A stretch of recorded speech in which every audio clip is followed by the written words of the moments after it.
And welcome back, everybody. We are here with another Fairy Tale Fables monthly, and I'm really excited to be casting it this month with my friend MW1832. We are going to be bringing you some high-level gameplay today. There's been a lot of changes in FTF over the last month, including new mechanics, new treasures, new characters. So we'll see if people are going to be working those in to main builds, or if they're going to be assisting with builds we've been seeing over the last couple months. Before we hop into the first game, MW is going to take you through how the points work and what people are going to be playing for today. Hey everyone, I'm MW. I'm filling in for Ninja this month. So the way this tournament works, like in previous months, is it's a so-called race format. So there are 8 players in every game, and the way that someone wins the tournament is they first have to get to 19 points and then get a first place. The way you get points is based on your placements in the lobby. First place in the lobby gets 10 points, second place gets 8, third place gets 7, and so on and so on, with a decreasing amount of points with the last player getting no points. So usually it takes at least 2 lobbies for a player to go live, and usually it takes a bit more than that. Although we have had a player win in 3 lobbies before. It's crazy. I wonder if we'll see that today. All right, so I think we're ready to hop into this first game, and I'm excited. So let's get this going.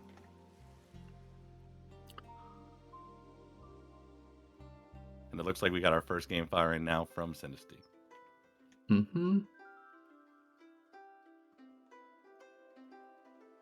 It's always scary pressing start without seeing everyone in the lobby, but it seems like when you set the timer, everyone pops in. Magically appears. So, Moo, who do you think the best heroes are that you want to see in your hero select on day 2 of the tournament? The one I want to see the most is obviously going to be Dionysus, but that's more because I love him. But when it comes down to, like, I always love to see what people are going to pick, because it's usually not the same as anything I take on ladder. And I bet we'll see that with this first hero selection here. Oh my god. Oh my, he summoned Dionysus. And actually, it looks kind of strong to me. So Odin does give stats. Like this is a beater, which like helps you grow stronger. But the 0 hero attack sometimes makes it hard for me to stomach taking Odin. It looks like Synesthesia is not afraid of it.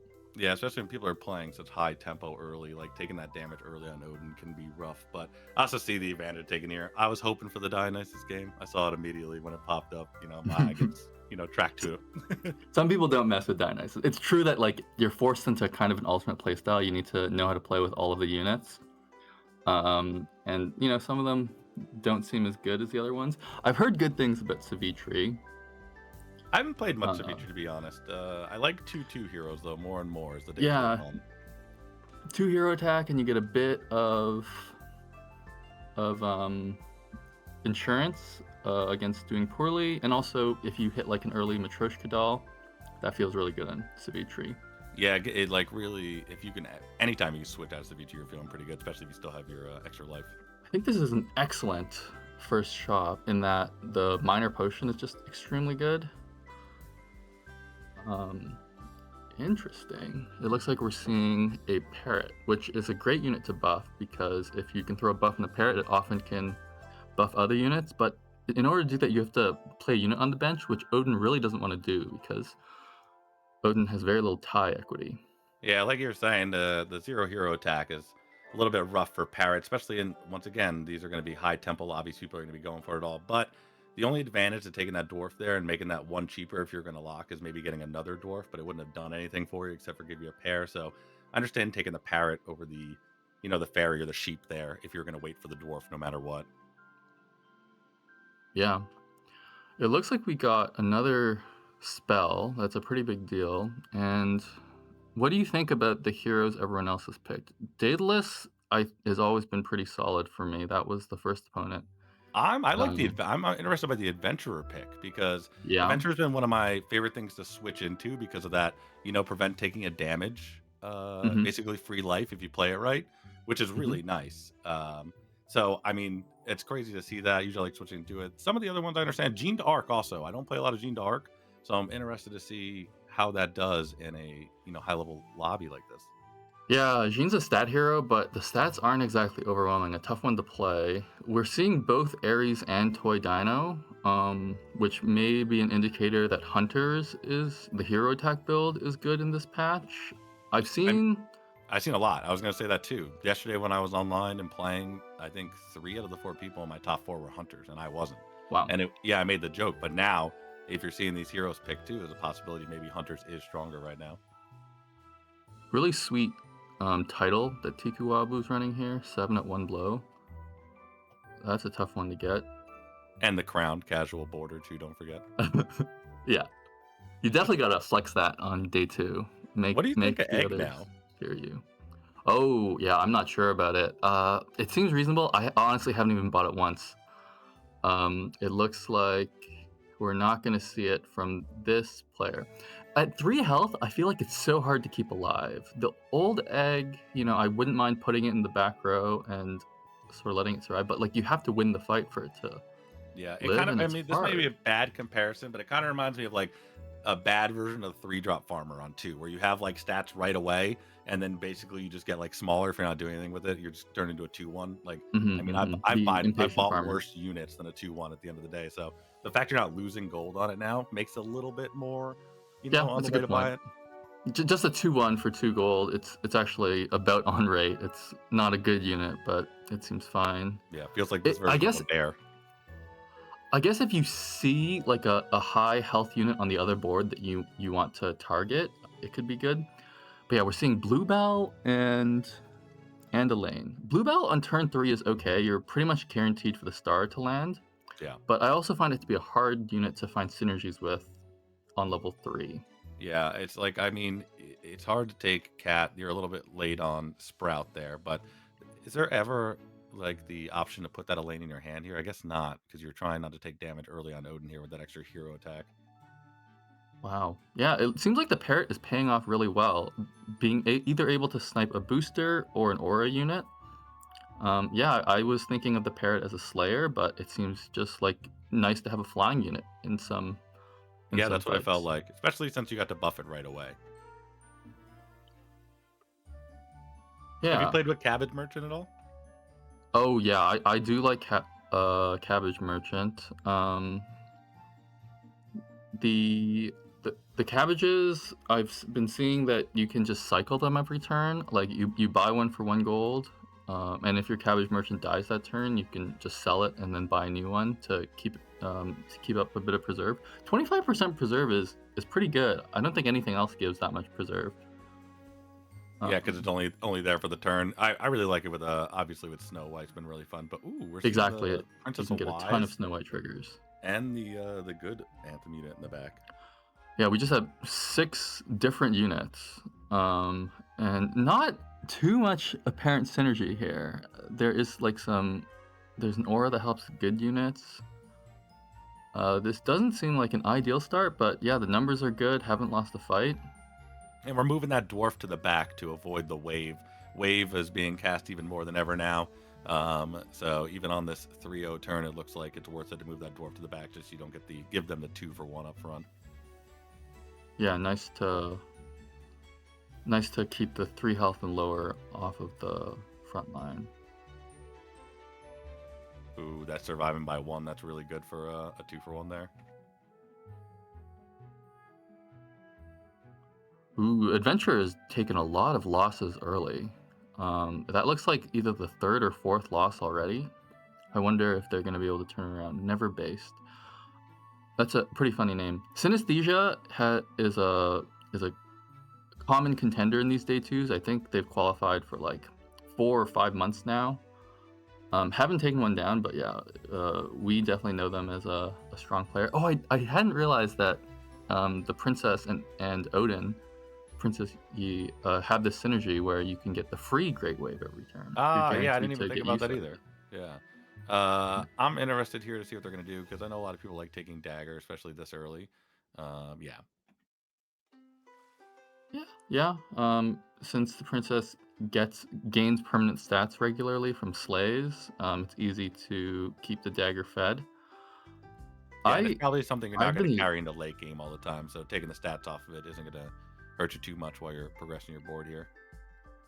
Yeah, last month, the winner of the tournament, IHSB, played a lot of dwarves um, and discussed on the Discord how they felt that dwarves was an extremely strong comp.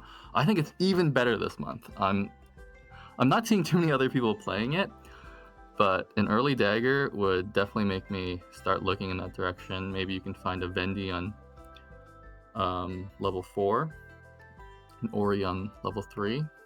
Yeah, it's actually funny. Dwarves is probably over the 3 months that I've been doing this, like the most consistent win con that we've seen is like either full dwarves or dwarves helping you in that direction. It's been pretty strong anywhere I've seen it. That's a huge, great way of getting 2 kills. Also, Mimple has a Tome of Wonders title. I think that's a pretty rare one. I would love to see the number of how many you cast next to it. So like Tome of Wonders, and mine would be like 43, and like you have like a Oh, win yeah, counter that right would be next to it. I that can't would be just an see like interesting addition. 1050, and I'm like, I have no idea they did that.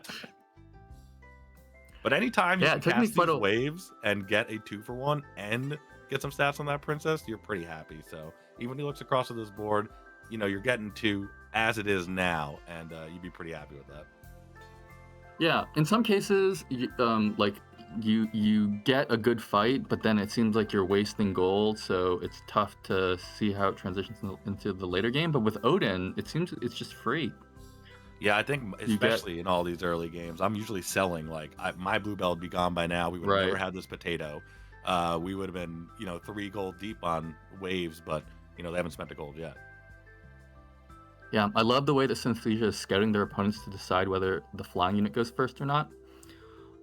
Yeah, since the princess has so much health, it seems likely that it will slay anyways, even if it doesn't go first. Synesthesia seems to be playing this really well. Yeah, and trying to just avoid taking damage, that range in 2, trying to get a 2-for-1. All about the 2-for-1s up front. If you can pull off a few 2-for-1s, you're just ahead of the game. Yeah, I don't think they're gonna take damage this fight, although that's an early steadfast statue that can be quite scary to play against. It seems like we have 2 players going for plants. Plants is an interesting build because the more players in the lobby are going plants, the bigger of a problem it is for Yeah, I never thought about it that way. Yeah, that's actually true. Some of my favorite plant games ate up everyone else's plants too, so that makes a lot of sense. Exactly. Then it seems like so strong. Yeah, I'm like, wow, this is incredible. Ooh, very nice snipe. Yeah, this fight is not going to be close. It went exactly the way Synesthesia wanted it to go. Even got the slay in 3. Oh, my favorite spell in the game. Revealing the new you, and we have an early Havi, which is not exactly like a signpost dwarf, but short term, it makes you very strong. Like that body. Ninja hates That body. Anytime he plays dwarves, he just skips over it altogether at 4. Okay, so it looks like we only have 1 booster, and then there's a ranged unit, but Synesthesia still wants to lead with the flyer. It's interesting to me that Havi is attacking before the Slay. Okay, yeah, the Vendi I would think is a much more important signpost dwarf, and getting it with the Selen to allow it to start slaying and boosting your items. I think this is an extremely strong start. Let's see if Synesthesia can just find get rid of equal your to 2 drops here. I think they're thinking the same thing. Yeah, it looks to me like you would have to play. Oh yeah, that's just perfect. I was thinking it would mean you're down a unit, but no, there's a Havi on the bench. It's good. It is true that the aura in the back, Mrs. Holly, I think her name is looking a bit awkward. Does 13 attack slay on the board? Oh, with the Great Wave, I bet it will. Yeah, that's obviously the first thing you'd be looking to get rid of here. Even if you could pick yourself up an Ori or something in the next turn and stick it back there, you're probably better off at this point with the direction you're going. This is such a strong start. 4.0 Vendi with Moonlight. I think this is going to turn into a really good game for Synesthesia. Yeah, and if you can replace those princes soon too, I know they're getting a little bit of a buff, but if you replace those two with probably the same set in the front that you have in the back, you'd be pretty happy. Yeah, I mean, it would take a really strong board to even get through the front lines. So this is a sense in which, like, yeah, the back row is a bit small, but it might not matter. It's a pretty decently sized Kappa. This slays everything but 1. Oh, and we didn't hit it. I guess that is one of the problems with the wave. Like, it's nice when it, oh my gosh, when it lowers the health of things, but it can actually clear out the the easy to slay targets and make it harder for you. That toy dino has a very early chrono crystal. What do you think about that? I love Chrono Crystal. I will snag it up early. I will snag it up on 3.0. I will snag it up on 2.2 with Treasure Hamster. I'm usually all in on some Chrono Crystal. I sometimes find it's annoying that it can block me from like like holding other treasures. Like if I don't want to give another one up, it feels so bad to replace your chrono For sure, crystal. yeah. Oh, we have an early and cheap tomorrow's trader. That card is good with moonbathing, I but I and went off with that the other day. Have you gotten to play a full build with him going off, like upgrading that early and casting spells the entire time? not yet. But given that you're Odin, it seems like you're set up for it. Because the spells that you'd cast are a little bit cheaper. And you already It picked up looks that good to me. second Moonlight girl in the back too. I forget her name right now. Yeah, Selene maybe. But Aslan, so yeah, the Celine. trader looks good, but also this blue vampire dagger could be good as well. It's too bad we didn't get a slay on the Vendi because then I think the choice would be a bit clearer. I would just slam the dagger. Okay, great. It looks like we are gonna see some Moonlight trader. I'm excited at how Moonlight looks this patch. In previous patches, it seemed like Sunlight was the hotness and Moonlight was mostly just for the stats. But there are a lot of powerful moonbathing abilities now. Actually, we have two of them on board.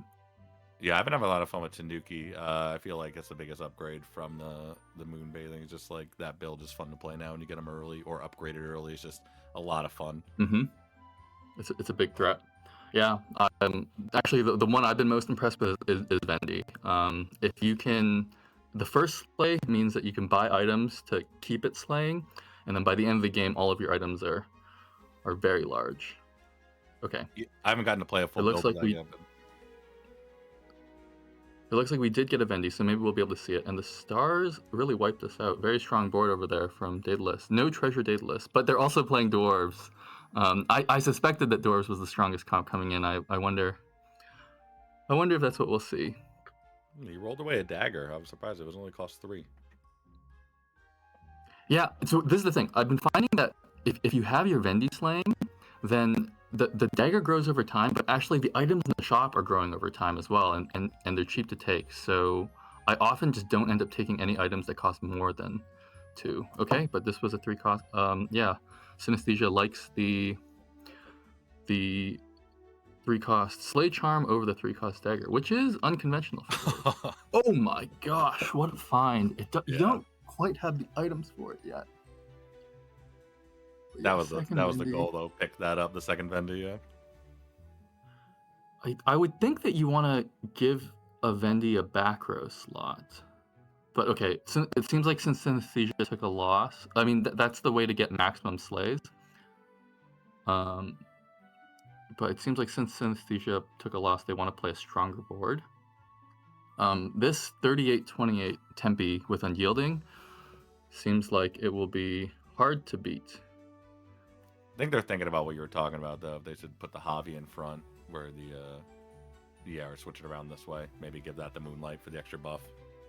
Yeah, Tikuwabu has 2 Radiant Fairies here, and so when Radiant Fairy passes to the second Radiant Fairy, that can be extremely tough to beat. Oh, and there's a big-ass Mycroft, sorry, a very large Mycroft in the back, which is always a threat. It can chip down even these big dwarves. Yeah, and we're a little weak in the back with our Rapunzel sprints being so low. That's why the stars killed us, is because we had like no health in the back. So this kind of all one cut everything. So if you get through the front line, at least we have the Tempe now for the turn in the back. Yeah, it looks like Synesthesia agrees with that assessment and is giving Moonlight to the Rapunzel's Prince, not for a moonbathing effect, but just to give the Unyielding unit a little more attack. 10 is not really embarrassing. It can kill the back row easily. Oh, We got our slay. I've hit it. The Radiant Fairy tripled into a baby mimicked golden or a compass, weird compass. So that living on 1 Exacxes, but with a baby mimic on a weird compass, Tikuwabu is going to be a threat for the rest of the game, but certainly on level 6. Yeah, I just learned about, well, not just learned, a couple weeks ago I learned that this gives to 2 slots now with Moonlight, so that'll be good with the with having both those in the front row. Now you can move that one over and give them both Moonlight, give them a chance to slay. Yeah. Yeah, 2 Moonlight slots. It seems like we're not quite using it. So what, I would think that the most important unit to find here is Smithy, but it would be tough for me to pass up this 2-cost ring. Not that you have boosters, but 3/3 stats, and it makes the Selen 2 more. I mean, that could definitely get a slay on that board.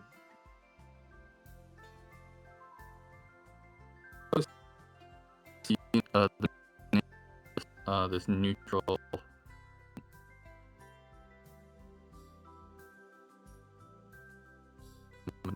effect. Okay, we've decided against it. There's a 4-drop dagger over there. It looks pretty decent. Yeah, the cheap vampire dagger. The problem is it drains a lot of stats. It drains 4/4 in stats every turn, and I've found it very hard to keep fed. But yeah, naturally it fits very well on dwarves. Yeah, Yeah, both of these. Yeah, both those are definitely the targets I would choose to. You're not going to use them for much longer. Might as well just take the stats off of them now while you try to fill in your other dwarves. Princess stats also. Princess seems to be a lot ledge. She gets so many times now. But then it's hard because getting this to and yielding.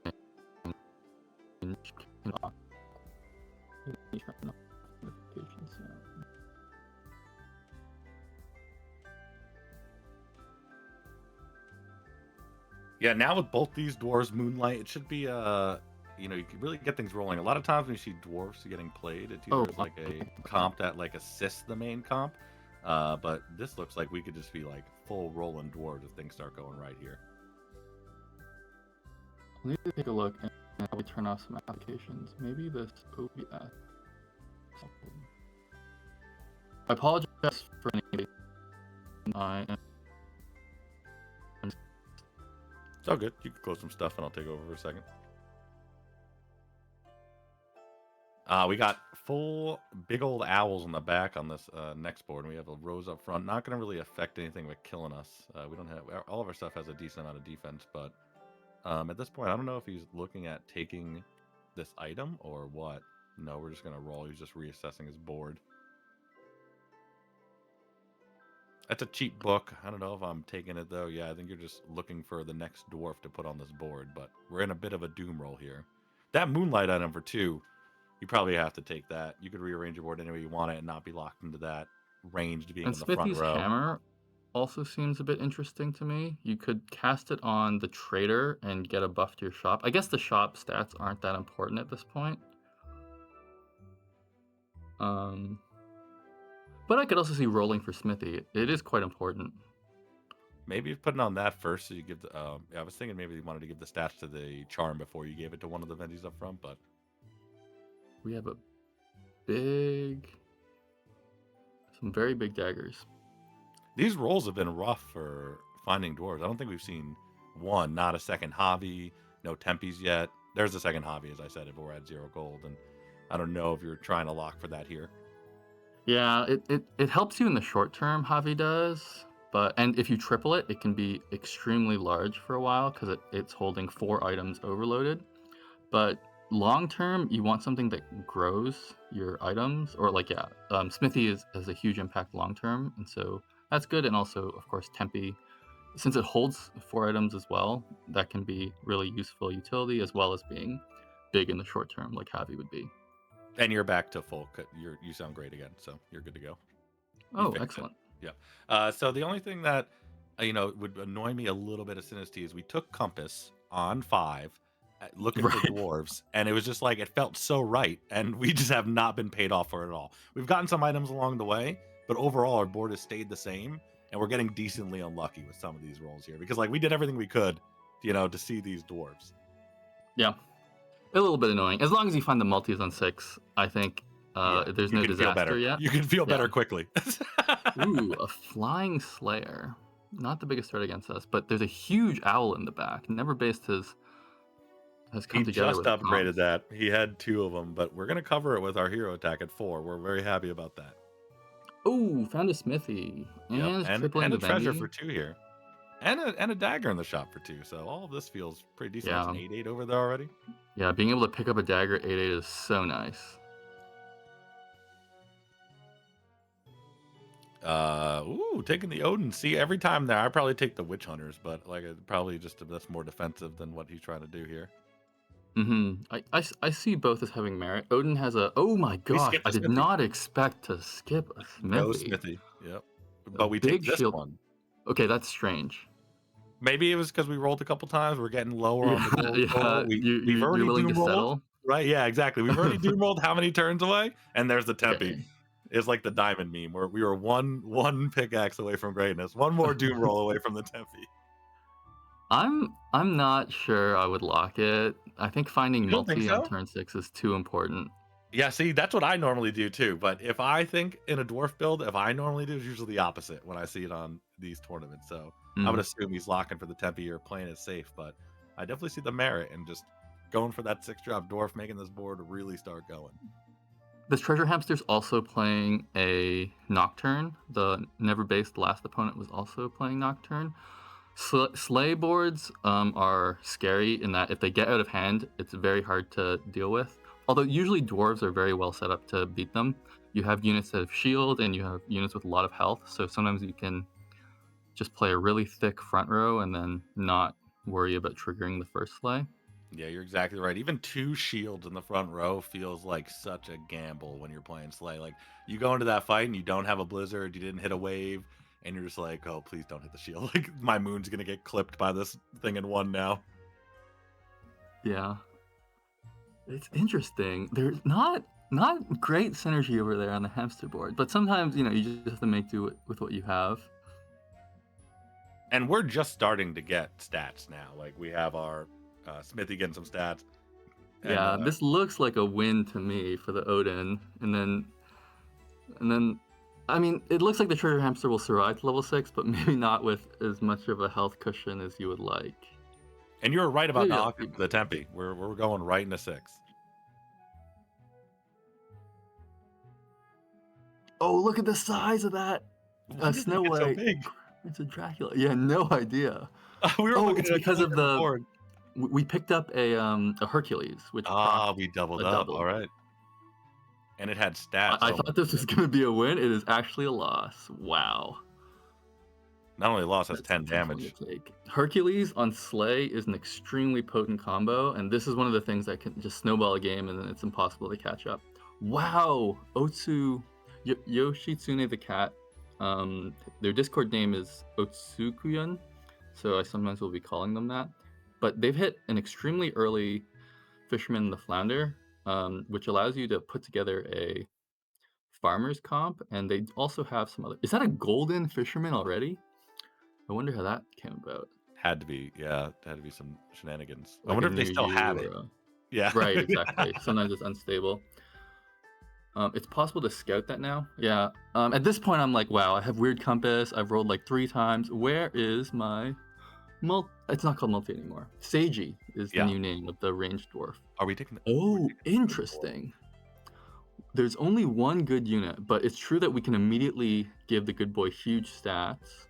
And there technically is a second good unit on the bench. I would rather sell it to buy the Elaine, honestly, in this spot. Yeah, that's a good call because I was thinking like that door or the trader in the back is not doing much. So if you put the Princess Y in, that's fine. But selling that for the ranged might just be an upgrade. Yeah, it looks a bit awkward, but by the time the ranged attacks, it's going to have the good boy stats on it. So it's going to be a 59, With a 38, which guaranteed is, hit. Yeah. yeah, exactly. On the other hand, if you get hit by a fireball, you could lose all the good units in one Listen, we're not go. thinking about the So negatives here. it does have some risks. But I love, like, look at the size of this aura item. Like, if you have a Vendy slang, every item seems viable. This one's a bit overcostly because it also doubles an aura, and we don't have one. But I think these early Vendy slays set you up very well for a dwarf endgame. I think they're thinking, yeah. I think you called Yeah, it we're early. getting the Elaine. Well, Okay, yeah, fireball. and then we have insurance against a combat spell. Yeah, well, fireball. We're not scared of fireball anymore.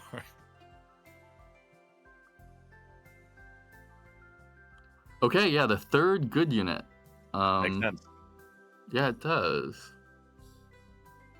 Hopefully, it lives to see the good boy die. If it does, it's a lot of stats for this, where we're at, so hopefully this can, I mean, do Okay, 220. we have the food comp is really coming online now, and there's 2 tailors on that board. This is extremely well teched out against dwarves. Oh, but luckily, the tailor did not hit a good boy, and it looks like we're gonna get this. Us getting that attack first spell was huge. Ooh, an Xaxes tie. Yeah, good point. The attack first spell was important. So you all in at good boy at this point because you didn't like how dwarves was going, and you're just like, listen, if Weird Compass didn't get me there, nothing's getting me there. Here's a good boy. I have a giant dagger and a couple good units. That's just more stats than Yeah, they're giving me. I suppose it depends on what you find, but I could see just transitioning into using the good boy harder. Like, I don't know, I guess if I found him. Oh, interesting. So Mermage triggers off of the bag entrance happens before the Mermage entrance. So if you give it a bunch of stats and a pouch, that's an oh, we found a Seiji and a second Smithy. I have to say this would be tempting for me to go back. Yeah. Nope, Oh, but no, we're over it. we called it. We're, I'm over it.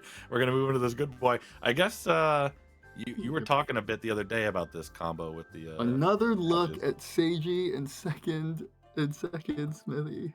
Are you sure you want to be out of dwarf? This time we have less gold. Oh no, we're thinking. Oh no.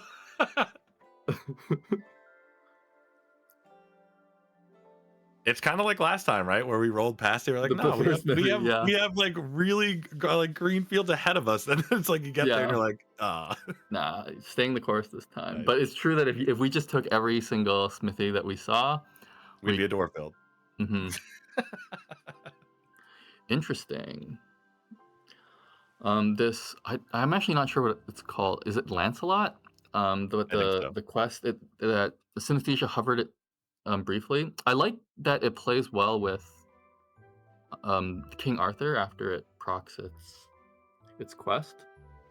And we're seeing a second mermage here, which um, making this mermage golden would be like would add so many stats to our board. So I imagine that's what we're going for. We're Although going now. affording 6 is going to be hard here.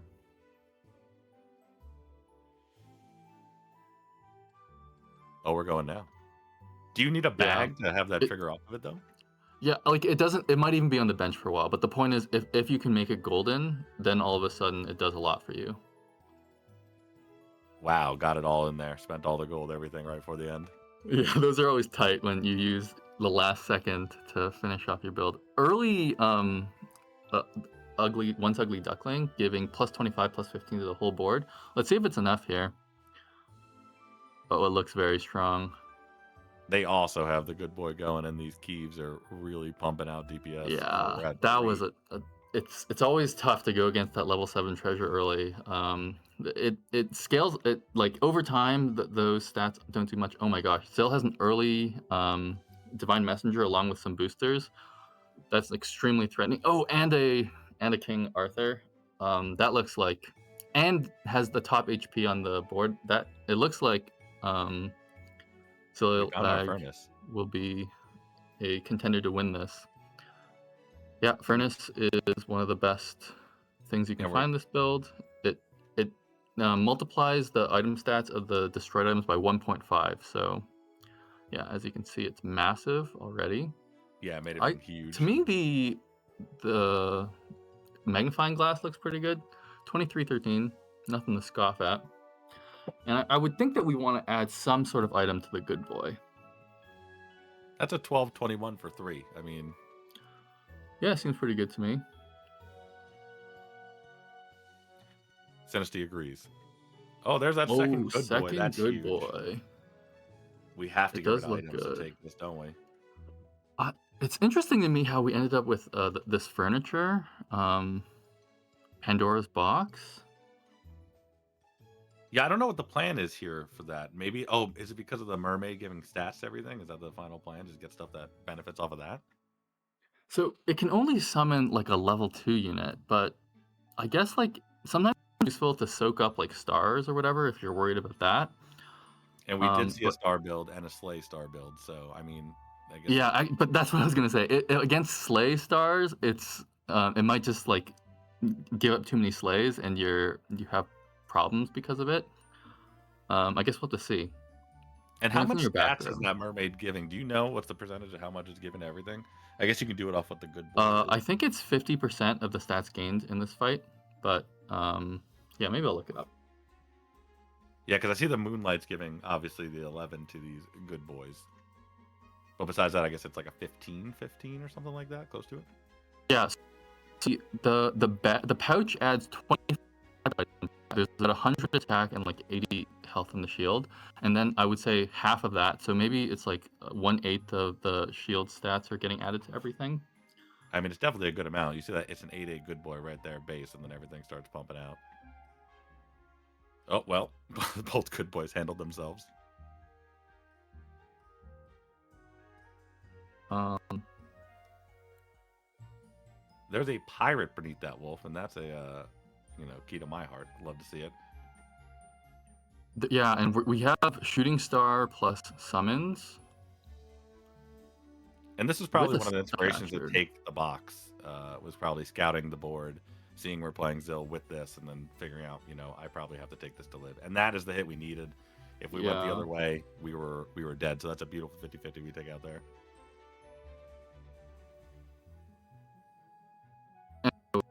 The top player alpha roll has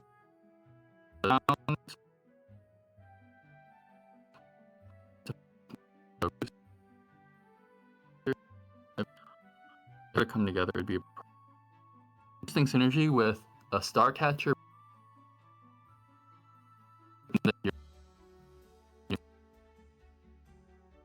but can be cute early. Yeah, because like at this point of the game, I don't know how effective that's going to be. You're probably trying to move out of those treasures when you get to this point.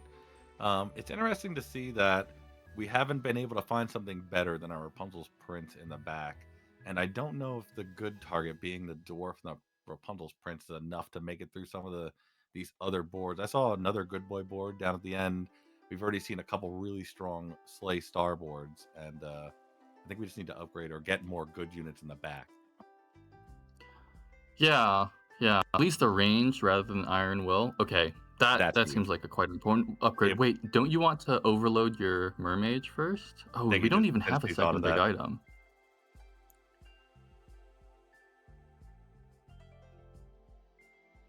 Oh Interesting. man. Yeah, Yeah, none of these so help now. against some opponents, Hurricane's going to be like the most important item because, most of our units don't have ranged or Iron Will. Like the Mermage and Good Boy seem to be a core part of our build. But it seems like our current opponent, it doesn't matter if we have The a hurricane Hurricane or against not. them. Also, Yeah. their Excalibur Scabbard just went off, so this is going to be extremely Oh, we dangerous. skipped. Yeah, I like Skip just to Yeah, just to get add a this. bit of power. Yeah, the I think we're upgrade. going to die actually, so and we may not see another turn. So this Hopefully, would have been the hopefully he turn to pulls it skip. out. Hopefully, our Good Boy passes to Good Boy. Since we made the Vendi evil, there is a 1 in 4 chance that doesn't happen. Oh, that's scary. And we didn't hit the other good Oh, boy. it didn't happen. No. The caster curse, the 1 in 4. I don't know if it would have Symbol been of enough stats to be Unity. fair. That's a 1,500, 900 franc in the back. Even if it hits that other good boy, we would have been hard pressed to get through that. It's true. It's true. We were Yeah, but we're definitely going to in a be tough switching on spot. over to Tiku because that's who just took down Synesty. So let's go check out his game.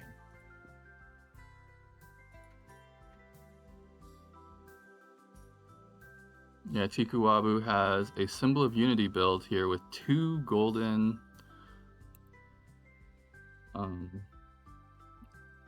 Draculas? Count Oh, Draculas? he's doing my. Oh, this is the meme build where Uther keeps those auras up in the front, even though they die. I talk about this all the time on stream, where this is like my favorite Uther build. This is amazing. I'm so happy to see this. Yeah. So Uther's keeping those auras up even when they die. Is the new card an aura 2? Is this part of the build? Yeah, Triton gives an or the aura that Triton gives has to do with casting spells. but also just It gives moonlight to the front, Yeah, which so it gives double damage to the combat spells, and it gives when every time a royal or monster or royal attacks, whatever it is, it casts a wave. So you're getting double damage waves as those attack, I think it is, right? So I'm yes. excited to see how this whole interaction works. We have double the auras too. So all of those in the front are doubled, and our giant Frank in the Wow. back is doubled. Yeah, that's massive. So Yeah. theoretically, every single royal that attacks should trigger the And we're aura getting of multiple attacks off Triton. a royal when one of those royal if the Triton does oh no, even if the Triton dies, we're getting the attack because of the Uther keeping the aura up. So those Keeves attack in the back would be, one attack each Yeah, or and extra. so Triton, I believe the aura, it might be the aura or is another effect of the Triton, but the Great Waves that are cast gain power based on Triton's attack. So they might just be doing 200 damage to the whole front row when it hits, Oh, I didn't actually I haven't played much which with would be Triton. very That's hard to deal awesome. with. Actually, I don't quite know how it works yet, but because I haven't been able to get it to work very We're well. about to see. We're about to see live. I love that Tikuwabu is taking these fire mages because it looks like the the second place player was going for boosters, and yeah, we can against this board we can target down the auras in the back. It looks like Tiku is And still moving around the board. I wonder if that's how he wanted it as the final build. tough to say. Oh my gosh, yeah, we have fire mages on both sides trying to target down. Okay, but this fire mage it sort of worked out. Wow. Frank's here to deal with this Hekate. Never lose faith when Oh, Frank and Symbol of lucky Unity is hit. here. Yeah. I think that if it attacked the other way, the hero attack may have taken down the Yeah, for the tie, so we just get to maybe put them not. to 1. Maybe not. We have a wolf here. Always my favorite to cast on Frank because then you can put a dying breath on it and get 2 of them out when you have Symbol of Unity. One lands in the back Mhm. row, one lands in the front, and you have a lot of stats. Yeah, as well as some safety. It's not gonna get sniped, or it has one more shield before it gets sniped in the wolf. That Yeah. would have been a pretty interesting play. It looks like Tiku is decided to keep rolling. I guess, it would be nice to find another fire mage. What other pieces are in this comp from here? I like The you can't take Uther too much further. So Yeah. I don't know because because obviously there's new card added in what the final plan is here, but I'm guessing Tiku does. So I'm excited to see which way he brings it from here. Yeah, the main one I'm thinking of is Athena. That seems to be the most powerful aura. The And you have a 176, 136 thing in your hand you're not using, you can just fuse onto it if you do find Athena. So you might be right with that. We might just Frank, roll away all the gold as well. you gotta That's take it. Frank, you have Unity to start Ooh, stacking them. second Frank's monster. Yep. That's gonna be massive. Double auras with Frank's monster And is Unity. The Unity yeah, making the Franks buff each other is always just beautiful. yeah, this treasure set is insanely good. Yeah, I don't know how much longer you're using Uther here. I love honestly like the same reason I love Wolf on Frank. I love Pirate on Frank. He already skipped over 2 of the 5-drop pirates. I guess his hand is pretty full, and you're not really getting rid of anything here. So I'd be hard pressed to actually ship something myself to figure that out. Yeah, there's a lot of ways to play this. Yeah. And yeah, like I would say a bunch of these units on the board, it maybe feels like they're staying a bit too long, but it may not come into play against. Okay, we have a strong food opponent from before, although they don't seem to have. So the Neros are nice, but they don't play that well with the Milkwoman, Yeah, it and gets rough. only one porridge pot on board. And 6 more upgraded ones in hand, probably. Just Yeah, kidding. right. That's the dream. But I think that build wants to see more like herding dogs and good boys in order to really pop off. Yeah, I just focus on Good Boy most of the time. I've been scared off a herding dog more and more. But yeah, if you got 2 Neros, Hmm those hmm make me feel pretty nice.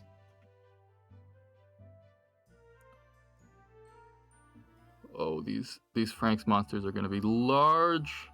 When one Frank's monster dies, it feeds the other, and so okay, but it looks like they're getting through. Oh, oh wow. 9 damage. We're at 10. We're not. I mean, we're in the danger zone, but we're still alive. We're playing the other Good Boy board. We did fine against the last Hmm one. Divine Hopefully, Messenger boosters. This is going to be a tough board to beat, but Oh yeah, we still rely heavily on the Count Draculas for stats. Looks like a tough spot. If we can kill the boosters, though, like if you Oh, hit but that King Arthur, yeah, it's not that tough of a spot. You're just feeling pretty good about that. That yeah, last true. board is going to be much harder to get through. That Savici board is really growing now. A lot of the stats in this board is coming from the Bottled Lightning plus Divine Messenger on the Good Boy. They don't Yeah, even have. There's not even a single boost ring yet, so it yeah, feels to me yeah. like it can spike harder Oh, we found our fusion, but we don't have an Athena. Is it worth it to put it on to put it anything on here? the Fire Mage. It's got to be, right? Oh, no, we're out. There's our Athena if you're thinking about it, Yeah, but but maybe not. I kind of feel like whether you win this fight is based on whether or not you can get penetration in the back row. Yeah, like this spell And is going first, huge. yeah, and going first is huge also, agreed. Yeah, We still have just playing Potato in hand. disruption here. Yeah, we still have Potato in hand. We got to get rid of him. I assume he knows that. Tough, very tough.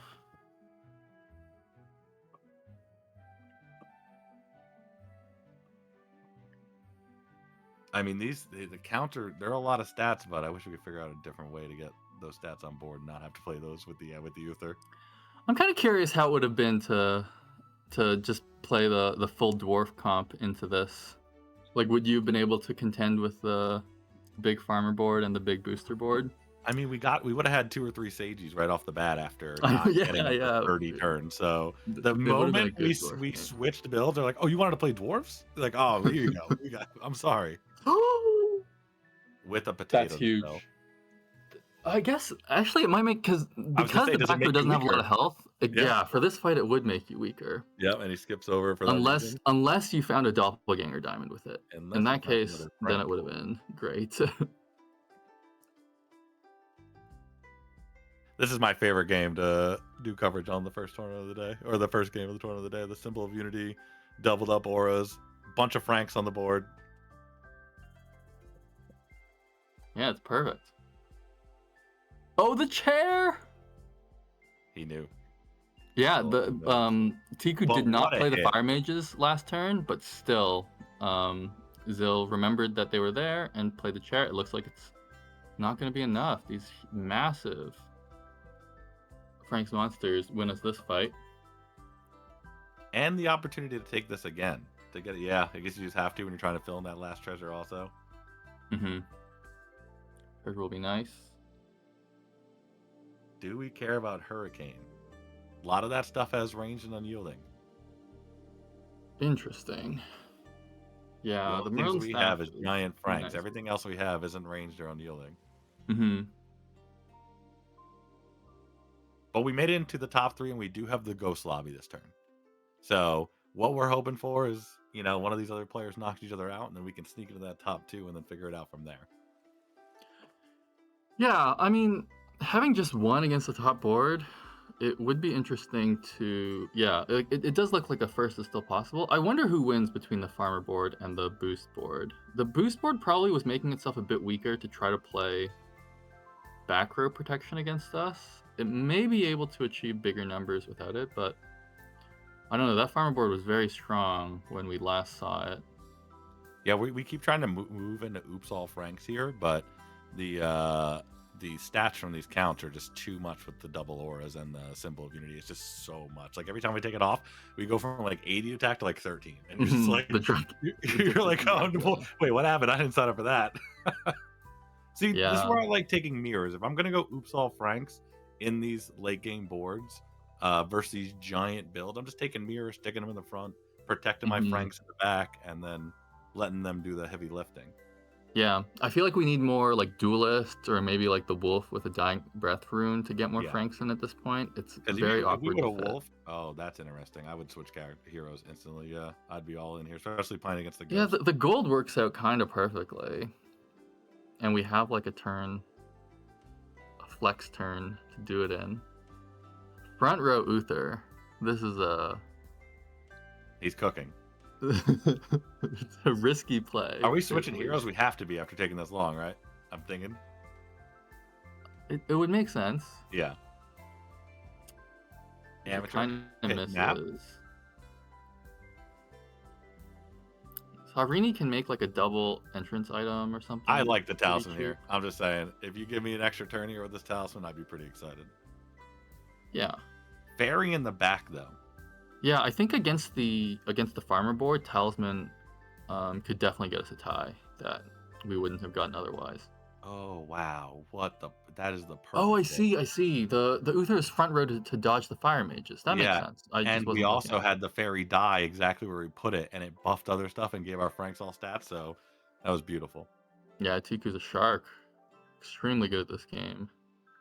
And exactly what Um, we wanted to have it happen. We yeah. kill knocked somebody out, and now we got them in the final 2 here, and we can Wow. play I would have thought that Otsukian was gonna win that. But yeah, between the two of them, these two finalists have won like more than half of the tournaments that have that have been played so far. Yeah, I'm It doesn't interested look to like see it. which every time we get to this point, it's always about what specific cards each of them are buying to counter the place, like what the other one's playing. So I'm really interested to see, like, Exactly. we just took Teacup, exactly. Like I was just Yeah. about to say it, like we're looking for Teacup. We hit one of those good boys, and if we get a Cersei's Cup, we feel really good. And I'm interested to see what they take against us because I guess Teacup works the same, but do you get to keep the Frank stats at that point? No, it's an aura, it's gone. Yeah, exactly. I think the teacup does turn it off. Oh, we got to be selling here for a cup, right? It could be the last fight, so it's not so bad. You also have the spare little short One drop sword, so you're sword, only yeah. selling 3 units. Oh my gosh, that's so strong. And they still don't have a Merlin, which is strange to me, but it's actually kind of hard to fit one. Um, yeah, both Tiku Wabu and All for All are extremely strong 1v1 players, so I'm expecting to see some tech as well from that side.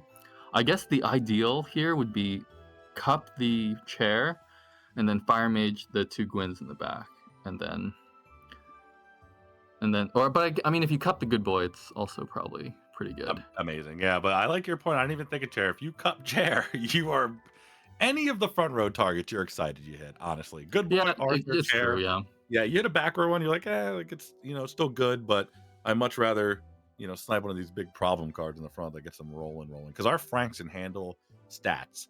What we can't handle is if it all goes off perfectly, probably. It'll be just too Mm-hmm. much. Yeah, if good boy passes and the good boy passes into Arthur dies Arthur, exactly, perfectly, we it's hit just too into much. chair, like, and you're just like, ugh. We are selling for cup though. I guess that's the final decision here. We finally don't have Uther on this board. I'm nervous. Yeah, but yeah, not sure how to play this. Wow, The numbers I are can't much wait that smaller than long. they were in a previous turn. Yeah. Yeah, we took the second one off, right?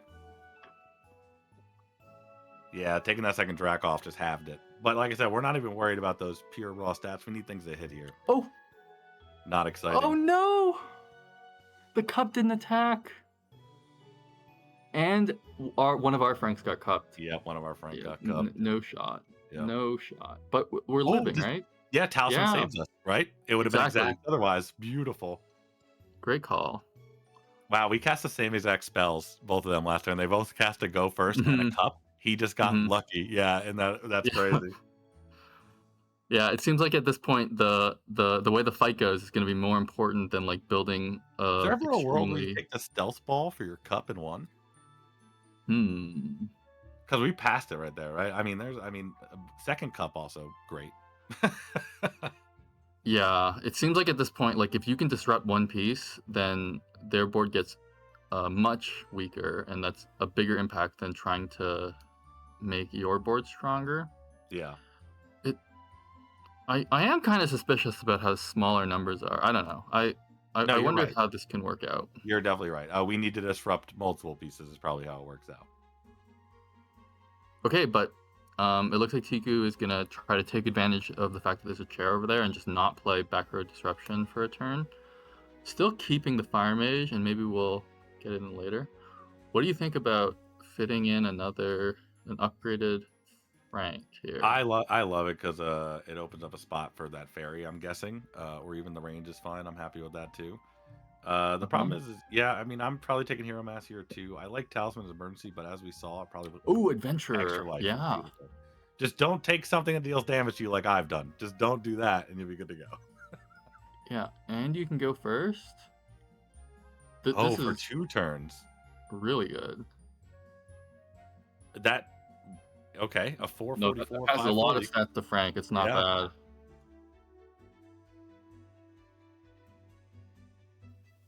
bad.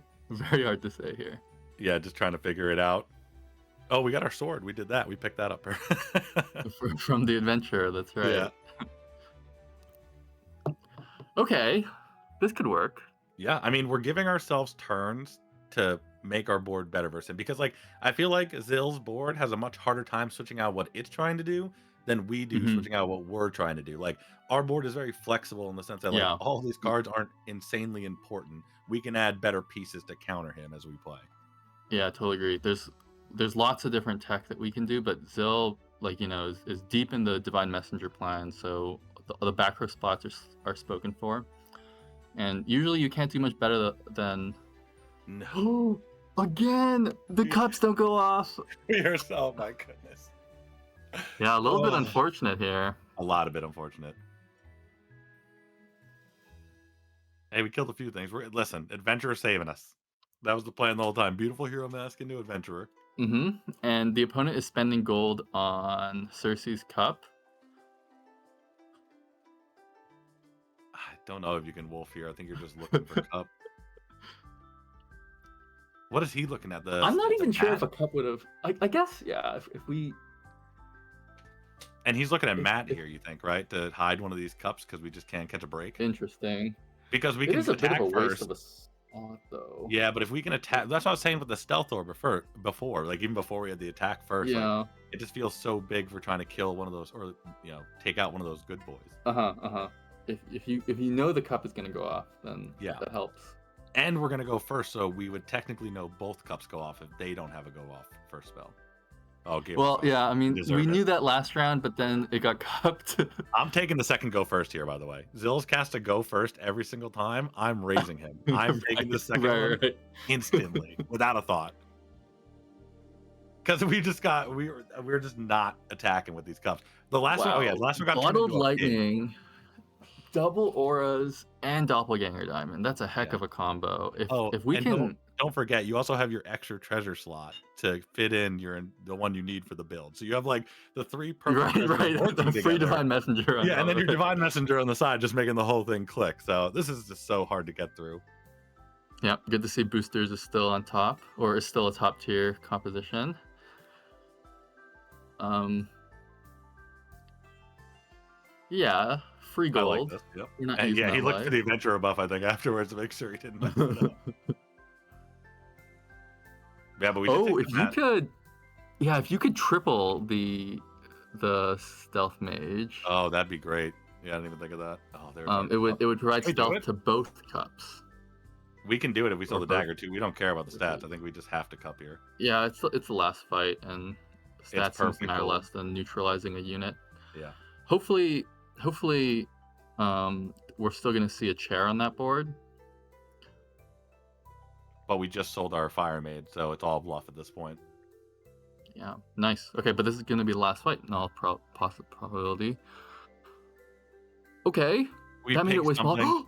Is this the fight? This is the fight. This is This the could one we not have have gone better, attention. and I We think get we're to big soak enough. up an attack there, and the pig gets to attack here. That's huge. GG. GG is Wow. right. My goodness, literally doing everything he possibly could to scrap together enough turns to just get lucky once to take out the first. It took Yeah. multiple attack first spells. It took multiple tries at finally picking something, multiple cups from both players. But I mean, I couldn't think of a better way to end that one. Yeah, and All for Roll finally didn't hit a Cersei's cup of their own. Yeah, it was perfect. Well, And that is the gonna do it adventures for coming the together. Yeah, that's gonna do it for the first round today, guys. We're gonna be taking a short little break here, but while we take this break, remember to pop on over to that Android, iOS apps and or the game on Steam and give it a review. It really helps. And also, don't forget that we have a crystal code valid during the stream today for exclamation point crystals in the chat. For the code is monthly November, and you can redeem some crystals today while you're watching the stream. But we will be back in a few minutes, and we'll catch you on the flip side.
And welcome back to round two. It's going to be hard pressed to figure out to find a way to make a better ending than that last game. Tiku really showing how every turn counted when it came to countering that last build, scraping to get every extra turn because we were just honestly getting unlucky towards the end with some of those rips or how it was going. So that was awesome to see. I hope we see some more action like that. And I think we are ready to hop into round two if everyone else is ready. Yeah, I love in this game when you're not just playing to make your strongest board, you're like trying to counter the opponent. I love the 1v1 format for that. Um, I but heard you're yeah, it's pretty good at the extremely 1v1 exciting. format. Do you have any experience in 1v1 tournaments? Yeah, I'm a big fan of the one. I won one of the 1v1 tournaments, as Brown Ball likes to remind us all. Um, yeah, but luckily, neither Tiku or All for Roll were playing in that one. They both always give me a really good run for my money. Yeah, and like you said, I think it's like one of the funnest part, the most fun parts of the game is when you're playing to counter your opponent's board, or you get to that point Hmm. where like you guys both dominate the lobby, you both have very strong boards, and now it's just time to outplay the other person. Like it brings some of the best out for this game, so it's always fun to see. Again, Oh, I another shot look at look at this board. Now Dionysus. look at the rest of these. Come on, you got it, Tiku likes Tiku. to play both Jean and Dame, so I No, wouldn't say I Ugh, expect Dionysus, but 2 times in a row. ooh, I did not expect the brother gambler. Me neither. I thought he picked Jean Dark there, but I guess I was mistaken. We're going Brothers Gambler, and I haven't seen a Brothers Gambler in a long time. I haven't seen a high level gameplay Brothers Gambler in a long time. So I'm interested to see what goes down here. The classic is find a lane in the first shot and then AFK, brush The your teeth for a classic. while. I'm It can actually. be hard to beat. I can't lie. I've seen Dionysus pop up like 5 times in these tournaments, and not once has it been taken. And one of these times, Yeah, we're gonna need someone to take it for me. We're just one these of these times. competitors are less passionate about the Dionysus. An owl in shop one, or we're just going sheep. Give Hmm. us the stats. I like playing your only unit in slot 7. Most people play in slot 1, so this is the alternative. The pure Alright, what do we opposite think play. about these heroes? A Sisyphus pick, which is kind of rare, but with the new patch, there's an introduction of a new unit which allows Sisyphus to trigger on ties. I think that's quite powerful. Yeah, I haven't gotten to play Sisyphus with that yet. I think Ninja tried to and didn't get to the rock in time to make it effective, but I could definitely see where getting that early would make that character, start his mid range or mid game mid would be so much better. Getting stats and anything at 4+ would be wonderful. Hmm. And like I said, Brothers Gambler is not a pick I see very often, so this is this is awesome to see. But I mean, not as high on Jean Dark as last lobby because we had a Jean Dark pick last lobby. Yeah, yeah. I rank them kind of similar, but I find Jeanne d'Arc to be a little bit easier to play. The Sundiata started with a fluff, and so we might get to see an early spike on like a green or a red fluff. Oh, Those that'd are be always fun. exciting games. Now, do you like Fluff's a ever fun to playing get. Leprechaun? Oh, Leprechaun, I don't mind. I like it more than the other one. Um, it's scary to face Leprechaun early. In fact, I'm surprised the person that battled Leprechaun didn't lose. It looks like we had all ties in the first fight. But like on turn 2, Leprechaun usually gets a win, and so that's nice in the tournament lobbies. Do some damage against your Yeah, and save yourself, the and then try to potential figure out threats. what you're doing. See, the Freya pick feels like almost like uh, one of those characters you don't usually pick in these tournament lobbies. Kind of like you were just Hmm. playing Treasure Hamster A earlier. little greedy, yeah. Yeah, but I if it starts going, you start going. So I would also love to see that roll out some fun stuff here because we have a Treasure Hamster and a Freya here. So both those characters are some of my favorites to play. Nice. We definitely wanted the buff to land on the sheep Yeah, because the hot we're potato is very not happy staying about much that. longer. Hot potato a much better unit on Jeanne d'Arc rather than Brother Gambler. Yeah, actually, I don't think I've played Jean d'Arc since Potato came out, but that makes a lot of sense. It's good to buy all of the potatoes and the swords because there are units which trigger based on how many plants and items you bought in the game. Yeah. So optimal play would be buy the sword anyways, and then you might need to sell it to spend your 4 gold. And then we have to figure out how how we roll because there's a Oh, but hundred ways to do so. there's a dwarfy. Dwarfy plus 3 swords is extremely large. Yeah, you're not wrong. It's a lot of stats this early. I mean, what else are you thinking about taking here? I don't. You're not taking Owl and Tutu. Yeah, you Maybe could go double Wizard. cat and try to play Sure. with some summons, but it's yeah, I don't know. Getting There's a those lot of ways to buffs do on it. those cats though kind of feels bad too. But I guess we're less Yeah, worried about it the does. Brothers Gambler effect as it seems so far. Yeah. Oh, doesn't even want. Wow, that's. Oh no. Brother Gambler is every 3 mana. I was thinking like you would want to save the 2 mana, but Yeah, I get what you're saying. already not using it. So maybe we're just playing Brothers Gambler as more as like a extra mana hero, and that's how we chose it because Right. because we don't. I don't think we're gonna like give some or make sure we're giving something the buff every turn if we just play Yeah, the normally. truth is, on level 1, it's just +1/+1. It's not a big deal. Yeah.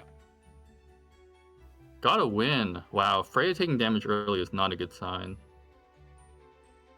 That hero power does Ooh. not kick in till later. Oh my gosh, two parrots And we see on. Plant and Mage here, which is very interesting to me. As you said, we could just use Brother Gambler as an extra mana hero, and getting to play with mages appreciates the mana. And also, actually, Hook's Cook is I would say, a pet unit of Tiku Wabu's. And Hook's Cook wants you to have extra mana as well because you get these 0 gold spells for free, but they do cost mana. It's one of my favorite things to do when I'm in Mages is have a Hook's Cook and just kind of keep it rolling with your spells. Like especially if you don't have all the pieces together yet, just guaranteeing that you can cast the amount of spells you want to per turn has been really nice. But we rolled past all that. We said we don't like any of the shop. Yeah, we called it totally wrong. Yeah, and our analysis was off. We were just gonna roll into a Princess of Wise and go for it. Oh, that's very interesting. It would be interesting to. You don't take full advantage of the booster by back rowing the Dwarfy, but you do want the parrots to hit into the Dwarfy, so Yeah, for and you sure. make it less likely to get I'm even sniped surprised before. they picked up the Rapunzel's Prince knowing we were playing into the double parrot, but I guess it's just they value it higher in the long run than Yeah, just if you want discard. something to get the things that you want to get buffs are things with unyielding. Although or unyielding or range, so the acolyte would have been nice too. Yeah, that's the only reason I really liked Acolyte, because you can stick Acolyte in the front with Rose and go from there, but we'll take that tie all day. That's beautiful. Yeah, 4 hero attack times 3. The treasure hunter trophy hunter seems to have a very good hero attack start. Yeah, I would take that all day, especially with the times 3 attack. You're just looking for that, and it's beautiful. Oh, we took Okay. a Swan here. It's actually one of my favorite of the new cards. I really, really, really enjoy playing with Swan. Yeah. It's not all the time gonna, you're not gonna get lucky and get a higher level card, but a lot of these for cheaper really work out with some of the gold costs during your turn, which I like. So I've been having a lot of fun with this card. Yeah, having 2 high attack slayers in the front row with a Agent of the Moon back row, this is looking like a strong early game board. I think Slay has gotten a lot of early game buffs in the recent patch, and just in that there's more viable Slay units. Yeah, just so much more to do with Princess of Wise than Magical Fox, right? Like they tried to make Magical Fox a little bit better by giving it that stealth ability on Moonlight, but getting Moonlight that early or making it effective just probably like was never going to happen. So taking it out and making it this and giving you all these options and routes to go with it, I think agree with these Slays. Definitely seen some major improvement. Even just scaling the ranged more with like getting this Swan in here in the rotation or anything else. It's nice. Yeah, one of the other effects I like about having a princess is that your opponents often, since everyone's scouting in this lobby, are like playing around the wave. So even if you don't play a wave, you get a little bit of equity. You're gain. messing up the board comp. That's a good point. But remember, if we were Dionysus, we could have had an upgraded Princess of Y. And he rolled on 3-0. Listen, he rolled on 3-0. He's a Dionysus player at heart. It's true. Had the setup for it. Ooh, surviving Yeah, strong board, got a hit. It looks like Sundiata has not yet used the upgrade, which is reasonable on level 3. There's lots of great targets on level 5 if you can hold that long, but if you're taking a lot of damage because you didn't use it, then that might not be worth it. The Sage. I forget what it's called. Acolyte. The Acolyte's a little bit cheaper because the Swan cast a spell on it. When a unit gets upgraded in the shop, its cost is not upgraded. It becomes a higher level unit, but it still costs the same as before, and it won't cost additional mana if it didn't cost mana before. Yeah, we seem to be acolyte haters here on the stream. We don't mess with acolytes, even if they're cheaper. They cost 2. We're still skipping. They do have less attack than the Agent of Yeah, Ninja what we're Start, doing for but sure.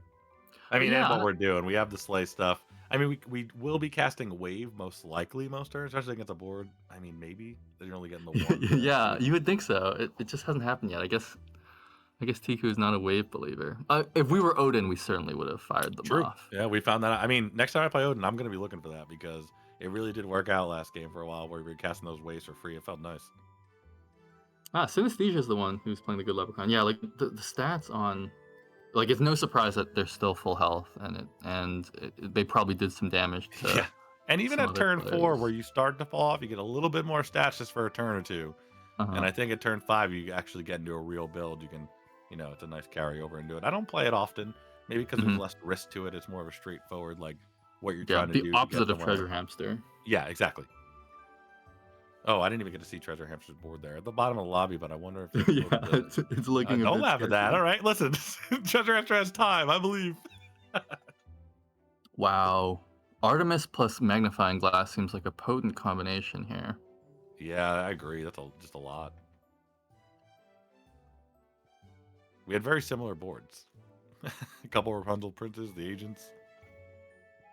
Whoa, the 4.0 with the double And there's trader, 2 of them. and I one of think the them's Trader, cheaper. and there's Moonlight to go with it. I think Oh my Trader is an goodness. extremely powerful unit right now. Especially on If you can make 4.0. it fit. Exactly. It matters You so even much. I had, wonder. listen, you even had Tanuki and her in Yeah, the, like, this this is a 4.0 slay shop game. was Yeah. beautiful. And those agents are monsters, correct? So, I mean, that would all work too. They would have been getting hmm attack and defense on those slays. hmm Many monsters on this board. The princess is also a monster. Oh, the princess is a monster. I didn't know that. Yeah, as part of this new Royal Plus Monster thing, there's like a comp that's getting put together. I could see I selling call it 3 right Frank is now for king. the. I would sell 3 right now for sure, just to get this rolling. Because if you Yeah. get it rolling early and it goes, like, I played it the other day. I was having a good time. Yeah. But you could also just lock and see if they could grow for the next drop. Yeah, many ways to But play like, this. why even keep Swan, Dwarf, and Sheep at that point? I mean, extra gold, Yeah, obviously. exactly. When are But they those 3 units are going not back coming on? back on the board. You still get to keep your 3-drop pairs. Even the princes are a bit awkward. Yeah, Prince gets awkward pretty fast, but it seems to be a very highly taken unit these days at 3.0 from what we've seen. Both games following them all over the place. It looks like the Sundiata took another loss. I think they're gonna want to use their ability soon. Oh, it looks like we're rolling past the Tanuki. I think all we care about now is either finding another Celine or a item that gives us Moonlight for that second one in the back. Because if we can cast spells on both of them, we are playing the 3-mana character. Gives us the advantage of being able to cast multiple spells. Yeah, and we'll need to roll in order to find. Oh my God, Synesthesia took expected to lose this fight. It doesn't seem like it's gonna happen to me. No, I think the It's a range is going to do tie it. in my. Oh Oh my my goodness. God, Perfect. Xaxes. Dynasty with the call. That's very impressive. Oh, you can't cast that spell on the traitor. That Wolf. spell, that target spell, Oh. only affects evils. Seer Spear in the treasure. That looks pretty tempting. And Yeah. the Godmother's Wand could. No, it doesn't. Never mind. You're just looking for anything to target here. Nope. Didn't find it. I'd go again. I don't care. I'm going. Yeah, it's a bit For of a sure. waste, but. Let's go, Tiku. So what are you giving up? Oh my gosh. Okay, yeah, triple and then. And what then if we pass, just right? find it? What if we just making it better? Wait, does it still precede the effect? I guess it does through the upgrade. It looks like there's a 2 on it, so my Yeah. guess is yes. Oh, and give me Broken this Spell Reflector reflector. plus Crystal Ball combo. Merlin Scrolls of Chaos is a little bit more consistent. And Broken Spell Reflector can mess you up if you're casting the True You or the Unstable But it Transformation. instantly gives you 6-drop treasures with Wolf. Right. So what are you selling here? I would sell Swan. I don't know why we're keeping it. That's just me though. Yeah. Like maybe you have some like dream where you're gonna get an item for it and get a treasure, but that seems like a lot of Sometimes you turns. can cast an XP spell, which consumes a unit, and you're glad to have one extra. Maybe that makes But sense the then. sword technically does, add some stats.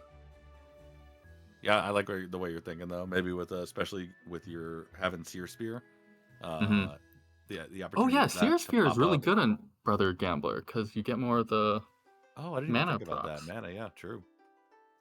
So how much mana are we going to the next turn with? How much did we spend? Oh, that's dangerous. Sisyphus has a fully charged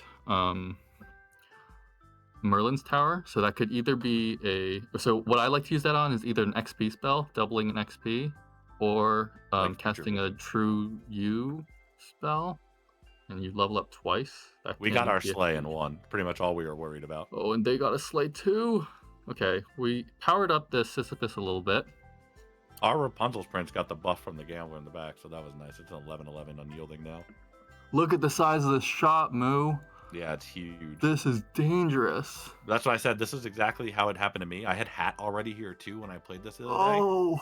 I felt pretty unstoppable by like 5-2. My shop was like +30, +30. It was just like Yeah, everything is The rolling. range units in the shop are better than the ones that we've been growing all game. Oh, true. Like, The ones we've been they're scaling. massive. You got to keep going here. There's no reason not to. It's just everything. Well, you want to buy some of these units that Not you're yet. growing, right?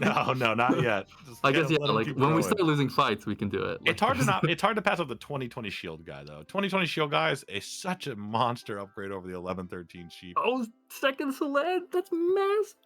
Yep, the second one is beautiful, and it's an 1816 base coming off, which is crazy. Look at the pirates too, just casual like 1413 pirates. This stuff seems so unfair. Looking at it now, like this is turn 9. How do you? This is like bigger than the Peter Pan shop would be at this point. Yeah, and that's what I was telling you before. Like the first time it happened to me the other day, I was just like, "Whoa!" I was like, "Look at this shop. This is good." And then like there's stuff that interacts with that scene. You're gonna get that spell that allows you to take something random and like double its stats. That's fun too. So Right. So there's a hidden spell which you can only find when your shop has grown by 10 power or more, 10 attack or more, and it's quite a good spell if you get a chance to take it. yeah, it's really fun. And if you're making it cheaper, if we're going into 5 next turn, right? So if we're picking up a Rose Enchantress here, we're very happy. Ah, the swan we thought would never come back is back. Oh, maybe it's not. Well, we're giving it Moonlight. I said if there's some pipe dream where we think, okay, in 3 turns we'll get this. Yeah, down. you're really gonna pop this quest for a level Yep. 3 treasure at turn 5.2? I'm not sure about that. Yeah, we didn't even take book. No thought about it. We were like, nah, we'll just take this.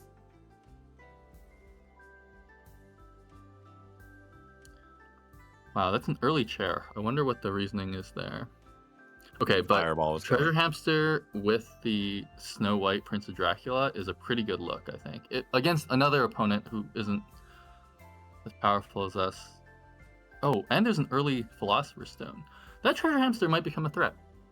Okay, very big Radiant Fairy. Doesn't want it. 3-drop treasure. Oh, and Opportunity, not taking it. What are we looking for? Making it evil. Oh, Let's go. spells. I see. Making it good. now Let's go. Oh my god. That's perfect. Is this strategy Rose too Enchantress. powerful? It's right there. It is, dude. It's a mage. If you take it, sell what's in your hand. You can cast that spell still. Oh my. And if you I feel can make like your I would spells do it in the other cheaper- order. I would cast the spell first and then get the Crystal Sage to be a little bit bigger. larger. I actually like that. Yeah. Yeah, these are my favorite kind of games, so I'm excited we're going to see this interesting. direction, especially since we're still at 31, hanging out, and starting to build. Like, usually when I'm going in a build like this, I'm at like 15, and I'm like, I hope this works. Right. So being at 31, you did everything Win right every in the beginning. fight, have the end game locked up. It's crazy. The All for Roll seems to be struggling a bit, like leaning into the hero attack to look for ties. Yeah, it looks like Tikuabu is the menace to be dealt with here. Yeah, especially if we keep hitting these spells. We're not going to take the Rose Enchanter, so I can obviously understand why. That Pork Pot's just pretty good too, especially on 5.0. You know what's interesting is I just keep wanting to play into is these fairy godmothers. Like if I can get 2 of Yeah. them on the board and I get those spells to cast for free every turn, it just feels Yeah, but really the nice. problem is if you cast that spell on your trader, it's no Yeah, longer a trader. exactly. So And then you don't get the ability for next turn.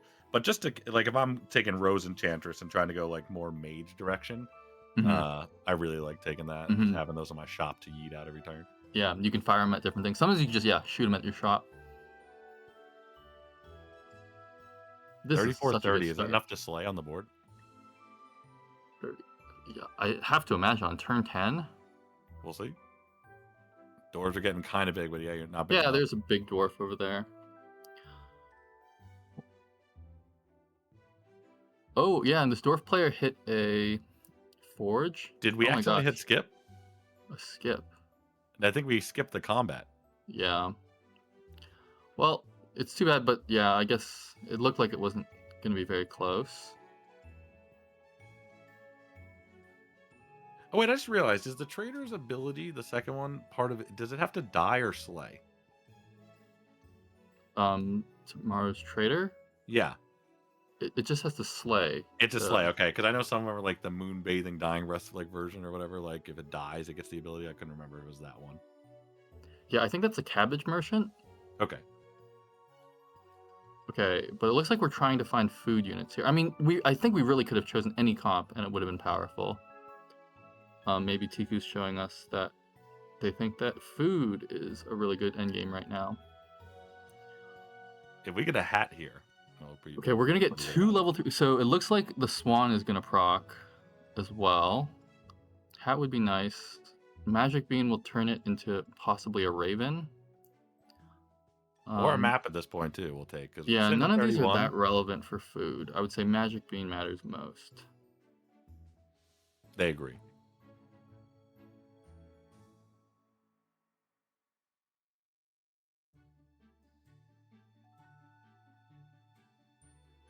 Because they Um, were seeing if there was a shortcut that made them skip the combat, or it just happened. uh-huh. I'm nervous when the settings get opened. Yeah. These numbers are large, and like, where are they coming from? I guess like any unit from the shop would be just as large. In fact, this Yeah, that's duelist the kind of beauty of looks this tempting. build, right? Like even when you're getting into whatever final build you want, the base stats on like a good boy or like any of these Mm-hmm. food things that usually need each other to be strong, they're just Mm-hmm. good by themselves. They're just like, we're ready to roll. Yeah. Yeah. I could definitely see Good Boy being a huge find. No, so see, okay, I just looked it up. Tomorrow's trader is Moonbathing Dying Breath.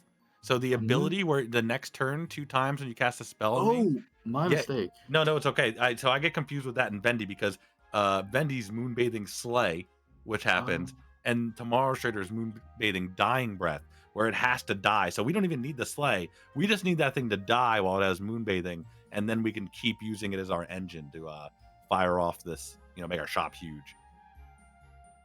It looks like we're deep in the hunters over here, but no Gretel. Oh! So the Dying Breath probably did not trigger since it was Yeah. changed into a pig first. So we're gonna have to skip out a turn. They'll ruin our fun over here. Ooh, Yeah. and pulls out the tie. Yeah, a ton of hero attack there already. Sad. Yeah, he's mousing over it. Just absolutely sad. Nowhere to put this beautiful one-drop spell. I feel the pain. Okay, it looks like the Sundiata player did go fluffs. It's not the strongest comp, I don't think. Okay, here's that spell we were talking Yep. about. This I don't know if you 3-cost take it spell. here. Yeah, I mean, yeah, I'm just No, gonna skip there's too over many it. misses. Listen, Oh, if yeah, there's I do even kind of one like. wardrobe in the shop, I'm ripping that spell. I'm just saying. I'm going all the way. We have a lot of mana, so casting any of the 0-cost spells we see, I think. Or not. You can't. You mana on a multiple of 3, okay, or maybe not. Yeah, I guess it's not that important. You have a ton of permanent stats from other sources, so you'll add like +5 stats if you don't spend that mana Yeah, we're just really on sad something about that random. trader getting turned into a pig. Now we want it to be Moonslay or Moonbathing Slay because we got the kill with it right away, but it turned into a pig and really killed our momentum here of what we were trying to do. Hmm. We are up a level Wow. in the lobby though, right? Yeah, or I think we're even XP Oh, we with are the even because they're lobby. showing previous turn. I apologize. Yeah, Yeah, but yeah, there's going one into dwarf 6. player, one sleigh player. Nobody looking particularly threatening, I would say. Yeah, I think if you take the Demon Steel, you can afford. Oh, we didn't end up proccing the. Yeah, it actually makes sense. So, Tiguabu didn't want to spend the Magic Bean on the level 3 treasure, Yeah, upgrading it to smart. a 4. So, giving up on the Swan after all. This would be a But level 5 treasure. is it worth it going into 6? You think? I think at Oh, definitely not 31. locking. Yeah. Or I don't think locking. No, not Would locking. you- I'm saying, would you even buy it? Say you had 4 gold here, because I think Right. we're You going can into get to 6. 4. We have 31 health. Like, we have a bean. We're in a spot where I don't think we're taking a lot of damage here. I think maybe I wait and try to get that treasure. Is to show us what they're looking for. That's always nice. I feel bad when the competitors start playing it up for the camera because but no, I as a viewer I certainly appreciate it Yeah. because it's hard to tell what they Tika's a want. performer. He can do both. He's ready. Hmm. Oh my god, 3 purple fluffs? That's a very good setup. It's a very chill back line. They grow so much. They grew by like 8 every death. And these back row have been yielding. This is actually a strong board. Not strong Not enough. strong though. enough. Oh, we 1 put him to HP. 1. It can be scary. An interesting thing about fluffs is even after they die, they keep growing. Like if the player dies, the fluffs keep growing, and it can continue being a threat that is difficult to deal with. Wow, Yeah, the funny dwarf. ghost lobby situations.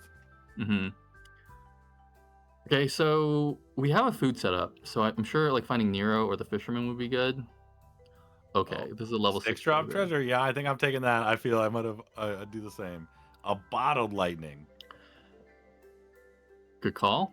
Yeah, I'm taking that all day if I'm I trying don't to think get the good boy trader's with these dying stats. anymore. I feel No, like true. But we can this switch it. We died can move for it the over, last right? time. So You'd also have to move the Selen over, but not a big deal. If we could just find one good boy, yeah, that's it. it would One be good very boy. clear. Hey, Oh, hello. he shook it right away. And now we're just looking for a fusion. We can pay Yeah, off on that trader bottled and the lightning good good boy. boy. It's Yeah. gonna be nasty. And now that trader will also. Oh no, we made it good. Maybe it doesn't die. That might be the one downfall to making that thing good earlier. Is this good boy is gonna make it big enough where it doesn't die. This is so nasty. Can anyone catch Tihuabu at I this point? wondered, does he? I'm gonna assume he knows that thing doesn't need to slay, but having it in 5 kind of gives you the cue that he thinks that maybe it needs to slay too. No, okay, there we go. We're getting a 3-drop treasure. That's what This we're is focused on greedy. this turn. This Yeah, is so greedy to play we're this getting one. this 3-drop treasure. Oh, Korra hit an early divine messenger. Yeah, that's a really good sign. That's a extremely powerful treasure, and I find it's worth transitioning for. We've given up on our 3-drop treasure dream. Yeah, I mean it's like, what are you gonna get? Slay Moon? I guess Chrono Crystal. I don't think we're gonna. Chrono Crystal, the doubler, right? They're the only 2. Baby Mimic. You're right. Baby Mimic would be nice. And what rune is that? Do you know him by the look? That's the Dying Breath rune. It's interesting with a bottle lightning good boy in 1. Yeah, it could be good. I mean, there's just so many units we can find right now that I would also be kind of tentative to take it. I feel like the food build, I'm always like that if on Fresh 6. I'm like, there's so much for this build still. Taking any of these runes feels like just giving up a turn on our way to making the build work. I love the heads up play to play the Narcissist because it denies a slay from the... Okay, it looks like we have a bit of a bug here on this combat. I didn't see that thing attack, unless it had flat. I didn't see either of them. Something very strange happened with that combat. Oh, but we got the Chrono Crystal. Wait, so we did play the Swan? Yeah, we did. Oh, we did. I guess didn't realize. so. Yeah, it might have got wonky a bit. We didn't see it, but I think we're up to date now. We have the Swan, which now gave us that Chrono Crystal. We're at 31, and we snapped a Chrono Crystal. We got rid of our Seer Spear that has been pulling this. Why are we at 31 if we took a defeat? I don't understand. It must have been a mess up with the combat. Like sometimes it'll get messed up on itself, but I think if we're back up to date now. Yeah. The board and the health totals. It works correctly on the back end. Yeah. But sometimes the front end. We have 13 gold, and this Lancelot It's interesting with a good boy out here this early, like just fresh into 6-1. But maybe think about taking the book. We just got rid of our Seer Spear. We would take a book, put that on good boy, and start ripping some spells. That would have been interesting too. Unfortunately, it looks like the fluff player did not survive, and oh my gosh, we found the dogs, the food dogs, and then also the treasure hamster didn't make it. Tikuwabu is the only player that can go live after this game if Tiku gets first. So from the perspective of the players, like the most important thing in terms of winning the tournament is to make sure that Tikuwabu does not take this first. But looking at this board, to take out, yeah, I agree. Looking at this board, I was going to say like who's going to stop you? It's very hard, yeah. But as we've seen many times, like if anyone's going to figure it out, it's the people in this lobby right now, right? So like, it's true. Yeah, you're just going to be like, oh, I didn't even think of that. Like, yeah, perfect. Mm-hmm. But like, I mean, I'm still surprised we took out Zill. You know how we did in the last round. So that was a great kind of the little same scam. thing. And yeah, speaking of scam, I think that the Dr. Frank over there is kind of the type of thing you need against this. Without like an aura, it's hard to see how it's gonna work. But yeah, I think that playing scam against food is usually pretty good, and we have a lot of summons to back this up. Okay, maybe we don't need another aura. This food dog, I think one of the main reasons you're not going to take it here is we already have bottled lightning, and it makes it very hard to not play that in one because you want that to die before the good boy, so you can give good boy more stats to pass on. You almost never want good boy to land on that dog. Plays poorly with bottled lightning. By the time you get the fisherman, and then it increases the preserve on your herding dog, it can be good. But then it hasn't been building up food until that point. So that's awkward. You need it on the board the entire time going with it. Like if I get it as my only option, I usually play it. But if I have the option to go start going good boy or that, nice. We have a cat altar and a Philistone on a cat queen. This is a very strong opponent right now. I think against I expect that this, would usually win against exactly Tikuwabu's board. We'll see. There's a lot of good boy stats getting passed. No, it looks like it's going to be enough. Wow. We have 2 things pop. Oh, 2 more cat boxes. That's beautiful. Look at the stats on these things coming out too. They're as big as our entire definitely board. Spoke too soon. This is very scary. And we haven't even gotten through the Frank in the back, which all of these cats are now adding to the total. Max damage. Yeah. Wow. The Archdemon, not necessary. Just cat boxes out here with. Yeah, the cat boxes were good by itself. Yeah, the summons comp definitely gets like an early power spike where dealing with the big units is very hard. But oftentimes the food comps and like things with Dying Breath that pass stats will overtake them eventually. I wouldn't be sweating too hard yet. Yeah. But that is a threat. That is impressive. Sure. Yeah, it's impressive for where we're at. Yeah, Cat Altar is very powerful for a level 5 treasure. And when it comes down to it, all of the boards we're looking at right now look pretty strong. So we're playing the person currently on the bottom part of the lobby, but we're getting to the point where that might not mean anything. That's a lot of stats here. Now that doubled, 300 good boy. My goodness. Just make sure to knock out Tikuwabu here. Yeah. Long term, you do better if you put the Nero in one because it adds more food stats, and then the next turn it continues adding more food stats because it walks further. But I kind of like just trying to knock out this threatening opponent. Yeah, but what about 300 good boy? Exactly. Doubling the power on the good boy for this fight is going to be massive. Ooh, we're going to use the spell. Okay. It's an expensive one, but yeah. So I would say the main thing missing at this point is a fisherman. Fisherman and the Flounder would be a really nice add. Yeah, we ran out of mana. This spell I really like, the defensive spell, especially on Good Boy. There's a lot of stuff that gives you attack, but I always like adding that defense. They also have a Chrono Crystal on the other side. They also have a Chrono Crystal. Wait, does everyone have a Chrono Crystal? Yeah. It's quite common in these lobbies. Yep. Every placement matters, and Chrono Crystal is one of the easiest way to. I mean, I forget who it was yesterday. I was about to die, and I had Grail, and someone said pick up a 3-drop. Try to get yourself. Oh yeah, I was typing in your chat. Yeah, and I was like, wow, that's so smart. I should have done that. I'm gonna die here. Dying with Grail. That's one of the one of the ways to dying with map or double bean, as I did yesterday. Okay, we have again Divine Messenger into boosters. I definitely still think that boosters is a top tier comp, Double cabinet and also. yeah, if you find Divine Messenger. It's a lot of attack, hero attack too. Exactly, the Watson is making everything grow, and it gets doubled up. Yeah, this is a tie. We'll take the ties. Both people with the Chrono Crystal. We're gonna see a lot. Yeah, a lot of these fights are gonna be both people with the Chrono Crystal. I kind of feel like Fluffs is a bit overmatched here. Like, I'm not even sure what they can transition into to fight this There's a part big of me good that boy. might have shipped that Tomorrow's Trader into that good boy. Yeah, outfit. yeah. Both the backline here looks a little bit out of place. Okay, but now it makes sense. Yep, that feels good. Man, there might have been a part of me that rips that 3-drop spell and try to get myself 100 fisherman. The high variance line, but Of course. it's so exciting when it works.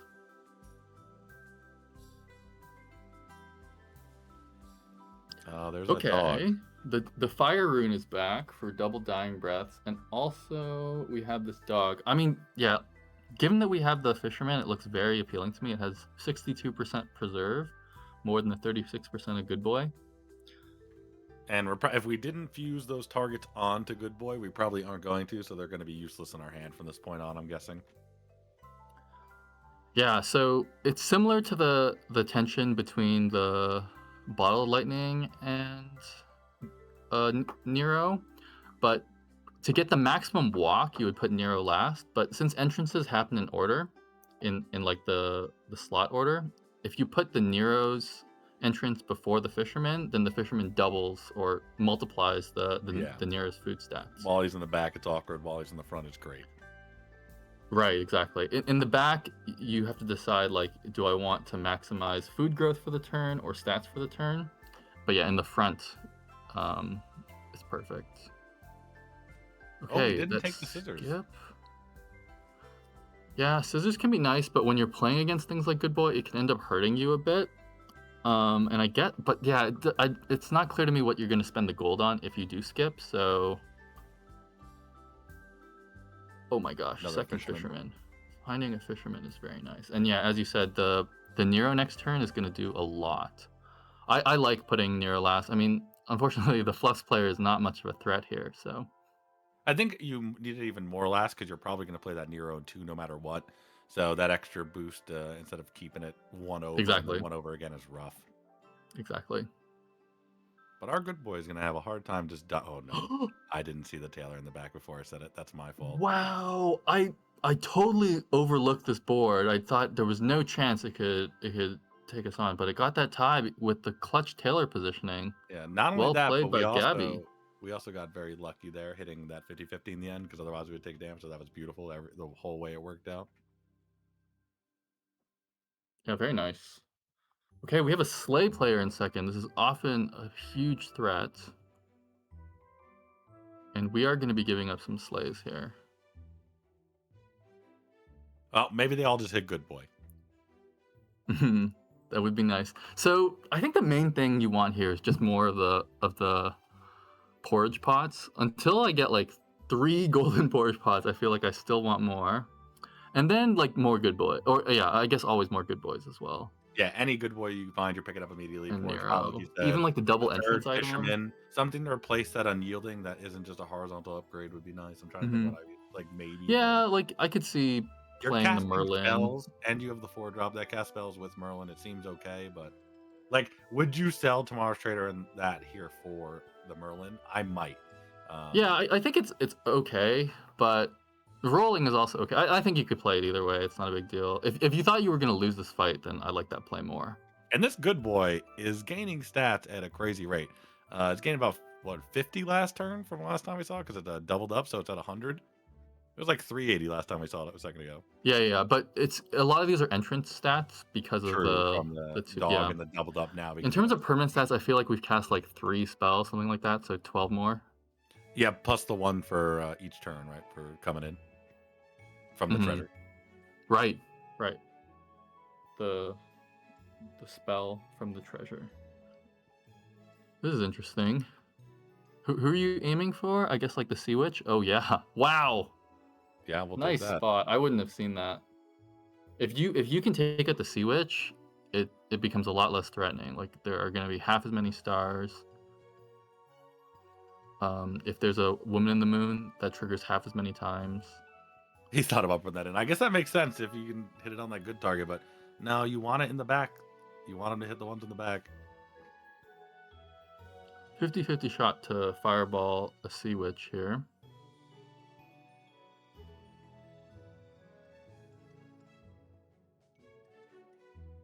After all the entrance effects.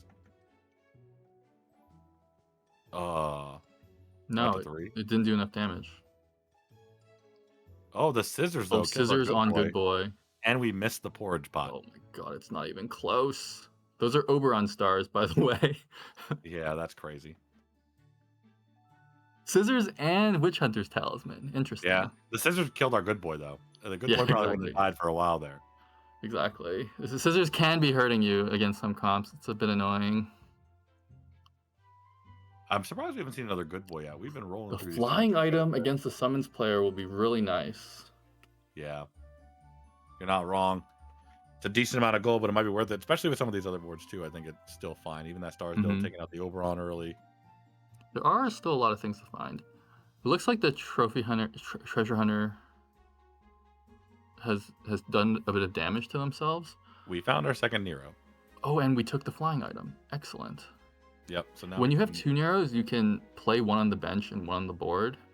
yeah, every turn, keep it in the front, and that works really well with the double fisherman build you have. Exactly. So Yeah. finding the second Nero is just like a straight up difference maker for the rest of this game. It feels like, but not doing it that way, not yet at least. Yeah. Because it was front row last turn, it's like there's no good way to do it this turn. But since we're against a player that's already been eliminated, you often like you're willing to play a little bit weaker for a round.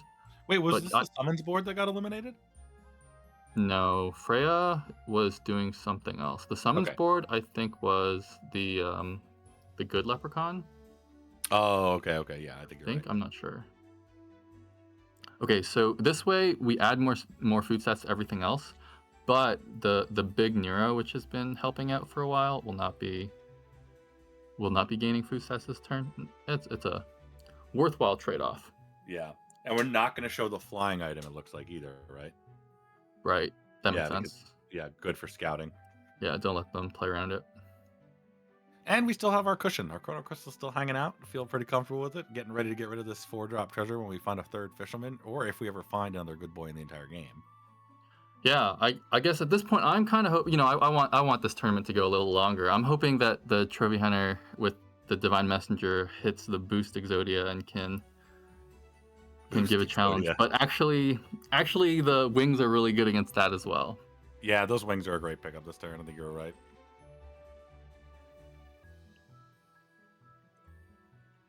Oh, it's sad to die with all of the items on your smithy like that. Yeah. Dwarves can hit a power spike by passing the big items to the Tempe for a turn. Yeah, so not doing that and being a bit greedy but dying for it definitely does not feel good, especially in the tournament. It's just rough. You're just like, oh man, maybe I should have passed it. You never know. Oh, We're gonna see. Yeah, we're playing the summons. The wings. Flying good boy. Ooh, we're gonna play both of them. This Rapunzel's Prince is so awkward. Yeah, I agree. Eyeing the Frank, but past it. Oh, I like the Firefly because Sunlight gives preserve in this. How about a 6-drop treasure? What does that do for you? Also nice. I feel like we're seeing the Moonlight Greatsword Hurricane combo a lot today on these 6-drop treasures. These are a bit disappointing. I mean, I think you do have the time to re-roll. So what do you want to see? So Bottled Lightning is an aura, which makes Magic Scarf really good. Doppelganger Diamond would be really nice. And Doppelganger Diamond would be insane here. That would be the perfect. Yeah, okay, I could see Hurricane. Just skip. Fine. But all of our stuff has... Oh, we finally did. We summoned the goodbye by taking... Oh, we skipped. Basically Doppelganger Diamond. Wow, playing both Neros. I did not expect this. Yeah, same here. I'm actually surprised. There's a part of me that even takes the bench. Phoenix here over this Rapunzel's Prince. But... Yeah. Phoenix would be an upgrade. It's just that, like, like, if it was, like, the last fight, you would take it. But there are other things to find in the meantime. Yeah. Just feels like any 6-drop treasures or opportunities to get 6-drop treasures feels pretty strong. Because double auras is just, you know. Oh, feels I good. guess that Tikuwabu is assessing synesthesia as a threat and wants to take a chance to do some damage to them here. Oh, you called it. Yeah, Yeah, yeah. Phoenix feels Wants very to win the good. fight and the. Okay, never mind. Oh, and yes, and gives you opportunity Fooled to us. put that dog in your hand. Yeah, I agree. Fooled us. Did it on purpose. The Did it get the book off? No, just by No. a second missed. That's okay. Yeah, good play putting in the celery tea and casting a spell. Wow, they both came prepared for this fight. They missed the good boys though. That's the biggest thing here. Yeah, got the smaller good boy, which means this good boy can't pass into it. But I mean, unfortunately, it looks like these stats are going to be hard to manage. But I think that duelist is going to summon 2 cat boxes. Oh, Yeah, luckily the one at a time. yeah, there was a Look at chance these that we things. could have sniped the cat queen, but it didn't happen. Oh I wow. don't think we need to. We haven't had our Phoenix die yet. We still have a whole Yeah. nother life on that thing. Yeah, even though the fight, the way the hits went didn't go in our favor. Yeah, we're just overwhelming at this point. Hope he remembers to put this book on something else before he starts doing stuff for the turn, because there's a lot of stats on any of these that it goes on to. This is a shooting star Oberon board, and that's a very large Oberon. Oh my god, Thanks. 346. Yeah, the magnifying glass is a very cool addition that makes True, because like playing a bit of hunters. Yeah, Like it pays off. that's awesome. We're also lucky that this is the turn that we're fight. Oh, that's a great find. The double entrance rune is gonna. I think you can put it on the fisherman and Yeah, make at the this good point. boy a lot larger. 800s more. Oh, Oh, but we're just talking about buying the another same. fisherman as well. Okay. It's a good range unit too, right? So at the end of the day. Yeah, Excalibur's scabbard has not gone off yet. Wait, we must have been talking. I didn't see him by the chair. Wait, yeah, me neither. We must have gotten wrapped up in something. The chair just came out of nowhere. Yeah, it's quite relevant. And I guess Tiku doesn't think the double entrance item is worth, it would be like 18 gold effectively. Yeah, Interesting. true. Oh, That is a nice find. Yep. But do you have gotta 3 wait. cells? I guess the No. spell book you could sell, and then you would play down a unit. Feels rough. I mean, you could hit Doppelganger Diamond though, right? We already took a couple Right. 6-drop treasures, or one. it could happen. Yeah, this finals, these last 3 players are all tournament grinders. They always end up here, it seems. Pretty good at what they do. We're quite blessed to watch them go at it. Yeah, it's always nice to, like I say, take a look under the hood, see what's going on with some of these thought processes, and they're nice enough to, give some expression on some of these cards for us when they don't find them or do find them. Shake the mouse over them, show us what they're looking for. It's always fun to. Yeah, that's nice. see. So Tiku, so casting sunlight in your whole board, like the It's a good stats don't point. matter, but it gives a bit more preserve for that turn, and that matters a little bit. But Tiku decides to bank 1 more gold instead. And went cooking. Perfect chair against Fire Mage. If you can Fire Mage the back row before the good boy dies, you're in a good spot. Oh my god, we sniped the biggest booster. Yeah, and the range in the Actually, back didn't die to the it's- Fire Mage. It's yeah. What we really wanted to snipe was the Ghost, though. It was pretty good outcome overall. Look at the size of those stars. Oh. So powerful. We're at 9. And We now- have that Chrono Crystal. Yeah, and now oh my gosh, the synesthesia lost to a save or a player that already died. We found Diamond. He called the doppelganger diamond, but I felt it in the soul. our opponent now has a fully upgraded board thanks to Excalibur Scabbard.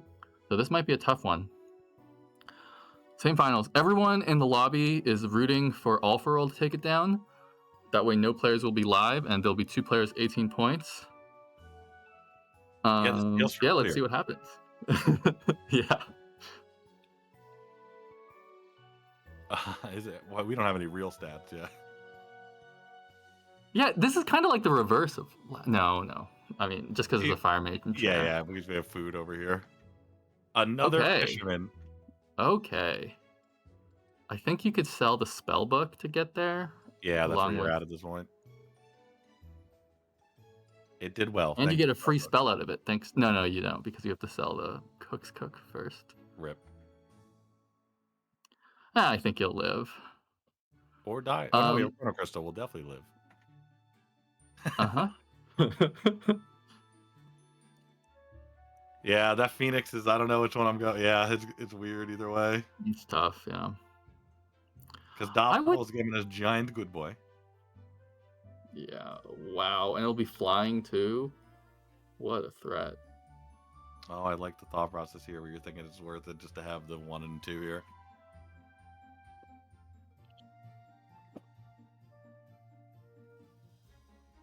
Oh, Phoenix is an animal, so it gets stats from Nero, where... Oh, true. I didn't even think about that. Yeah, that's interesting. Yeah, I should have realized why it was so big automatically. This is such a big good boy. Like, oh my gosh. And there's 2 of them? Just more worried about this fire mage, it seems.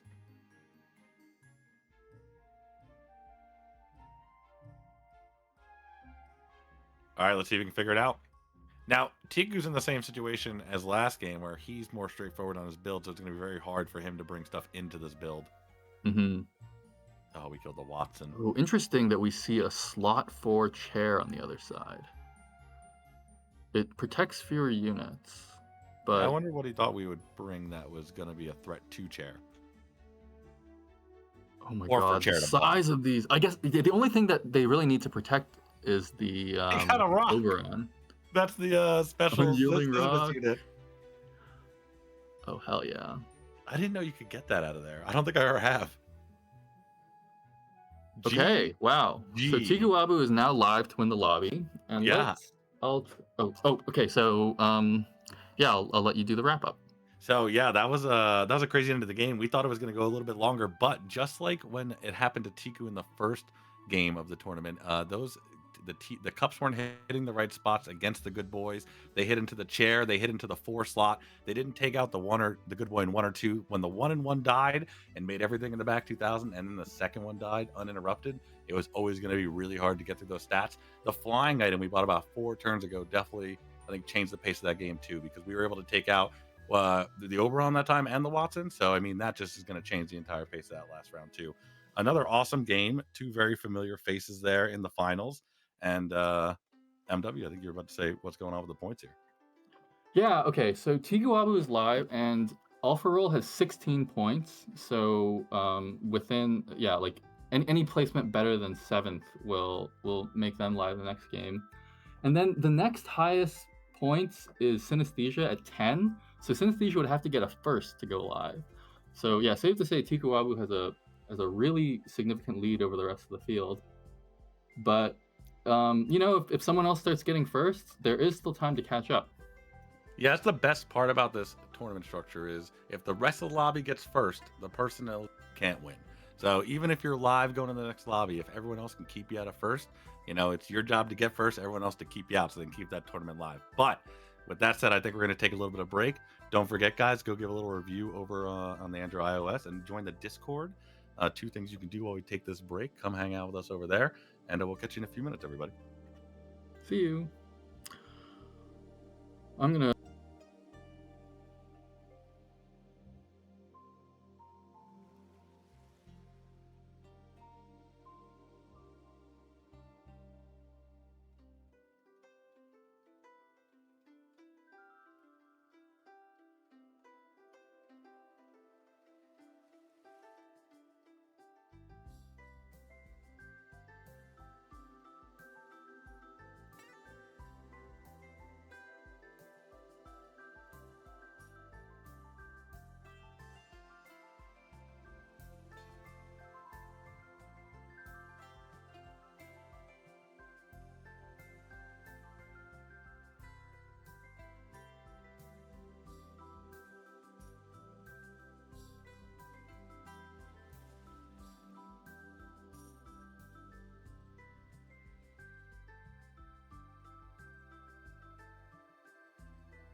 All right, welcome back, everyone. We are moving on to round three, and we have seen two crazy games so far.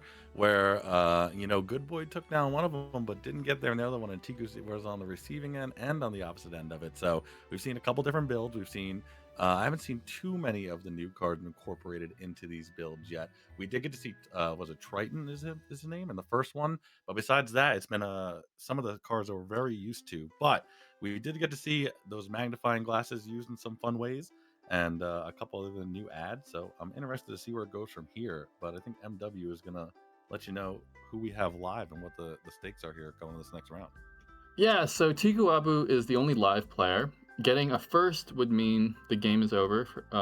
The players that are close to being live are All for Roll, who needs a sixth or better to be live after this game, and Synesthesia. If Synesthesia gets a first, they will be live moving forward. And we did see the Tomorrow's Trader with Moonlight last game, which that to me is a new interaction, and it seemed extremely powerful. And then I'm so interested in seeing how you can play. So Alpharol played some early game hunters, and use that to power up an Oberon with a magnifying glass light.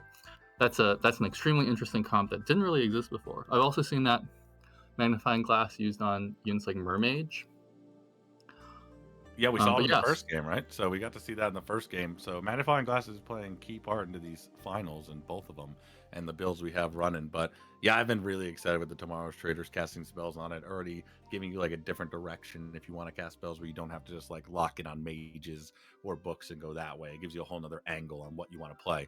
But with that said, I think we're ready to hop into this next round. I think our competitors are ready to hop in this next round. So let's get this going. Yeah, go.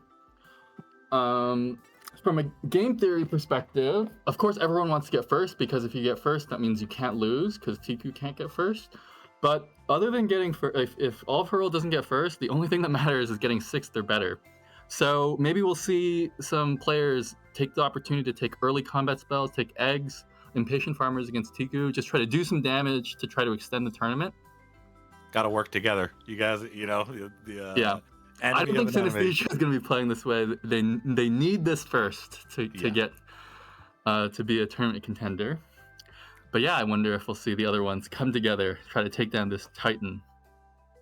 All right, so last time we saw something like this, I saw an Artemis pick, but we have an insta pick on the Sphinx. Ninja was saying recently that it's actually one of his favorite heroes to play right now. He has a first place average on this hero for the last couple weeks or whatever it is. He's been having a blast. He keeps telling me about it. I don't believe him, but I'll be interested to see how Tiku handles this, because usually if Ninja's really high on something, it can have some pretty silly outcomes. Oh, as you say it, Yep, we may be looking at Artemis as well. I consider both of these kind of tougher heroes to play, but with extremely powerful. Oh, now I see why I don't like him as much. That makes sense. They're tougher characters to play. Yeah, it's so weird with Sphinx to try to balance the so theoretically you can get infinite value out of the hero power, but then how do you stay on 0 gold for multiple honestly, I didn't think about this, but man, Baker's Rat is a cool improvement to Sphinx, because just you saw it right there. You're getting a hero attack. You're now a 2/2 character for the rest of the game. That that tells you there. If you're getting Baker's Rat even on 3-0, after you spend to get your 3-drop Baker's Rat, you get a free spell in the next shot. If that's something big, man, it's a good way to start. Yeah, on level 2, if you can get a unit that costs mana, like the Owl or the Baker's Rat, you get a lot of value out of the hero power. Yeah, Owl's always great, especially when the spell in the shop is just right there. It's just beautiful. Ooh. Starting with, so it looks like, oh yeah, unfortunately you cannot get this triple, curse. but I think you still want to take it because it lets you spend the mana, and then you get a free spell in the next shop if you can spend 1 gold. It's not guaranteed. So maybe you want to cycle a unit. Oh my gosh, very lucky. So if you take the sword, the free roll will be free, no mana, no gold, and you get a look at another spell. Okay, all for roll starting with a bat. Yeah, bat was very popular in the first 2 broadcasts. I actually haven't seen as many bats on the board today. Yeah, I mean, yeah, good point. I consider it a pretty top tier level 2 unit, but yeah, last game it seemed like there were, we had the Freya, or was that last game? And we definitely had a treasure hamster and a bunch of fluff players. People seem to be playing for late game more than Yeah, we have another treasure hamster here, the early tempo. Hercules. We have the bear skin. Oh, exciting! Wow, thank you for pointing that out. I Yeah, love watching Bearskin. I love playing Bearskin. Ooh, I kind of like casting this on the frog in the shop here. and locking because then you have the Elaine Nest. Not a bad idea. Wonder Mm-hmm. where he goes. Thinking the same thing. Nice. Yeah, feels good to be on the same wavelength as Tiku. You're not wrong. Yeah. A crushing player right now. Ooh, that's a tough board. Okay. Oh, but Tiku with the 2x2, you're not gonna Early, yeah. prevent him from getting a tie. All Then, right, we're valuing potato here. oh, you would cycle it anyways, just to get the extra trigger on Apollo later. There's Yeah. a unit Apollo which gives an aura based on, or gives sunlight based on how much.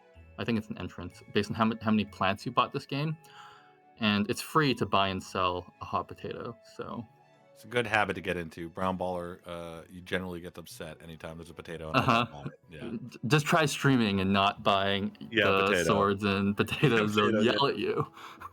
People haven't caught onto the sword as much yet, where you just want to keep cycling one drops, even if like you have 0 gold, you have a one drop, just cycle it. Hmm. I don't get yelled at of that, but potato is a never-ending battle. So Yeah, there's I always the have to say option I here. would take this Elaine, but I Yeah. guess having an extra 2 gold to spend on three cost units, it kind of is more value. Well, you also have to think. So, say you sell the potato, right? Then you buy 2 3 drops, and you're able to use a mana in that process. The gold you can roll into the next shop for a free spell, or work it out if you buy a 1 drop item where it's also just free there. So, I mean, it Right. gives You you have like more opportunity to do that. But changed his mind, took the parrot here, says, I'm not a potato person. Yeah, it looks like Tiku was scouting the lobby and decided that it would be valuable to have have a flying unit against this lobby. And this is 2 more parrots today than I've seen anyone play in the previous tournaments, or since from our viewpoint. Right. Oh, and speaking of that, we could also, if we find a player with an interesting build, we could switch over and watch them for a while as well. So yeah, maybe we'll be on the lookout for that. I'm See always this curious what Bearskin is doing. That's a very difficult hero to play. You're balancing a lot of factors. Yeah, especially your full health with 0-2 to start going in a 3. It feels pretty good. But we can you can always go for the glory here, right? And pick up anything to make the spell free and go for Chameleonaire live on the tournament. We're on 3-0. We can go back to 2-2. All we have to do is find Chameleon, and we're cooking. Yeah, I was thinking cycle the tracking dog, buy the dagger, and then I'm get a glad you're on the same free. wavelength. That's perfect. Yeah. But no, Oh it's a well, bit we are gonna crazy. we are gonna get rid of that. Pick up a second one of Oh these. It is. wow, Tiku's Yep. going for sleigh value. Not Oh, only because slay I value, the see. gunner. Yep. Yeah, I see. There are two things that are gonna buff this There's a part of me Baker's that round. wants to put that parrot in that 5 and keep that gunner in 1, try to get the 2 for 1 off the bat, and then get the better guaranteed slay back there if I'm gonna go for it. Right. Yeah, But Gunner look, back that row that is. spell Oh, costs I 0 right see. now. I see. Parrot is extremely powerful against these board farm boys. Yeah, you're not wrong. It's so tempting. 9 gold for 0. Why wouldn't you buy it, right? Honestly, no, memes aside, you could buy Snow White the dagger, and you're feeling pretty good, Oh but yeah, you are down you'd a win the turn. fight. Yeah, Yeah, but for then sure. being down in XP the rest of the game is gonna be tough. Agreed. Although Sphinx does get lots of opportunities to. Oh my That's gosh, what he not does. going. Oh, Yeah, those are good hits. that's interesting.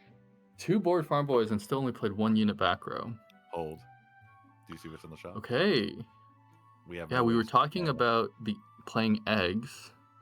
Okay, so I would be, yeah, unfortunately there's no way to spend mana on this, but I getting a wish. free future vision is like a great way to The use dream. Sphinx's power. Yeah. But you need to be able to spend 1 mana somehow in order to pull it off. He's really thinking about taking that other parrot, but I don't know if Baker's mouse is enough to have in my hand where I'm taking a second parrot to try to give it buffs. Glad that Tiku's scouting a lot. Oh my gosh, that Odin looks like they're really cooking. A 15-15 Owl on turn 4 is crazy, and the Phantom of the Opera looks like they're having a very hard time. That looks like 4 or 5 losses in a row, something like that, They are to get thinking to that about. speed. He was thinking about rolling here, which is Y- interesting. Yeah, I could see a roll. You're at 32. That's a 4-3 rough. Yeah, it gets an aura from the Gingerbread Witch. That's something I'd put in my hand to get buffs here for turn. Yeah, being able to buff a ranged unit with all of these parrots and the Pirate Gunner would be powerful. There's also this Hook's Cook plus. Yeah, like there's like a Ooh. food package on this board, but Casting that it doesn't spell with look a like bunch we're of going for it. X2s is terrifying to me. Yeah, if the other player also casts Yeah. the Blizzard, Yep, it's your just board bye-bye. has... Yep, the whole board's dead. But his is too, to be fair, or at least half of it. No Blizzard. We got out of this one lucky. Ooh, the Pucks are gonna do work against our back row if they can fire. No, we're good. We'll take the ties because we got both slaves with the parrots up front. Very nice. And Wow, now it's what just a a start. 10-8. So it looks like we're gonna be able to spend a mana here if we want to, and if you take a second Gingerbread Witch, these parrots get a lot stronger. Yeah, and you also have the range in there, so at that point, what do you need to... Oh, you still need to spend a gold, though. Maybe you roll and look for the spell in the next shop, and whatever it is, just, cast it immediately. Yep. Oh, it looks like the Phantom did get a tie or a win last round. And it looks to me like Hercules has already procced, which is not the best start over there. Yeah, I mean, it could be a blessing in disguise. It can stabilize you for a bit. You're right, yeah. Yeah, Yeah, into a that 12. early stat Yeah. boost can be enough to get a good mid-game. Yeah, that's the thing I like about Hercules. Like, even if a plan goes wrong, it kind of goes right. Like, you're still preventing yourself or giving yourself a couple extra turns to get a build going. Brown Baller furious in the chat right now. Sell everything. Oh, never mind. It did get cycled. There we go. There we go. But yeah, played that well so we can use the spell for 0. Don't have to like give up too much. And now you're having a potato rolling into 4-0. Pretty good to get what you need. Yeah, we have a bit of an awkward situation here where if you keep the Baker's Rat in your hand, they might steal the buffs from the parrots. The parrots will buff a random unit. But if you sell it, you don't get to use your Sphinx power because it gives you an extra mana. Ah, I didn't even think about that. Once it goes 0, though, I'm pretty sure it's just locked in, right? Even if you get the mana. Yeah, that's right. Yes, that's yeah, right. But you would just go to 2. There's no way to spend your last mana as Sphinx. True. When you have 0 gold, yeah.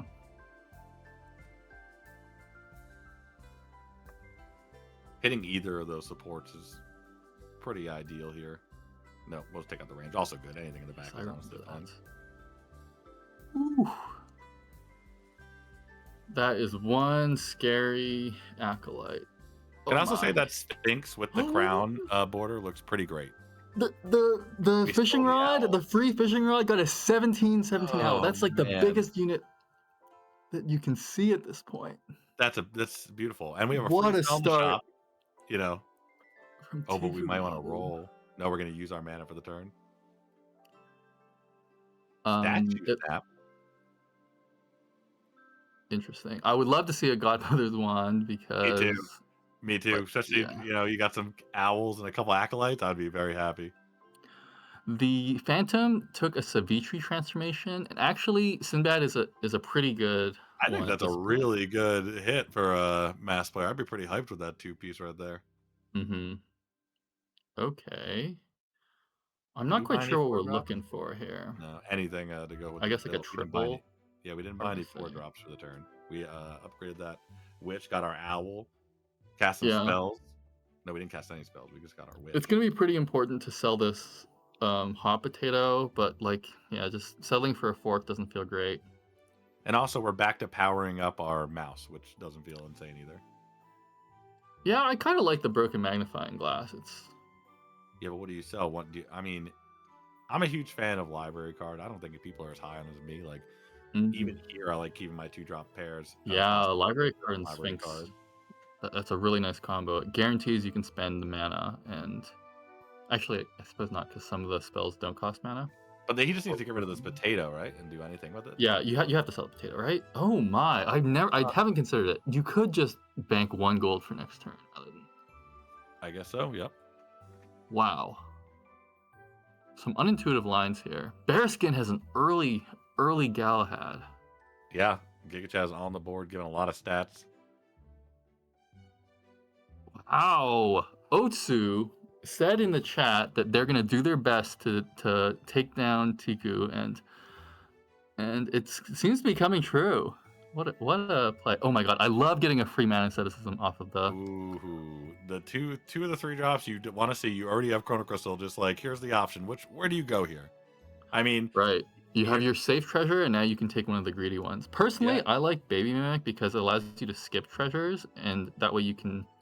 I agree. Yeah, With you don't have to 100%. avoid taking them. Not to mention, we have XP in the store.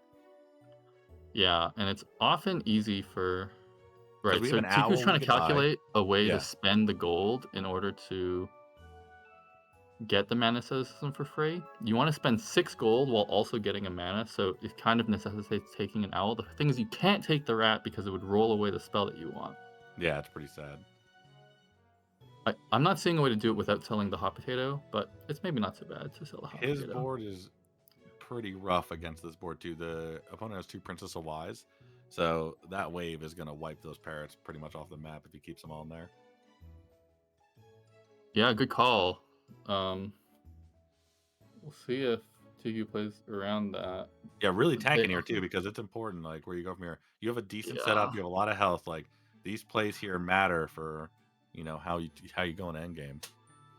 Maybe taking. Oh, yeah. The angel cost a mana too. Yeah, exactly. You can't take stuff. angel plus owl. Could see. Oh, didn't spend the mana. Interesting. No. I like this. Yep, buy that, and then you have that for free. Yeah, fairly intuitive line. It's awkward to have a random consti, but that's the only thing that costs a 3. You could power it up and keep it in your hand forever, so it never gets the entrance trigger, and then you can eventually fuse those stats onto something. Stats on a stick that can only be in your hand.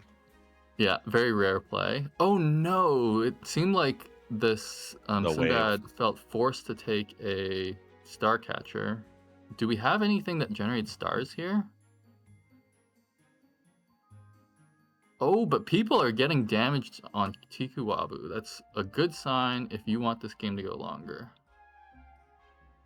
We have no mana this turn because of the XP from last turn, but we are on 5, and if we can get a 5-drop treasure with this Baby Mimic, it can really turn the tide pretty quickly. So taking that Narcissus is a great pickup here. It sets you up. Yeah. Ooh, we're thinking about the Sea Witch with the parrots. Yeah, Sea Witch is a pretty thick ranged unit early on. We're going to use the Consti in the left. It's coming true. Yeah, and like doubling parrot slays, I guess it could be relevant. It's not like the most important thing, but when you're early on 5, if you don't have a build, you're early on 5, and you don't want to take damage. And I'm guessing, is there any world where you put this magnifying glass on the Sea Witch if you're going to keep it in 5? Yeah, I think that makes more sense. Exactly. Yeah, you called it. Good call. I think that this is not the first time that Never Based has gone fluffs. Yeah. That's awesome. 2 golden fluffs is nice, but it seems like it's cost them some health. I wonder how it goes. I wouldn't say I'm a fluff believer. It's fun to play. I'm also not. But on day 2 of the tournament, I'm not quite sure it has the power level. We bought a Sea Witch and took our 2 parrots out. So never But forget. it's just it's a big range unit that provides an aura. Exactly. Though. There is no aura on it. Don't worry about it. You're gonna be fine. Yeah, +2 attack isn't nothing. Yeah, so I'm guessing that they put the magnifying glass and the acolyte in 5 because of how big the tree and the cabbage merchant are. So if you get unlucky and you don't hit them in the front and your backline can't answer them right away, you have a much less chance of getting a tie here, I think, or sneaking out of this round not taking damage. Yeah, so the red fluff should trigger once and then give 2 triggers of the green fluff. So we should see, I think, 5 buffs or maybe 4 buffs more than what we see right now on these fluffs. So we're probably looking at like 26, 22s, something like that. Pretty big. They're going to be large. I mean, our owl's a 21, 21-19. 16. Oh, and that's a double trigger. This fluff player has a very good start. Let's see if I'm gonna eat my words about this not being a hit the if powerful we hit enough the comp. if we hit the Yeah, they hit the Sea sea Witch. witch there, we would have tied. People are really bringing it out against Tikuwamu this game. Yeah. Oh my! Does Tiku go to 6? I Nope. I'm No. curious about following this player, this Odysseus. Odysseus won the last lobby, and this Odysseus has an early golden Tomorrow's Trader, along with a Slay Moon. Oh, and Yeah. Baby Mimicked. Anytime I can get that early trader, I'm Oh, pretty hyped. and Synesthesia found the moonlight on it as well. Okay, that looks like really good. Did I see a Merlin on Treasure Hamster's I board? did not. Oh, we skipped the second sea witch there. Yeah, it didn't look so Oh, strong. Tiku, oh man, after my heart. Let's go. Yeah. Picking up the Frankenstein's monster. He knows what the people want. Yep. I am the people. See, there's even a part of me that thinks about getting rid of this parrot, picking up Matt, sticking the Frank in the front, and just kind of having Stealth range in the Frank back. in the front. Yeah, because then I'll put my 2 biggest things in 1 and 2 that are evil, and then you just have a giant and yielding that's not going to get hit in 3. Yeah, that looks pretty good.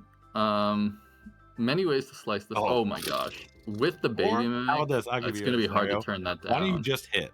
You know, just hit Yeah. your heart. Yeah, just hit. You could double up a 5-drop treasure. Oh, with The Unity. opponents kind of seem to be hitting. So, I mean, I don't mind rolling a bit to just like try to get there. This is exciting. Yes. Oh, man. Symbol of Unity might be the best. Oh, I guess Shard of Excalibur seems like the best thing to baby. Are we going to... Oh, we're going to double up that. Listen, Hero Helix is the most fun. Oh, you can't double it. I'm not sure it does anything on Sphinx. I'm not quite sure. No, but you're switching out eventually. You know, that's where I'm always coming from. Like, it's just so powerful once you're tripling up hero powers. Bearskin does have an early Merlin. I wonder if it's unstable or not. That's a very powerful unit. I like taking the shard here. I don't know what you think. Yeah, I would take the shard for sure. It's awkward because you're still in level 5, and like so you're going to be upgrading a unit which is maybe not the best. But if you can get a duelist or a Frank's monster, even a Dracula would be amazing. Dracula's pretty good because it just replaces the gingerbread witch at that point. Most of your stuff is this is going to be a problem. The size of this Tomorrow's Trader, and it's just making the board so big, and the Tomorrow's Trader is getting double slays from the Sea Witch. Yeah, I think we're going to be switching over to Synesthesia soon, to be honest. Yeah, you're not wrong. Let's see how this one plays out. Yeah, I don't think we're upgrading the Sea Witch here. I feel like we're not Sea Witch gaming in this. Yeah, our Slay game is not looking... I love, taking the thing to try to find a level 6 unit to spike. Oh, okay. That's actually a really great play, yeah. I'm rolling again here. I'm rolling. Oh my god, it's gonna be hard to find something better. I'm eyeing the Seiji plus Shield combo. Hey, there's a pirate and a pirate. I think the Lancelot getting a 60/60, which makes you a treasure later, I think will be useful. That's a scary board. Early Dracula, turn 11 Dracula is gonna be hard to beat. Frank in the front. How come Frank in the front? Flyers. Got it. Yeah, so I'm getting sniped by it's putting guaranteed to survive around the play. Yeah, 1 flyer. I see. Okay. I don't know. Yeah, I like this build with Nukis. They don't have Moonlight, but they definitely gotten some of the attacks off, as you can see by the attacks of all the other monsters on the board. If this player can find an Archdemon, that will be extremely scary. Wow, look at the size of that Tanuki. Yeah, I can see trying to dodge it. It looks like Lancelot survives. So the ideal fight. Oh no, it's probably gonna have grown from last turn. So I don't think anything survives. I see what you're saying. That'd be perfect if you could like get hit, survive, come around to 5, hit again. Yeah, take out their biggest unit and get another hit in would be nice. Okay, so what do you think Tiku is looking for the second Shard of Excalibur trigger? Going into 6 right now. I mean, the Summon Demon. Maybe a Dr. Frankenstein. Besides that, maybe a mirror. Depends on what the other boards are starting to look like. We're a little early. Mirror with Frank. That's an extremely cool tech. Yeah, where the upgraded mirror, especially if you're getting it for like pretty much free on 6.0, like with the shard, it's pretty good against most boards, especially you're playing the fluff board. All those Yeah, stats. the fluff board is all in. Yeah, they have a bunch of Oh my reds. god. Oh wow, All for Roll may not get the 6th. I mean, like oftentimes All for Roll will go low on HP and come back and win the whole lobby. So I'm speaking a bit early here. Stay away from our Frank. That's Hey. the ideal hit, yeah.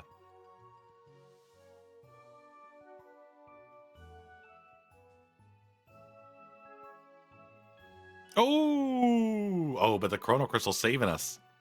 Yep. Chrono Crystal gives us another shot. Not gonna lie, Chrono Crystal's been there for quite a while. I forgot about it there. It was on the back burner for a second. Yeah. I could see. Oh my god. So either All for Roll or Tikuwabu are going out here, it seems like. This is not who I would like to be facing in this spot. It would be sad to die before the Lancelot goes off. Agreed, yeah, especially taking it and spiking it. So often in these situations, especially against an Archdemon, I'm looking at that Woman in the Moon. Because like usually for a turn or two, it's just too big. If you get like a Slay, it snowballs do we have any Slay beyond stuff? reach. No, right now not a single Slay unit, so you we'd need be to find looking? another. Oh my god. But the opponent has both Cat Queen and Archdemon. Yeah, and So everything isn't that big. it's very scary. I don't know. I don't know what to buy. But like, You could buy the item and put it on the Lancelot and then play the moon. Yep. There are ways to make the Slay work. Yeah, you have the small. Yeah, because there also there. is a Sea Witch, right? There are ways to pull it off. I mean, if we're sitting at the shop long enough, that's probably what he's thinking about. 100%. Yeah, you called it. Taking the moon here. Oh. No, we're not gonna take. We're gonna roll for this. More vocal. Okay, wow. Just letting the Woman in the Moon slay on her own. Hey, what about Never mind. Elsie? It's like, I mean, you can give it a magnifying glass and then make it likely to slay, but it's not your ideal. I kind of feel like I would prefer to have the. I would take the Melazine and take the Gingerbread Witch out and put the moon in the back, probably. Or I guess you have to keep it in the front for the Sea Witch. This one seems like it has gone a bit off the rails. I agree. Yeah, we're definitely. What if you cast the thing on the Narcissus? Yeah, the gingerbread spell. Oh my god. Got the Melazine after all. Why would you buy it for 5 when you could have it for 1 upgraded? We weren't thinking. What a play. Oh man, that was awesome. Must be nice to just hit like this. Oh. Who's it going on? Who's it going on? Owl has stats. The 3 drops are the biggest ones you can hit. Yeah. Oh, well. Okay. Rough. Thank you, dog. Welcome to the team. Wow, what a tense fight. Our finals from last round is now 7th and 8th, 1-1. Oh! Okay, I think it's too big. Can anything catch up with this Woman? And we're gonna get a treasure here, maybe. Oh, the Frank is kind of impotent. Uh-oh. You kind of just wish that this back row didn't exist. Like you could have more attacks on the Woman. It's not too big. I think we're dead. Yeah, that's it. And it looks like we're gonna pop over to All for Roll at 1. Sounds good. All right, we're popping over to All for Roll. He's also at 1, so this is we're following all the way down here. I wonder if you just played the Sea Witch, the 2 Slayers, and then that's it, if that would have been a win. I think you're right, because you said it was too big. If we just get it right off the bat and go for it, we think we just get that. And yeah, just keep letting it slay. But it's hard to make that call. I mean, against a summon, because like if you get it wrong, everyone has watched you make a slightly the call of a century that doesn't hit. Big summons board. And we're taking cats. And it looks like the shop has no, never mind. I thought that the shop had grown, but I think it's from the cat aura. Yeah, I think you're right. Pretty big. 8's a decent amount of cats coming down on that board. Hey, the small imp from turn 1 is still on this board, by the way. I'm telling you, these small imps, they just stay. I don't know how it happens, but they're just here. Turn 6. Unyielding pretty good. You're not wrong. You're definitely not wrong. And it's also, we're not thinking a little bit, it's the evil unit to trigger demon. The Sleeping Miso also kind of provides an evil unit, but it's not guaranteed to come out. If the duelist dies first, then the Sleeping Miso will not be seen. I haven't played out cats in a really long time. For a while there, they switched cat box into 4 and brought the funny charm into 3.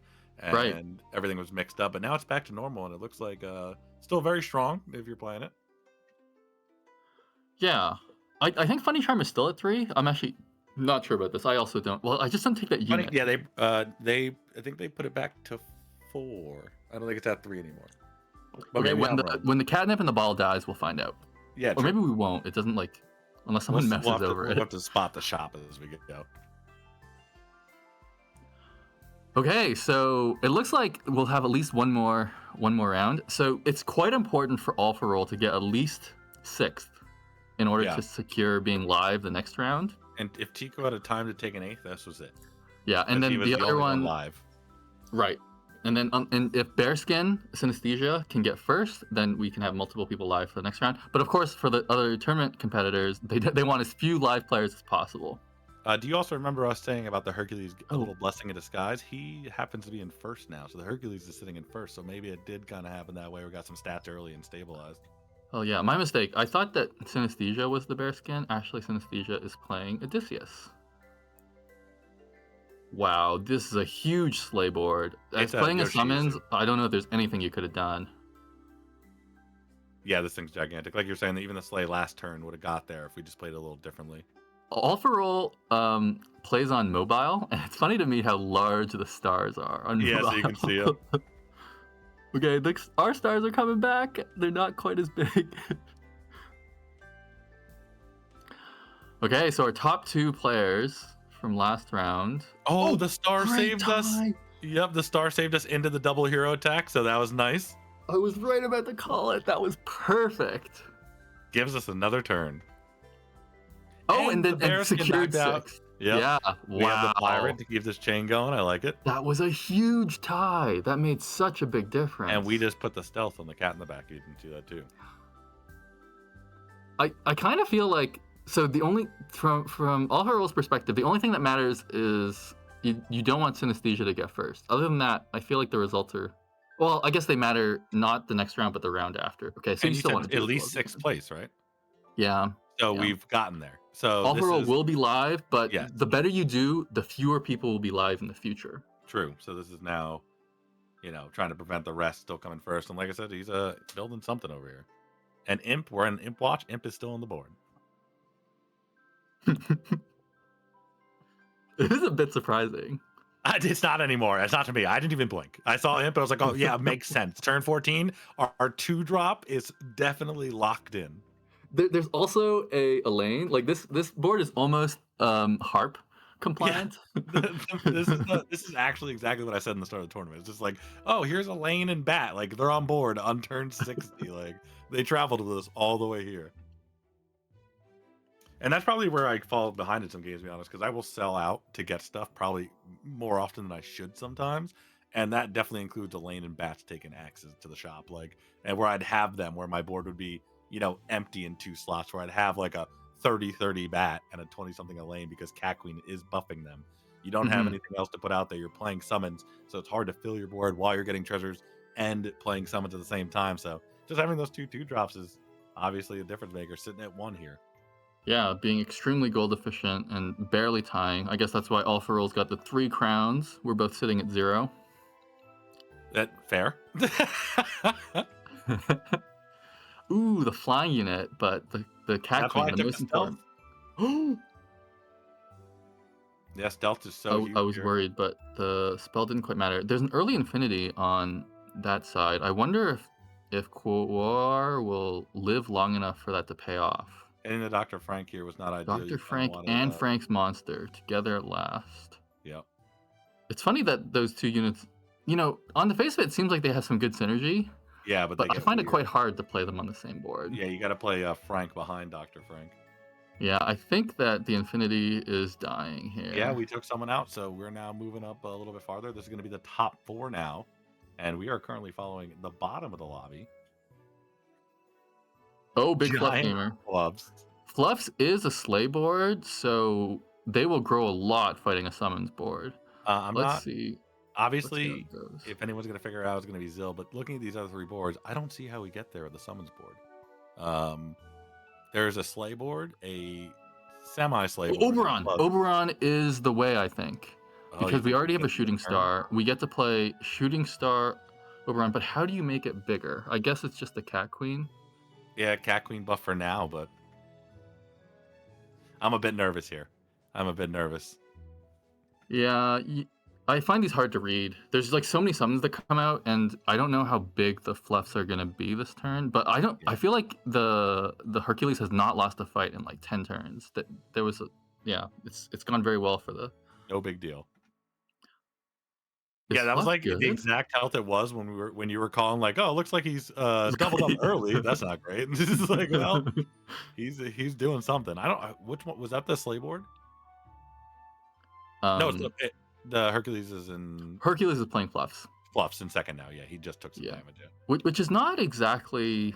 Yeah, it's Like, not the they don't Hercules gain board. permanent stats, but I mean, yeah, like if you hit good fluff things, then you don't need a hero power.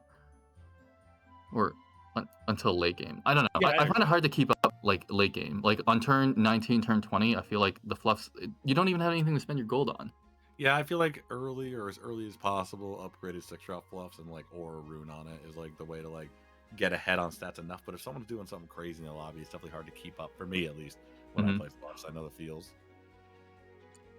Maybe if you hit Wish for Life, oh, then you're you off can start going crazy. You're off to the races. I didn't count the Infinity Treasure, but yeah, then you're just off to the races. All right, I'm glad we're not ending in 3. I mean, I like Tikuwabu a lot, and I still hope they win, but I'm here to watch some Fairy Tale Fables. And yeah, we get another the more round. games, the better. And look at this. Look at these sleighs. Yep. They're just getting bigger. He's gonna be hard pressed to kill the ones in front. This is an interesting treasure set. I wonder what you would be sharding. Another 6-drop fluff. Yeah, like it's just the fluff. That's all you care about. Yep, another one. Is it big enough? I'm not sure. After we hit Oberon, this fluff board is not going to be big enough. But this fight, it may be. I'm not. So all of the Archdemons have summoned at this point. Best bet is keeping that dog or the second cat alive so we get the unyielding attacks unbothered by things coming back at it. So this feels pretty good, this attack order, the way it worked out. Yeah. It could be a tie here. Yeah, we might have to get lucky if we hit the wrong ones. We hit the wrong ones. Oh. GG, we're going to move over to Never Base playing the fluff board, and I think secretly... you were pretty happy about that. Yeah. Maybe not secretly. Maybe not secretly. Very out there, you're very excited about this board. I'm so curious. Like, what are you gonna shard? Yeah, just spend money on spells. Like that's how I feel. What do you shard? Oh, more spells. Lock for it.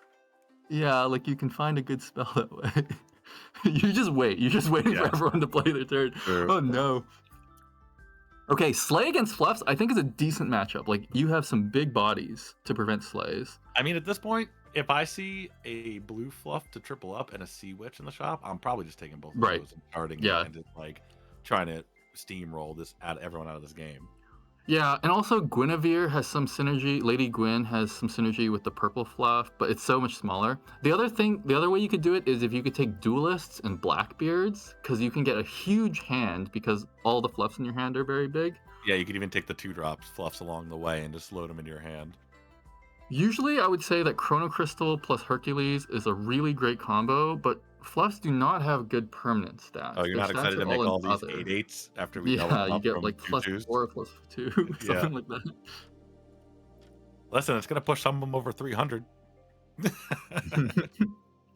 They should be over 300 by the end. Oh, they're gonna might be over 400 after the nonsense. So we got double blue fluff hanging out down here.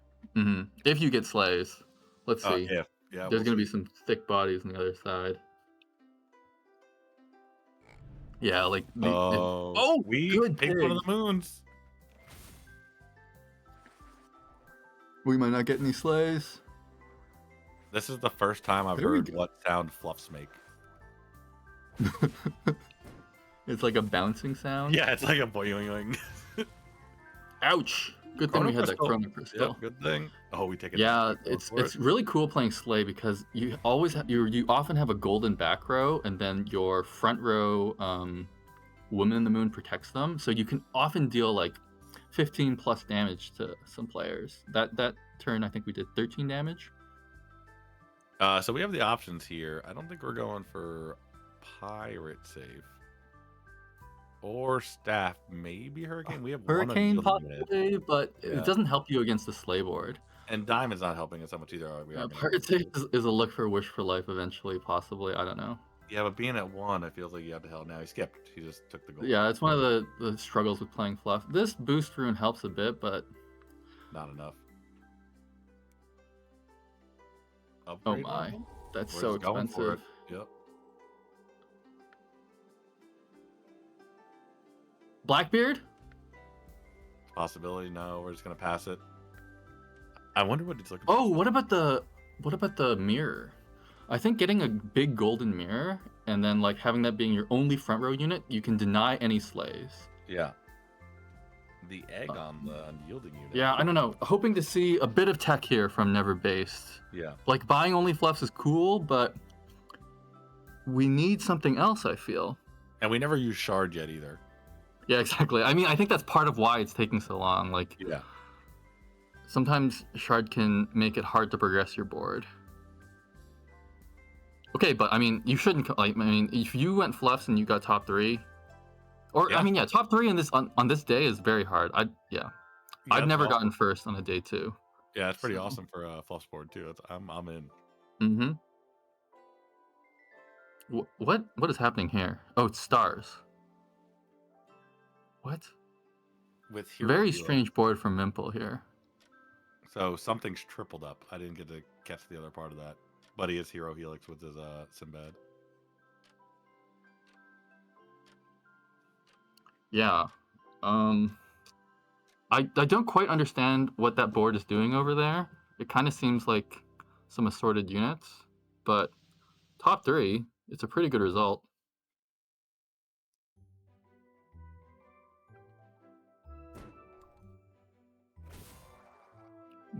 This patch, there's a change to the Tailor where it no longer generates stars from Nocturne because Tailor, if you give it more than 6 attack, guarantees a slay. Oh my, yeah, it's the just stars massive are Nocturne brutal. stars. Oh my god, we need to hit that I guess last the one. synergy there. But we're popping over to Mimple, and this is going to be the finals, right? Yeah, exactly. So the Nocturne gives everything slay and makes them be able to generate stars on the slay, and then the Moth makes those stars even bigger. So yeah, going along with the Guinevere 2 bag there. yeah, and I guess the tripled, as you mentioned, the Hero Helix plus Sinbad is going on a Starcatcher, which grows the Nocturne every round. And, and in particular, when Starchild slays, those stars are increased by Moth and Guinevere. So those are going to be massive stars. Those are what took out our fluffs. Yeah, it was tough to read this board, but there is actually a lot of synergy here. Yeah, those the casual 500 or 400 stars, whatever they were just taking us out. Yeah, okay. So Synesthesia in first. If Synesthesia gets the first place here, they will be live to win the next one, and they're showing like some decent tech. They're hiding what they're doing. Hopefully, Mimple scouted them earlier and knows that there's some woman in the moon in the back there. Meanwhile, I would have looked at the board and said, "Why are they only playing 4 units?" They must not have found other units. Yeah, I mean they're playing a really weird build. I guess we'll see how this goes. I see fluffs and I got excited. I forgot where we were. I'm not gonna lie. Okay, pumpkin carriage. That's all. Yeah, now we're cooking our 30-30 pumpkin carriage. I think I would just be like, yeah, similar to fluffs. It's hard to see what you can improve here. But Yeah, we have a have Guinevere to MooMalow. triple. That's clear. that Oh feels my good. gosh, this And is also going to be a big The pirate boost. save. Oh, and it's Starcatcher that is doubled up. I see what you're saying before. Yeah, are we going again? Yeah. We're all in on Starcatcher. So this would be like a 5x Starcatcher, something like that. But like, is that good? Yeah, I don't know.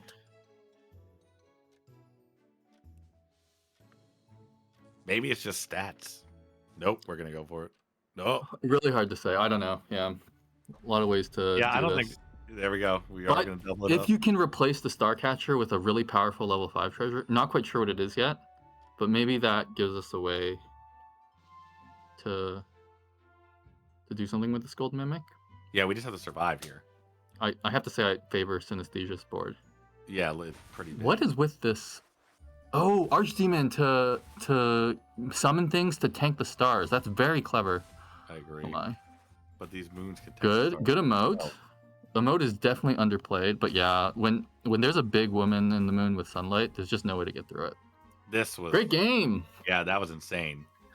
Synesthesia taking it down with Slay. We're seeing a lot of different comps. It's not, we don't have the same as last month with the same comp every game. We've had boosters, food, we had a Frank's Monster, and now Slay. It looks like this is a wide open meta. Yeah, and it's been pretty fun to watch so far. And you know, we get to follow Synesthesia. You did call it by saying all they had to do is win this lobby to be live too, right? Also live? Yeah, that's right. Synesthesia is live. Yeah, And so casually is, hitting live here. yeah, so we have 3 live players in the next lobby. There are Tikuwabu, Alpha Roll, and Synesthesia. 3 very dangerous players to have that live tag next to their name. But I think it's time for me and MW here to take a break. So while we take a break, don't forget, guys, we have a little code in chat. You can get some for yourself, some crystals today if you haven't done it already. The code is monthly November, or you can hit the exclamation point crystals in the chat. It'll pop up for you. You can only use that during stream today. And don't forget to join the Discord if you enjoy watching, playing, interacting with the community. It's always a good time over there. So join up in the Discord, little exclamation point, a Discord to get on over there. But we will see you guys in a few minutes for the next round with 3 live players.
All right, we are back and coming to the next round of this monthly tournament, and we have a couple people live for that last crazy game. All these games have been pretty good. Um, as we keep seeing, every decision matters, every point of health matters, every last chance at a different hero to get yourself one more turn matters. Because if it happened just a little bit differently, Tiku came in eighth there. The only person live in the last game came in eighth. We had Zill in seventh. That if he would have lost that 1v1 versus Tiku, he wouldn't have been live. A couple of people got knocked out, and that's setting us up for a few people live in this next round. And I think MW is going to get into that with you right now. Yeah, so we have 3 live players. We have Alpha Roll at 21 points. Synesthesia and Tikuwabu are tied at 20. And then from there, Never Based has 12, Mimple has 11, Yoshitsune the cat has 9, Quawar has 8, and Gabby Jagoda has 7 points. I'm excited to see one of these players that are not live take down this lobby and really open this up. That's what I'm rooting for here. Yeah, we have someone at 9 too, so that would automatically make them live. There's a couple people at 12 where they could sneak into the top spots with him, and that could make them live, which then could make the next game full of live players, maybe only 1 or 2 not live. So I think we're ready to hop into this next game. I think the lobby knows that, and it all comes down to these next couple games, y'all. Lobby is starting. I want to see a Peter Pan. I feel like that hero is good right now. I agree, especially with Trader. And if you get, like I said, I got Hat Ball early, and I think I'd upgraded Chameleon. It slayed in a Trader, and I was already Pan, and I was already getting Hat Ball, and I was just like, oh no, this is great. Everything's fine. Like, don't look over here. We have plus 60, plus 60. Yeah, we've seen a lot of cool comps. Haven't quite been seeing that many mages yet. No, it seems that like if you're playing mages, you're either like playing around it, but not directly into it. Uh-oh. What do you think about this hero? Me, I'm a Sundiata or a little Master Yeah. all the way. So that's where Yeah, I generally go good. with either of these. Try to spike a turn 1 owl. Yeah, and I guess Sundiata is like a good mix in tournaments of a strong character with a strong ability early or whenever you need it. And that gives you like a lot of open options. I love that you can maybe do some golden damage to your opponents early as well. Yeah, true. That can you be saw the huge. difference last game. I mean, everyone felt like even if they weren't, it felt like they were targeting Tiku and taking damage every single turn. And it was just like, board wasn't that weak, but everyone else seemed to be playing stuff that just gave it like a little more push pass to give that extra damage in every turn, which good job on the lobby because you didn't want him, snowballing there. Yep. Nobody wants to get swept 3-0, and they sure came together and prevented it. And now you got a couple dangerous people live with them. Oh, are we doing it? We got that turn 1 owl. Are we doing it? Okay, I love this. I love that Synesthesia is Wait a second. going through scouting the... Can we look at the heroes? Oh, there's a Dionysus! There's a How Dionysus exciting. player. Who's on Dionysus? Oh my gosh, Synesthesia is not a fan of the turn 1 owl spike. Yep, and I would immediately. I guess by your reaction, you might have done the same, but... I haven't thought deeply about if it's good or not, but like it always feels so good to me having the... I haven't really thought about it, but I really like it, yeah. Yeah, it's defensible to not do it for sure. There's some extremely powerful level 3 and level 4 units to So I upgrade. think I saw the name flash by. I don't want to act like I was psychic about it, but I think it was Never Based who played the Dionysus. Never Bait, right? The fluff player. Yeah, that would make some sense coming from the fluff background. I like to see it here. Ooh, if you can be dwarves and get an early golden Vendi, for example. Yeah, if you got a Moonlight going and everything. Oh, and Quawar is playing Wayward Sisters, who I think, it's quite a high variance hero, but I think it's extremely fun to play. I hope it's actually good enough. And there's a Brothers Gambler again. Mm-hmm. I think all these heroes are pretty strong. Wait, Mimple didn't buy a unit turn 1? Really? Very interesting. Is that the Wayward The Sister? Sphinx. Oh, the Sphinx. Wow. Had no units on board turn 1, but still got a tie. Must have cast a spell or something. I wonder what you're casting there, though. There is the plus attack. Oh, we may need to restart. Oh, Mimple maybe did not get in the game. Okay. Oh man, I'm more crushed by this restart than anyone, I think. Oh, the Dionysus might not be back. Yeah. Sad. Okay, yeah, we only have a call from the tournament that we are restarting. Oh no. But we'll definitely see Dionysus again, right? No, don't say that. You're being nice. All right, that was my chance, man. That was our fluff player. Really, know what the people want out here. There's still hope. We've been rolling them I already. appreciate you being nice about it. I'm just a bit sad. We'll see. We'll see.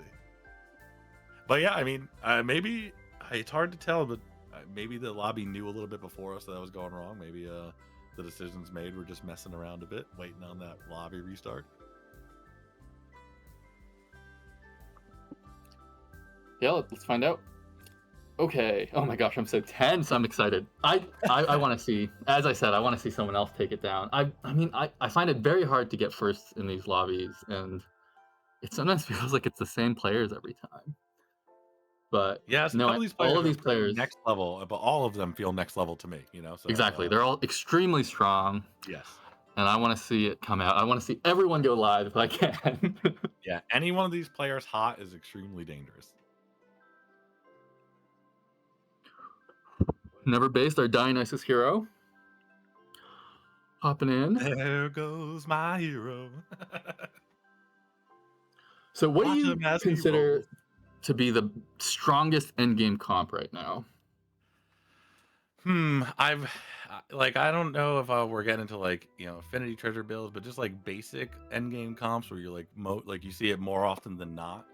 Um, the Slay Stars has just been Slay Stars. brutal, and if you have some kind of booster mix in there, or if you Mhm. have something else that goes with it, it's pretty strong. I'm more equipped to play. My game's play style is more like IHSB.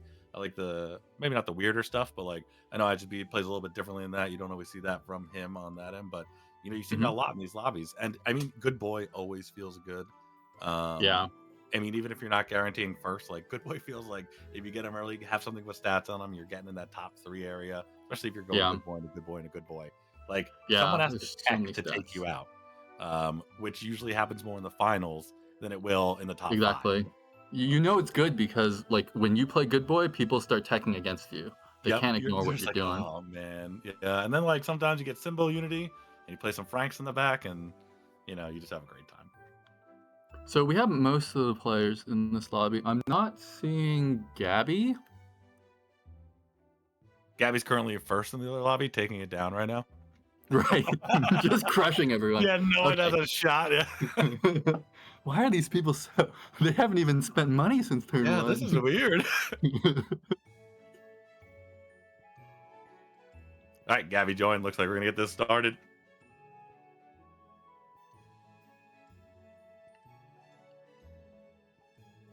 Man, I'm I'm so really high excited. right now on dwarves and boosters. But yeah, Yep, actually yours no makes sense. dwarves so far. The closest we had to a dwarf player transitioned out. Yeah, no dwarves that we watched directly. The other ones came in third and fourth or something around there, right? We had a full You're fourth right, you're dwarf. right. Yeah, Yeah, there was a player that went all in and yeah. I think it was didn't. top 4. We didn't quite get there, but yeah, but dude, it was so funny when we transitioned out of dwarves because they were just immediately like, "Well, you shouldn't have done that." Like, here's your Seiji. Here's Yeah. your Seiji. I mean, we did great in the game still. It was still like where we defined, but it was just like as soon as we got out and we took a boy, it was just like, "Here's all your dwarves." Hmm. I like the end games with dwarves because people are like playing around the mirror and stuff. It's very tense. Take your guess quick. I'm Ooh. saying he's going I would Oinksburg. slam Oinksburg. Really? I But would slam Sinbad, but I'm guessing for the tournament. yeah, it's tough. Sinbad's like risky. You For basically sure. don't have a hero power until I say later 3. on, and No, I'd go 3. I try to pick up a Star Catcher or a Slay ooh, Moon early 3. and just like go off of that. All right, you're in good company. I'm Synesthesia in. agrees. I'm Let's see in. what level of treasure Synesthesia goes for. Yeah. It's hard to wait in these lobbies, so I'm guessing 3 would probably listen, MW, I'm not even kidding. On this character, I'll take a 2, and if I see library card, I'm snatching it up. Like I don't immediately. mind taking 2s because you can find the wishing fountain, which Yeah. will make 2 3s, which get doubled. But Or Sunstone. if it's not wishing fountain, I usually skip. If you get Sunstone too, right? You get 2 Yeah, sunlight spots in the back, and then all of a sudden you could have like a tree build pretty early, and that gets annoying with double sunlight going into 3-0. yeah, it makes sense. Synesthesia has an option to bank a gold for next turn, But we're just and gonna does take it. Yeah, I like that line. But this is awkward because you can't sell the potato without selling your sword. until you buy a unit. Yeah, it's always so funny to see just a potato on board with the sword. I wonder what this lock is for. Maybe the imp? Bat. Yeah, it's Bat. Come on, we know the deal. It's gonna be this imp is gonna be a mainstay on this board until turn 60. We're gonna be here for the Fair long enough. run. Imp is not a great unit to triple, so I guess on like Treasure Hamster and Sinbad, I think I'm a little lower on it. Maybe it's good But though in yeah, you have to Sinbad buy because you're 2 not trying units to from that triple shop. for the 2-drop, right? So maybe it's not you're not even looking to triple it, it's just good by itself, might as well buy Yeah, it. yeah, exactly, exactly. And yeah, you probably don't wanna play too deep into the hero power. You just need to, yeah, like, let it be in the back, and it eventually maybe it'll help you out. Usually, turn 2 Bluebell is a bit risky because you could die before your star lands, but with an unyielding unit, I think it's much more solid. If you Yeah, go I first, your it's star a is good gonna point. land. Yeah, it's a really good point because you actually have enough attacks to get there. You were saying before I was good on 3 or 2-2, so it's always good there, but yeah, here, if you get lucky, you're good to go. I get very scared taking Bluebell. But yeah, we see another toy dino. Yeah, we actually didn't look at the heroes. This is Treasure Hamster again, and we have a Phantom awesome in here too. So a bunch of my favorite heroes in here. Phantom, My Treasure bet is Hamster. Savrini is all for roll. All for roll, has been a Uh-oh. big item fan in the past, Yep. but haven't really seen too many vampire daggers this today. We have seen a bunch of magnifying glass. Yeah, maybe it has to do with the change to furnace. Maybe it has to do with some of the changes to the dwarfs in late end. But I, in the previous tournaments, it was Vampire Dagger up until like 5. They would just insta buy it. Just all of a sudden it's on the board, ready to go. Hmm. Yeah, this is a Oh, it's Gabby on the okay. on Salverini. Maybe I'm just taking Tough shop. Baker's Mouse here. Yeah, I'm just trying to get something else. Yeah, find another Yeah, one. because I'm not taking any of this other stuff. Parrot's weird Well, here. I could see the farm boy Okay. because you Yeah, you have can a give bat. a little boost. And then yeah, depending on what your opponents are playing, maybe you like the parrot. Yeah, you still keep the Imp and 5 though, just in case the farm boy Weird. for some reason doesn't At die this right point, the away. mouse doesn't do much. It just banks a mana for next Yeah. turn. It's not If I nothing. was gonna do mouse, it would have been before buying parrot, just to see if I could pull anything else. Yeah, like But a yeah, pair to go with. going with your line here. He seems to It think pretty in terms of guaranteed at stats, 5. I think that Farm Boy gives the most stats at level 2, and especially if you can put on a ranged unit. But Yeah, then it's very easy to play around. Or yeah, like if they have a flying unit, it can be a total disaster. yeah, because then you just have a 1/1 that's attacking into basically nothing and only giving half those stats. It's a little bit rough. We should be able to get the star off. Maybe that just covers us. We're also a 2/2 hero at this point, so Yeah, I think this is at least a tie. yeah, which is great for where we want to be in this lobby. And I think he'll try to go for a 3-drop.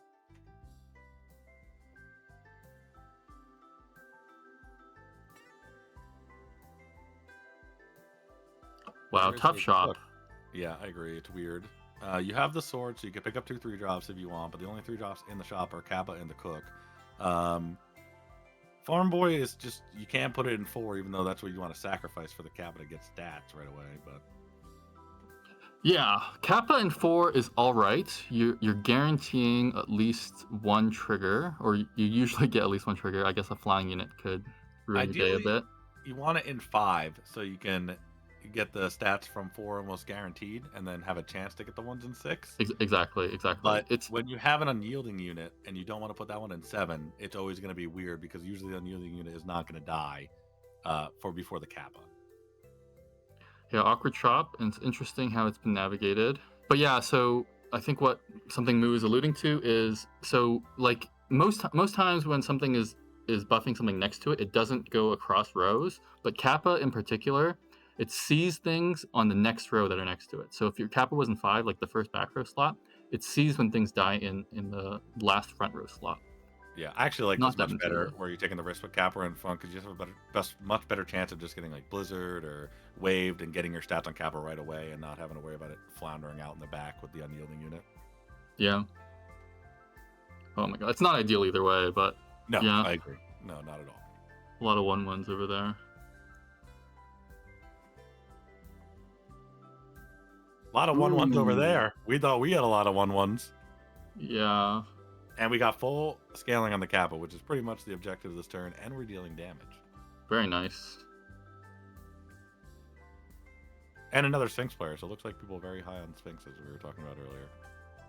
Mm-hmm. Mm-hmm. So, do you take the dagger here and just stick it on the Kappa and not worry about scaling the Kappa as much as you worry I'm about so scaling glad the I don't have dagger? to deal with this shot because I have no idea what I'm taking here. Yeah. This dog plays really well with the farmer, Oh, and which this is another yeah, they're gonna farmer. play into. Okay. Okay. Yeah, it's gonna survive longer.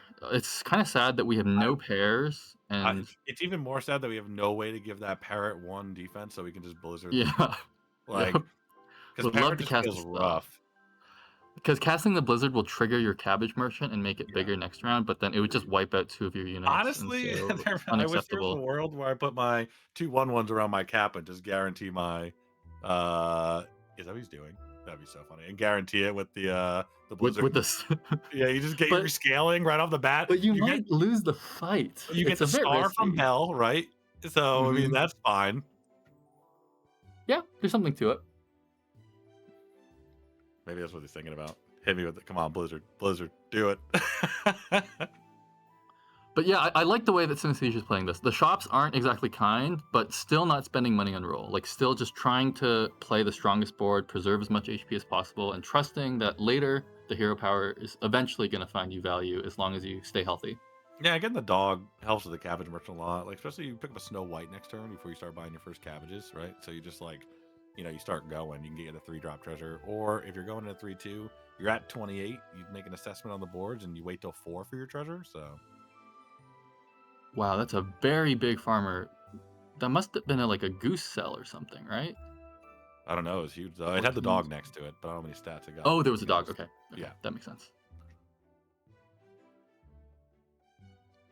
putting that in the back feels so risky to me because you want it to die. Yeah, it doesn't trigger off of hero attacks, so it's a bit awkward. But then it's just so the board farm boy wants to be in front. Oh, actually, this way, the cabbage merchant is already preserving some of its food stats, and now the board farm boy's food stats are also going to go on it. So there's a bit of synergy. You could play more into the synergy by taking the impatient farmer. We'll see if that happens. Yeah. Nope. The other thing though is that you just want the cabbage merchant to die though, right? So you keep getting the cabbages because they expire after. True. Exactly. If it having it in lives, the that's back actually feels- quite awkward. Yeah, it's really weird. Oh, we taking the puck. Ooh, interesting. There's a part Puck. of me that would have sold the 2 drops in hand and maybe like the bell and then picked up both the farmers here, just picking up a pair. But I think we're waiting Uh-huh. till 4 at this point to try. I to was get looking at treasure. the 2 pirate gunners in the previous shop, but Yeah, they are a little bit weak at this point. yeah, definitely understandable. If there was like 3/1 even, I might even consider that more. It seems like Ah, Cat Box plus young Kappa synergy. Let's see how it oh, works. true. So it's a cute play if you're able to switch it up, where you can Yes. have the cat in 6 and have it die and then have another one spawn up in front. It's pretty nice. Yeah, exactly. In 4, it has the same effect, where if the Kappa is still alive, it'll summon cats around the Kappa. Yeah, which would be ideal, especially if you get like Blizzard here or anything like that. Yeah, Blizzard would be great. Yeah, Let's see we'll if take that. Qualar casts one. Knock. Oh, but he has Oh, one. does it? Just don't kill it. Don't kill the Kappa. God. Perfect. Yes. Absolutely It is perfect. It's beautiful. And we still get a snipe with the 1/1, by the way. These stars are pretty big, but that's good because we want the cabbage merchant to die here. Yeah, this is turning out pretty well. Yeah, so the way I've seen this played is you sell the cabbage to buy a new one. Yep, you just do that as much as you can from this point. Kind of handy. I'm kind of looking at this Havi plus pouch. It's gonna be so big. Yep, you're right about that. You thought about the same thing, it seems. Heavy with 2 swords. Yeah, maybe not pouch. We'll see. Oh my god, that's an awkward combo. Ares plus Sisyphus. It's gonna be very hard to take losses. They must not have had good choices. Oh my god, but Ares Might with though. the hunters is looking good.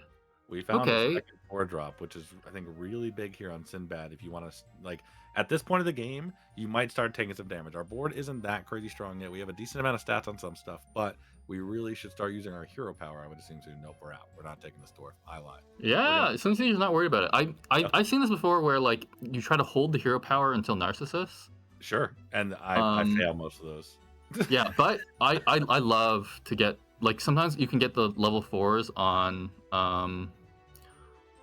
Sinbad. If you can get Odin's Ravens plus Mana Catalyst and you have those doubled, you're extremely powerful. Like Oh, that's yeah, as all powerful the way as till endgame. level 6 treasures. Yeah. So I don't mind taking 4 pairs personally. Yep. But this is an interesting line. I mean, we're getting max value of the puck, and puck is going to be very good against this board. The Mycrofts are scary, but they are weak to stars. Yeah, so if we can take out that front line, which only had a couple things in it to begin with, and then those stars pop off, it'll be great.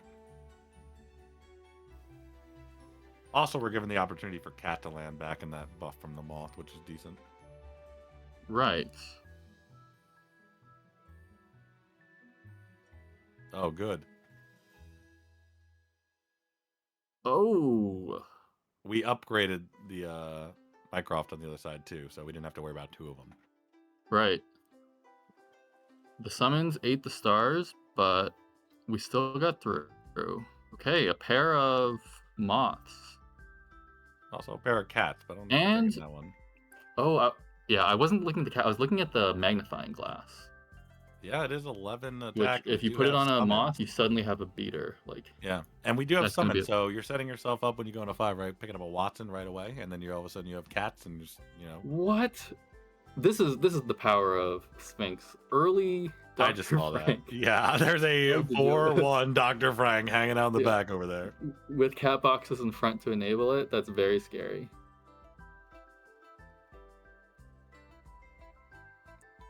Oh, we did take the cat. Okay, took your line. Yeah, well, both of it. We both got it right on that one. Oh, we just rolled past that too. There's some attack power if we were to take No that. treasure. Very sad. I guess there's still time. Yeah, like having double moths, like probably the 8 power star already gets a kill, so it's not really necessary to doubles boost it. But You're trying to get some. I kind of like this Kappa scaling line. yeah, Not gonna you lie. do want to set up the treasure, the Kappa scaling. Oh, change it out.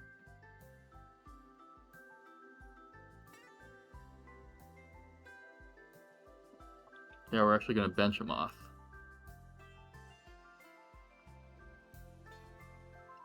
Yeah, I'm appreciating the way Synesthesia plays. Just looking for strong boards. Not insistent on getting the. Ooh, we did pick up that extra 2 hero attack. Wow, What else did we sell? it was a unit. I don't remember what unit. Was Yeah. it a? I'm not sure what unit. Yeah, I forget. I saw it over there. It's not a pair, obviously, but. Oh well, the wave. Oh, would've is this definitely puck dying wiped too up much late? there. No, I think we're fine. We have a ranged unit. Yeah, good call. They have a Ooh. big range unit, but the door from the back snipes it. Yeah. Wow, that was teched for it perfectly. Okay. We're on These are 4-2. tough shots to play. Yeah, we're on 4-2, so obviously we're not trying to treasure anything up. So you're just looking for anything to improve your board slightly without, waiting on 5 here to get this treasure. I think I would still take a triple moth at this point. And maybe Synesthe's thinking with even picking Sinbad is like, hey, I can win this right now, right? If I come in first, what if I just go? Yeah, go for best bet? the big one. We're gonna take. Wow. Okay, we're gonna try to get those treasures in this build going. And, yeah, double compass is very one powerful. compass is very powerful. So two compasses is very, very powerful. I think it's the best level 4 treasure overall. You do? You like it more than everything else? I like Odin. Yeah, like the other ones Raven have a lot. niche uses, but like Yeah, it's true. almost always good. It just opens up. I like dying Yeah. with map. I like to die with map. Yeah. Taking map first, like as your first treasure, especially a sim. I was ready for it there. I was gonna smile so big. I was sitting here like, just take the map. You're fine. You're at 28 and a Sinbad. What could go wrong? You couldn't possibly die with this. Yeah, dude. But it like blocks your higher level treasures from doubling. It's for sure. very awkward and Sinbad. Yeah, I wonder if he would have taken anything besides compass. Like if it wasn't compass, maybe it was just skip there and then he saw. I would have compass, like, slammed a mana catalyst for sure, just trying to set up the thing. Maybe. And I guess Yeah, I Odin's don't- Ravens for a similar reason. But you're right. Odin's Ravens is very awkward in this board because it doesn't help you at all. Ooh, Dwarf player. Early Vendies is a nice little setup. On ladder right now, if I get early Vendies, I'm going all the way to Seiji. Yeah, you get the blinders on and you're just ready to go. Yep. It's already been decided. Yeah, Moonlight Vendy. Wow, that Mycroft. What a threat. It's awkward What still a having great a... hit for our cats, and then we missed on the it dying. But we have enough stats here by a long shot. Cabbage Merchant's not going to die. A bit awkward. Wow. Big damage. But there's a Chrono Crystal. Okay, wow, the hero attack stuff really came together. 2 Grettles and a Yeah, Mycroft. remember what we were talking about You're not before, though? Watson. The Watson. If you just Watson pick with up a Watson, many all of cat a sudden, summons. yeah, you're just hunting. Not to mention, like you said, it all really came together. We have 2 of the 5 drops we were looking for exactly for this build. Yeah. Okay, so Synesthesia is considering it. I think you've seen what you could We sell to need get 15 all 3. gold to get Yeah. there. And you would hate to sell... Nope, Oh! not happening. So this is probably the route where you're just using Watson with your summons to power up your magnifying glass pickup. Exactly, eventually you Okay. find a magnifying glass. And there's your... Given the double weird compass, I feel like the Narcissus is pretty likely to pop soon. So True. it's a pretty safe play. And it's cheaper than buying 2 Grettles. But 2 Grettles is like, they play on your board. They're strong. Yeah, they have unyielding. They're strong. They're going to be for sure. growing. I mean, and you're closer to a 5-drop treasure. It's just a pair of 5s that goes on your board. I would say Exactly. I think it's just as good. Like, I would sell the Happy for that, but yeah, let's see how this goes. Maybe I can see that if you roll, you can like start to find Star Children, which is really nice here. Even this Nocturne, I think is interesting at least. Yeah, the only thing that really slays though aggressively in the front is the Kappa, right? So that's the only Yeah. problem because Puck's not gonna. Really If a slay Kappa it. were to slay, the stars that come out would be 8 power, and if you give it a sword, they'd be 9 power immediately. Yeah, it's all right. It's not great. It's all right. Oh, Tikuabu has early golden milkwoman. That can be threatening. Yeah, those stats can get out of control pretty quick.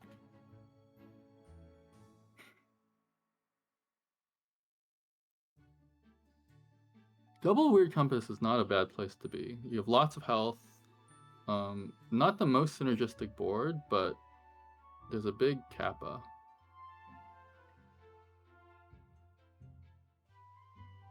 Let's see what Gabby... Oh, yep. More than one dwarf player. This one did not find Vendy's, but early Smithy is excellent. And there's a Snow White going over there. We almost got full value on our Watson. Hunter saves us. Attack power Very saves nice us. tie. All right, well, you have some more options in the shop. There, we've seen people take this witch here just because it's big ranged. You have a teacup if you want to start buying. Yep, there it is. Nice. Teacup. And a Yeah, 5-drop Alpha Roll treasure. playing hero attack again. It's pretty cool. Ooh, I love the cattle. Oh wait, there's a shooting star as well. Yeah, there's both. Cat altar, 2 cats. That's all we have. Wow, though. this is an amazing look at level 5s. If you didn't have the weird compass and you could just double this, that would be amazing.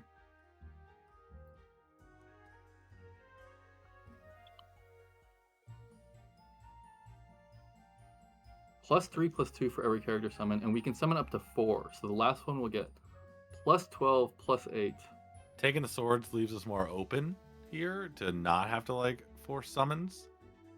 Which would be Swords is worth also thinking great about. with summons. It's just that. But you don't have to force it at that point like cat altar. Mm-hmm. Or, you know, aim to get more.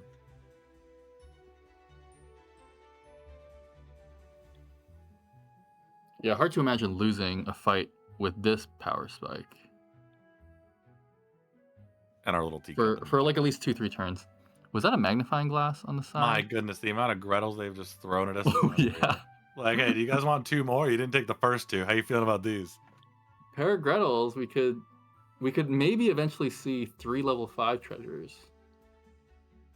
Listen, you sell your entire hand, all 3 items, and slots, and 2 of your things on the front, and you're good to go. 2 Grettles. Sell everything, you're saying? No, I didn't say that. I'm all in on the girls. I mean, cabinets or a wardrobe's interesting too, right? Because you have Watson, but Right. I don't know if that's what they're thinking about. Yeah, wardrobe has good synergy with the sword. Even just like taking a second celery tea as a weird tech for later and a pair of 5s. Yeah, because if you can get 3 5-drop treasures and double them up, it's decent value.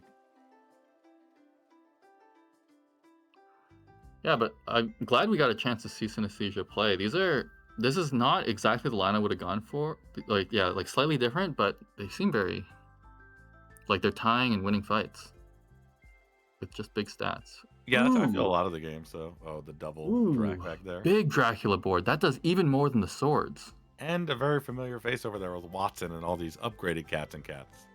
Yeah, Watson is like the late game where eventually you can.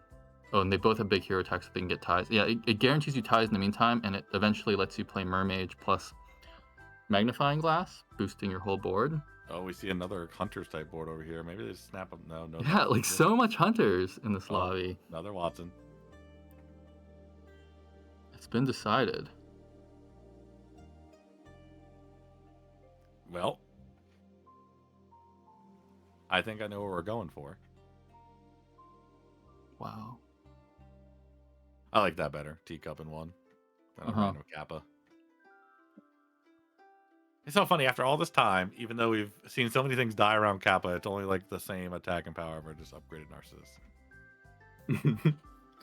Yeah, growing a unit like a level 3 unit versus just buying a big unit later. There is some tension there. This is. It feels like it's going in a lot of different directions. If we had the Gretels, I would feel better about what we're looking for in 6. What do you think Synesthesia wants to find on level 6 at this point? Probably Cat Queen. I'm guessing they've more decided they're going. Yeah, that Cat route with it. Queen would be But good. Cat Oh, Queens and have Iron Will. You put the magnifying glasses on them. I guess those themselves will be giant units in the back too, right? So, mm-hmm.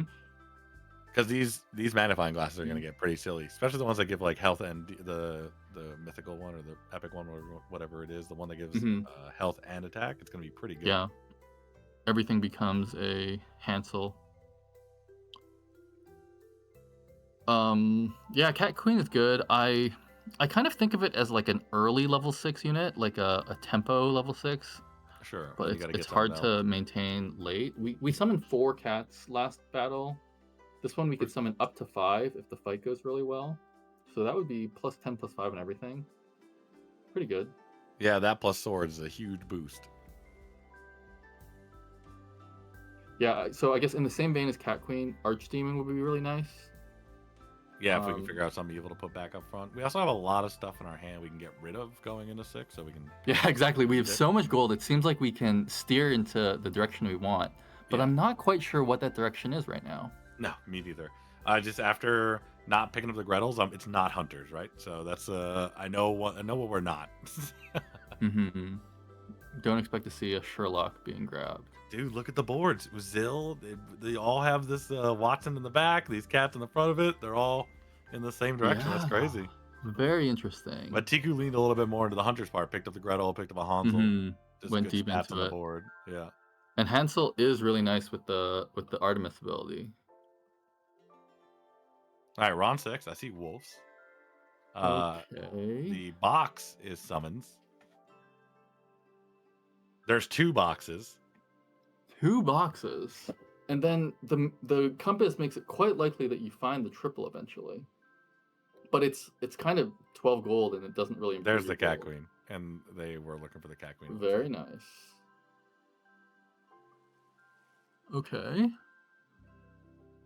Welcome Cat Queen acquired.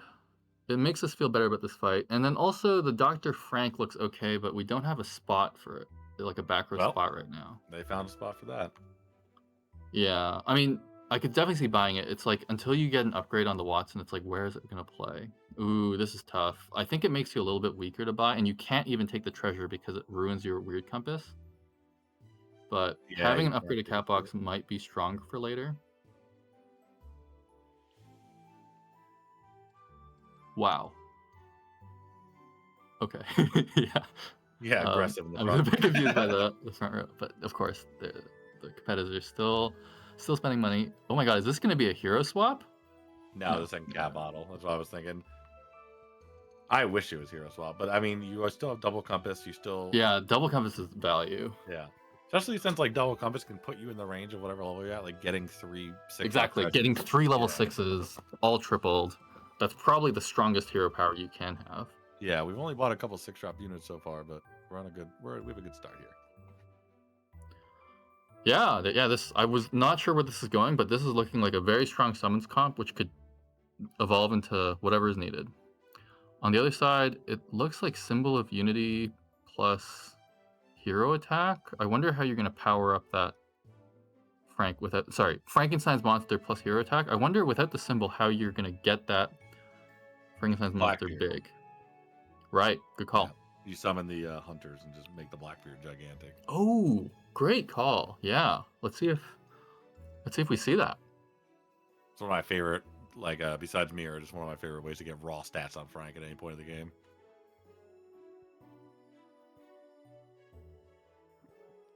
Big Blackbeard.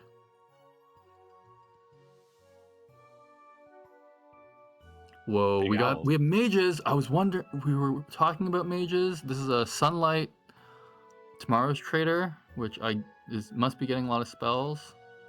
Yeah, that gives us that item gives Sunlight and Moonlight. And Moonlight, yeah, right. Yeah, so it's given that buff we all know and love, and it looks like that's what they were doing. Because look at this, Rose Enchantress already got stats. Very powerful mage comp over there, but we're Yeah. able to get a tie with the hero attack we've been building. Yeah, up. we're pretty evenly matched with them.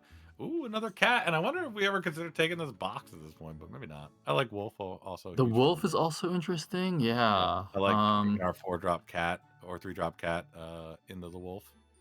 Right. Get that a little bit deeper. I think I'd prefer to put it in a duelist. Sure, that's a but good thing. And are we thinking what we were talking about before, the demon guy? No, we're just thinking about putting Dr. Frank back in.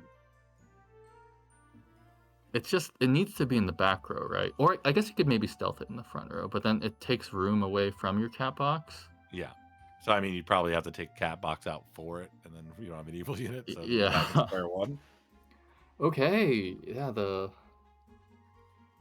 it looks like it's Count Dracula on the other side. Interesting. We have so many 5 pairs, but the duelist is here.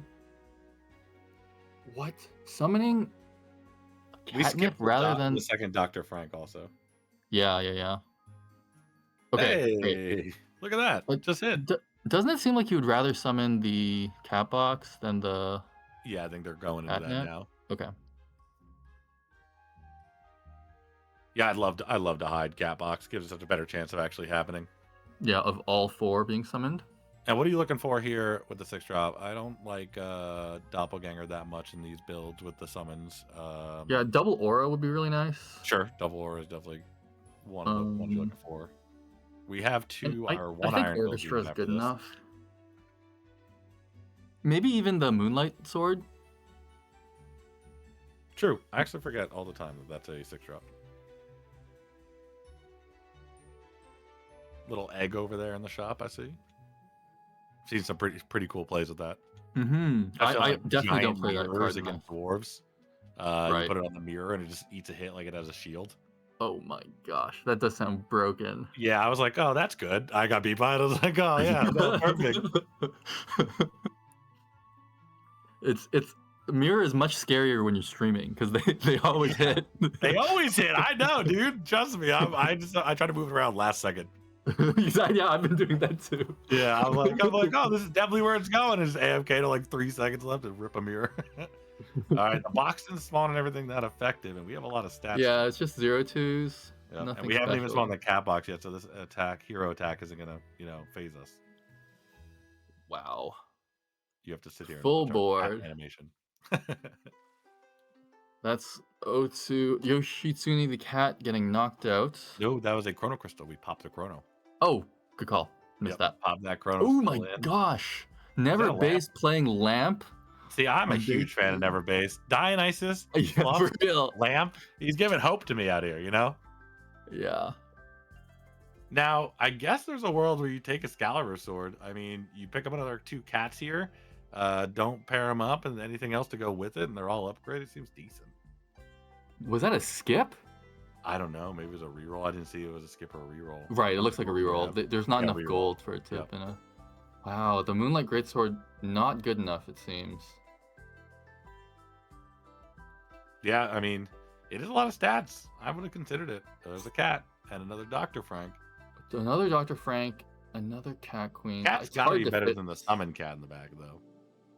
Right, like yeah, that thing wants to be playing front row. It seems, Yeah, not I'd back probably play row. teacup in the back at that point.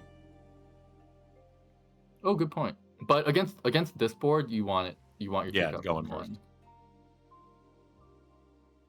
Wow, not interested in the Dr. Frank. I wonder what we're looking for. Yeah, I wonder what we're looking for too. All right.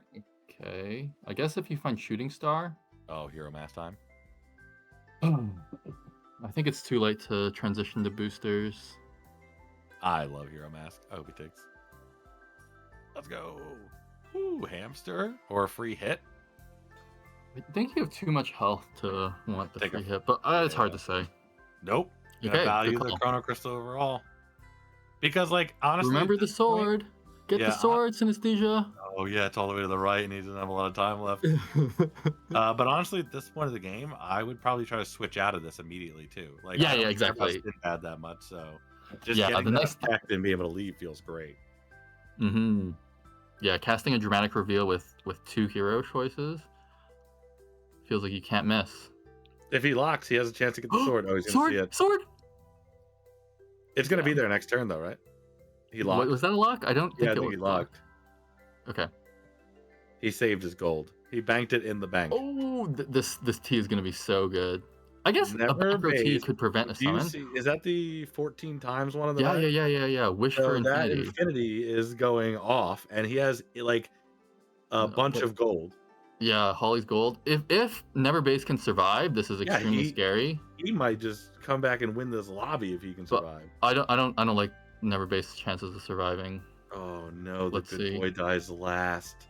Oh no, 3 HP. That is a heartbreaking takeout. I mean, that board double was infinity cooking. treasures. Yeah, absolutely cooking right there. Ooh, that's a strong board with some tech in it. We do not want to face a flying unit, but not gonna hard roll for the chair. Still interested in getting some triples. If he would have lived there, people would have started teching for him. We would have seen a bunch more teacup takes and stuff like that. For that There's board. the dramatic reveal that you were talking about. Yeah, I would snag it up right away. I guess he's looking at this. Nope, he's out. I would love that right there. I'd be so hyped. We need to find a chair, is how I feel about this. But I don't know. Maybe you can find it later. Oh my god, Golden King over there. Are we If ever? Rerolled, wouldn't it be coming back maybe this turn or next turn?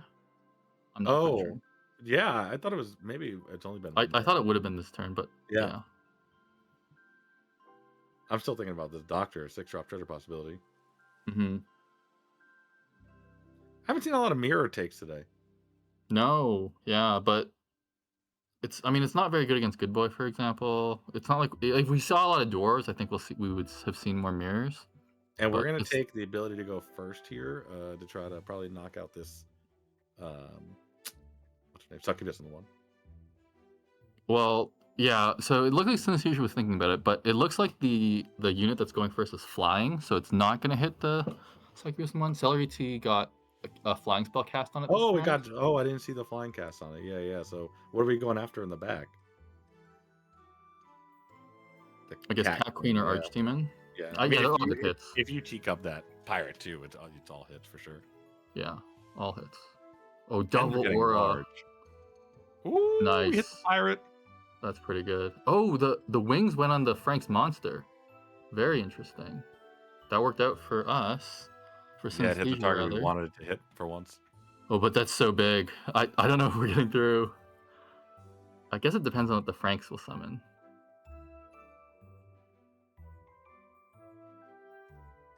Our cat queen getting sniped, not ideal there.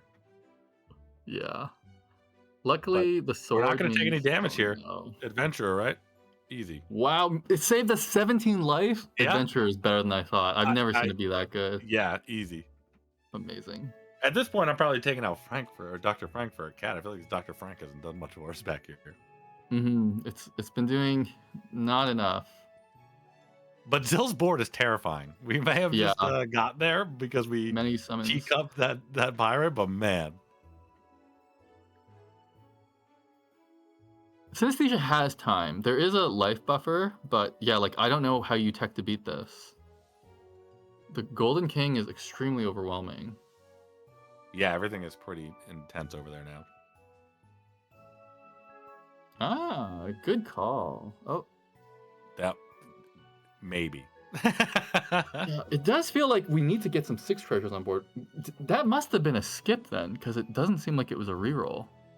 Yeah, maybe we had less gold than we thought when it happened. Wow. But Moonlight Greatsword, ugh, I feel like we're missing it. And what are we looking for?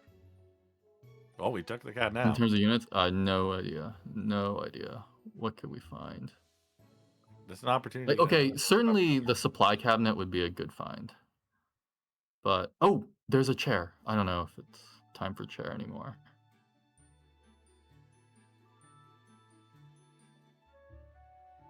Teacup's so popular amongst these players. Too. Exactly. Teacup doesn't care about the chair. So you could sell the, yeah, looks like we're going to see it.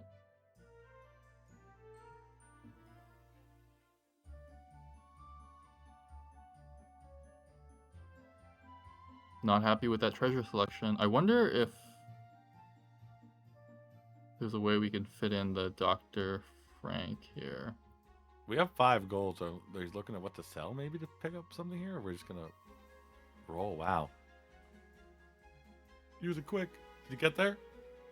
Oh, about to sleigh hit him.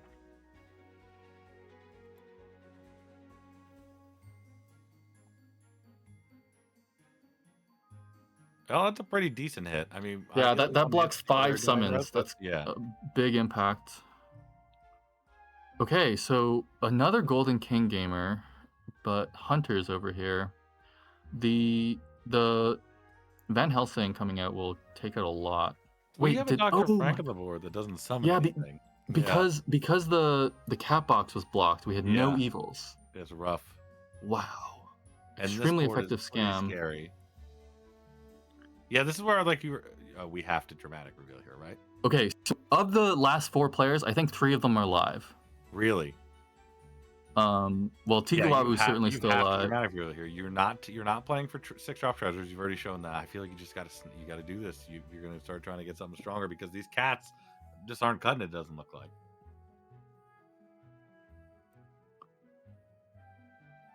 Ooh. Okay. You like this? I'm not a huge fan.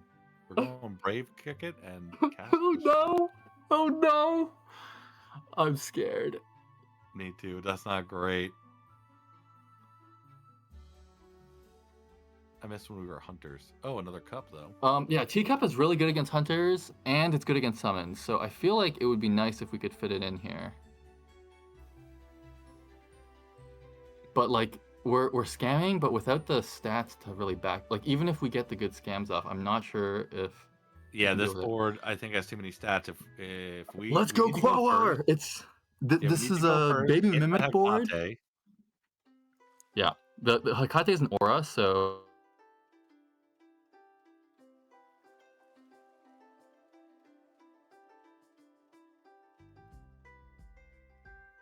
I think MW cut out there for a second, but we're gonna be seeing if we can even get through this Hecate right now. That Hecate is 400 health. We really kind of need to hit it with a teacup. If that comes through with a scam, or it comes through with that mage hit and kills our cat, we're gonna pretty much lose all of our stats here, which will be pretty rough all around.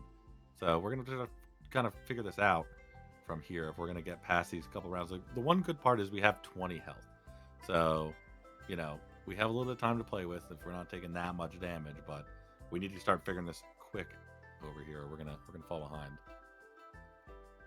It doesn't look like the cast enough stats, but it did kill us last turn by them, getting rid of the pirate, so we can't get those extra cat summons. So those cat queens look like they were basically doing nothing.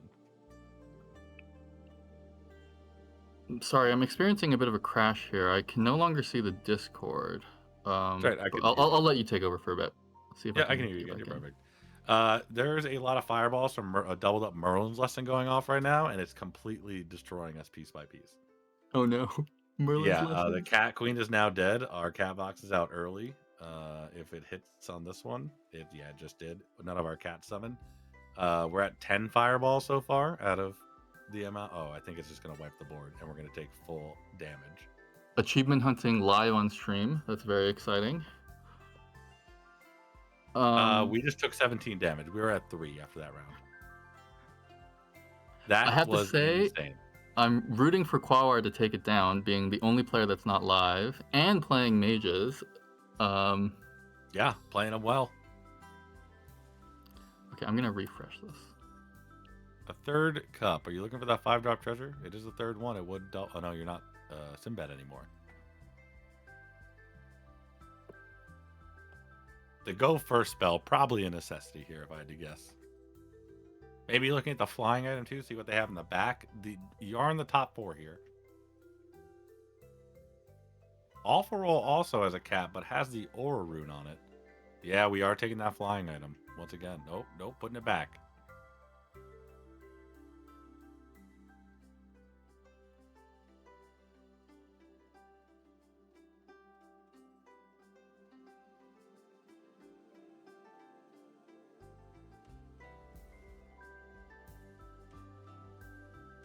Really making it's a bunch of hard decisions here because like if you keep this teacup in 2, you have a chance of getting a snipe before it gets to attack and get the value. But if you put it in the back, you might not get it early enough to get the value you needed. You have summons, so you have a better chance of those getting killed, and then still having the teacup able to attack. So there's a lot of hard decisions here, and it's kind of a similar build to his where these summons are necessity come out to have this build work. And we're still playing this Dr. Frank. We believe in Dr. Frank today. 2 Both flying teacups are celery yeah, teas. 2. Anything could happen.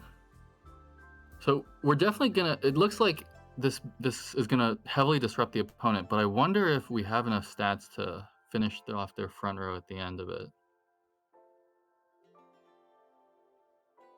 We refuse to take second Dr. Frank. Not even an option. It's been offered like 3 or 4 times now. 3 or 4 it's been over like 10. We're never taking him.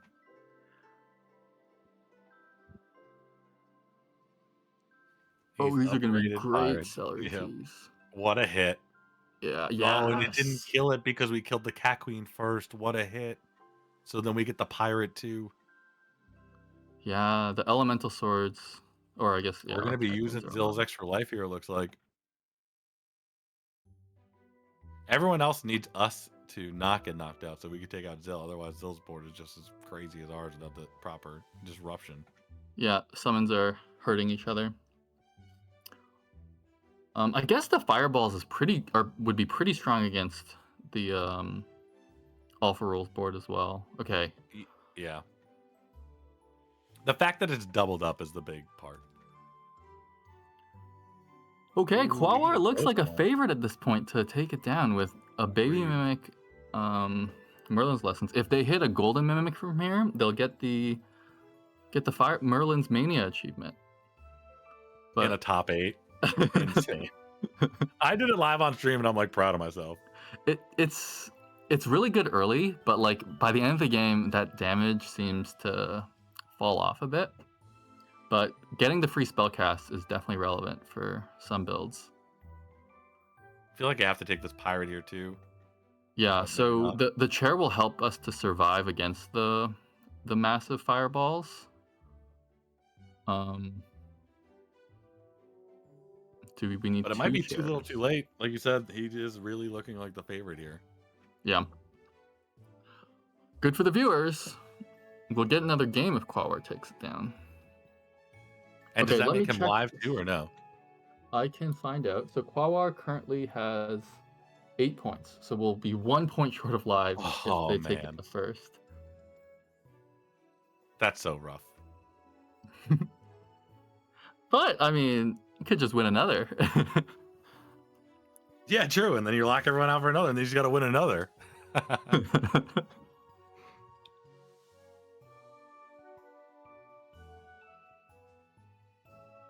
Back against the hunter, Tiku got knocked out. Yeah, the celery teas are excellent against this too. For a level 5 unit, they're really doing a lot. Yeah, I agree, and they seem to be a focal point of a bunch of different builds we've seen anyway.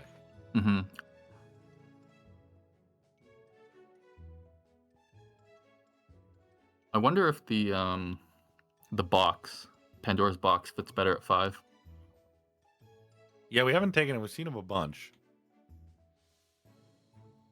It seems to be hard to play. We even have the supply cabinet to be a hunter, be another furniture.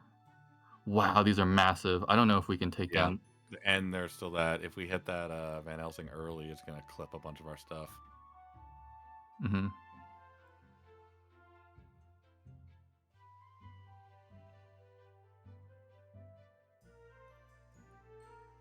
I mean, it might be hard to get through this damn Hansel up here. Yeah, yeah. I don't think we'll Wait a might get through second. the Hansel, but that's it. Oh, Oh, no. wow, that Helsing just cleared the All board. right, so we're. Oh wait, who do we watch now? I think we should go to Quawar. Okay, yeah, because he's. Yep, I agree.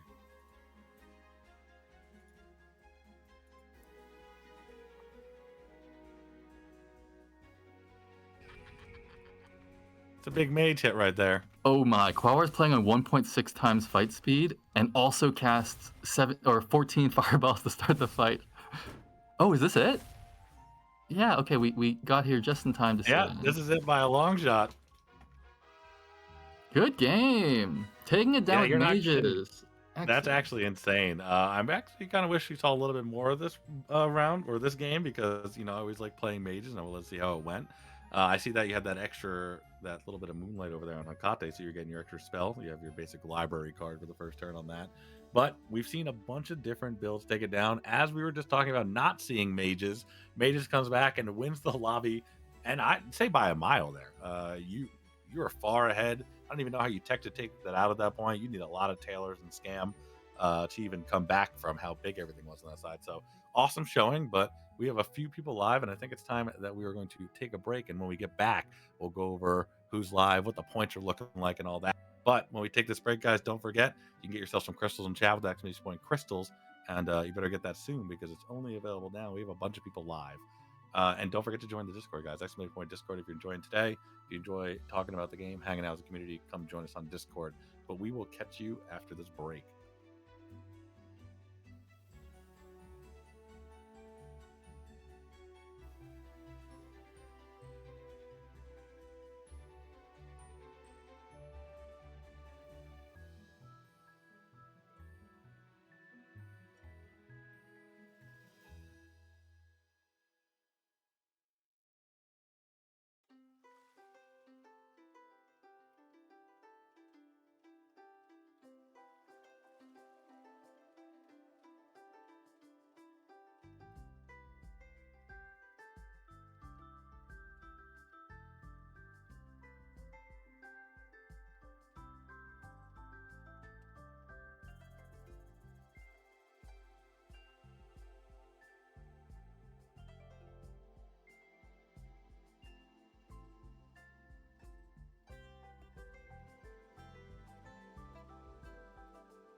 spells in the shop right now.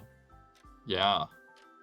Future Vision is extremely powerful, but like spending 6 gold on something that doesn't improve your board, it can be very scary in a lobby like this. We've already taken a loss, and I kind of suspect our board's a little bit weaker than average, and we might take another. Oh, are we going to see a golden fluff? No. Sitting on the Yeah, Sitting waiting on on the it. upgrade. Yeah, but we're strong enough to tie here. Oh, we have a Rapunzel, but no prince to play with Rapunzel. Yeah, and then Tengu's is pretty good with the flying and ranged, but we're gonna pass that. Hey, listen, Okay. that's a trader. We just snapping it. Yeah, Is that how good Trader it is? is Yep. nice. I think people agree. That's just how good it is. Do you give it stats? No, you don't Oh care about boy, the slays your much. back row What is do you do? not strong. Oh my gosh, Yeah, it's not ideal. I'm scared. We need to find Moonlight ASAP, and then we have a build. Yeah, the hero attack has been really helping out. If we started with a 1x2 hero, we would have taken damage that last fight, and it seems like that sort of a thing is happening to the last place Treasure Hamster. So yeah, the two late game heroes, Treasure Hamster and Aladdin, are lagging behind a little bit in life. Yeah, I mean even Daedalus to that point, right? Because it's Yeah. not going to be early game, based. Yeah. Yeah, I'm But, interested to see when you find this Moonlight though, because then as we saw, like things just start kind of, and we already have library card, which is going to give us a much better chance of not having to spend that much gold on these spells we're yeeting into the, trader.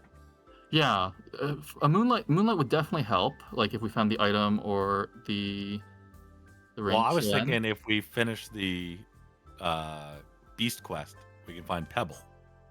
Good call. Yeah, Yeah, the because we don't have Moonlight that many Pebble. treasures. Yeah, Pretty Trader good. wants to be in one anyways, so that would fit really well. I have to say I'm a bit nervous about where this is going so far. I might value Moon Pebble early a little bit higher after watching this tournament. If I can get a trader on 4-0 as my Pebble, I'm feeling pretty Moonlight good has a about the rest lot of of the good game. synergy now. Yeah, I think I might like it more than Sunstone. Dave. Yeah, I might be there with you.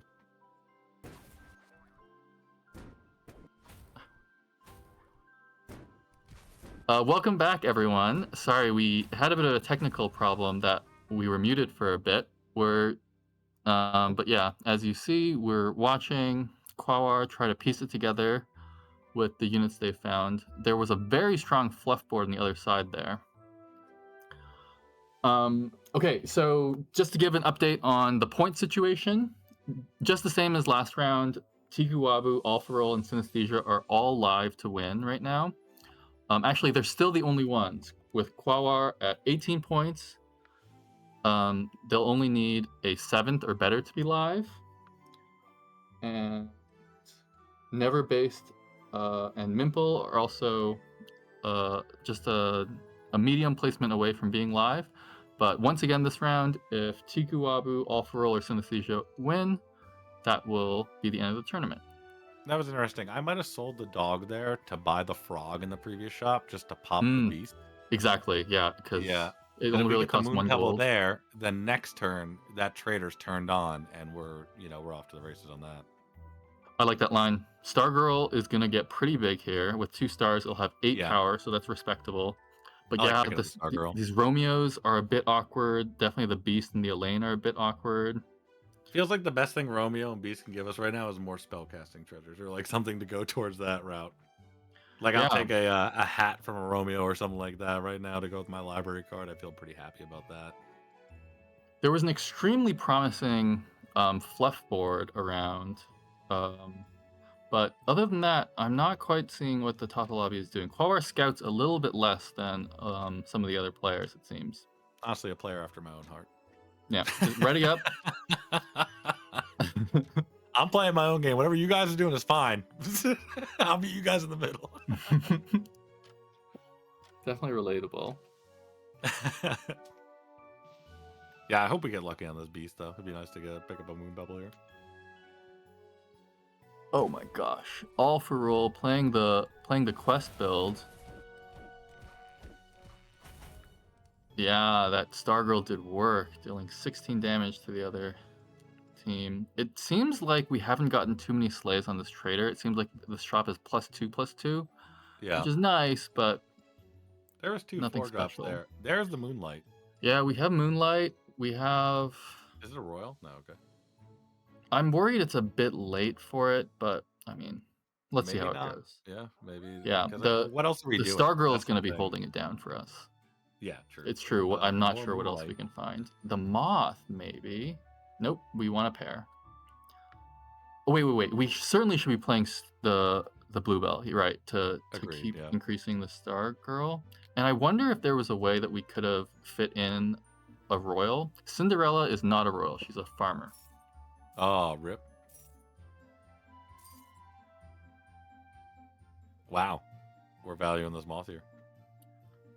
Yeah, that's interesting. It's a bit awkwardly placed, but wanted to make sure we get a sleigh now that we have the Moonlight. That's going to be quite important. Usually I would scout before making this play because you might not need the extra attack. All we need to and- have it. We don't even need it to slay though. All we need to do is die now, right? So Right, as long right, as right. it Yeah, dies, the we sleigh have. is not as important as It's a little bit more. Like if it's upgraded, it's obviously really good, and it's not bad when it slays. But I don't think it's like a focal point. We don't need it to slay that bad.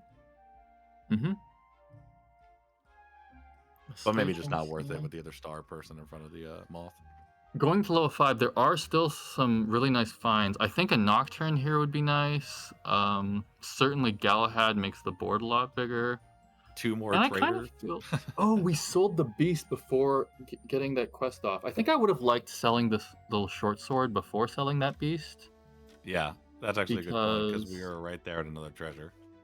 I feel like it's going to be possible without like stretching it too far to proc that treasure at some point. But yeah, I'm still liking our spot with library card and Moonlight on this now, going into 5. It's Exactly. just like a nice little assist on the rest of what we're doing. Yeah, good synergy.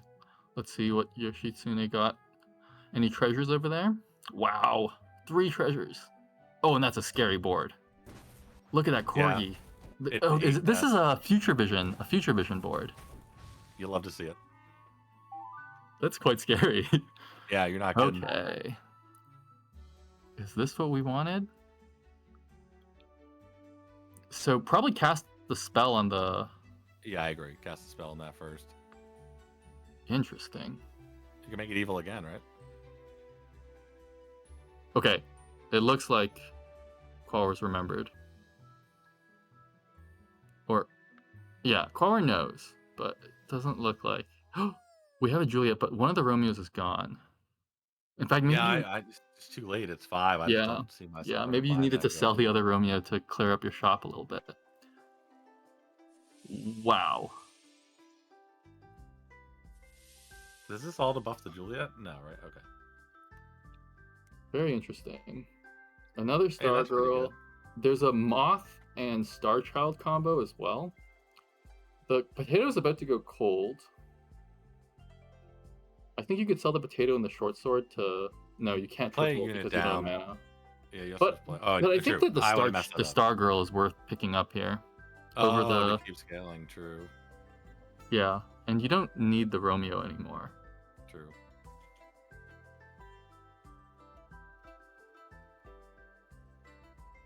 Yeah, but maybe you are just getting that Star Child here. Maybe you are moving this way.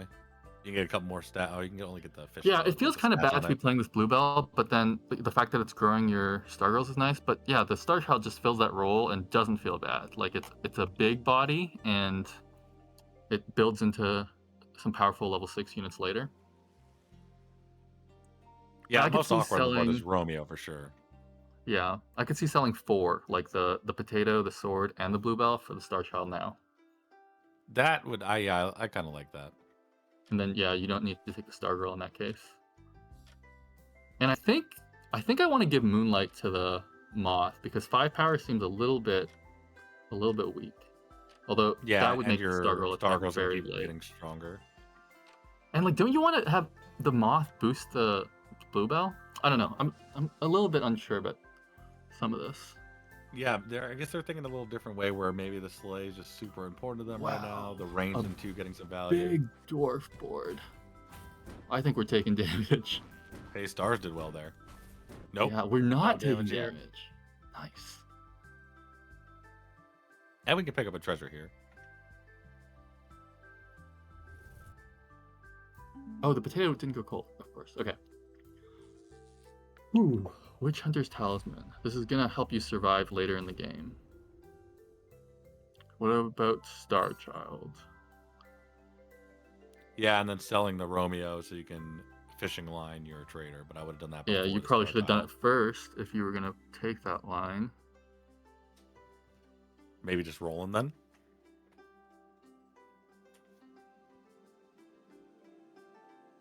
We have the Star Yeah, Child in front of Malt though.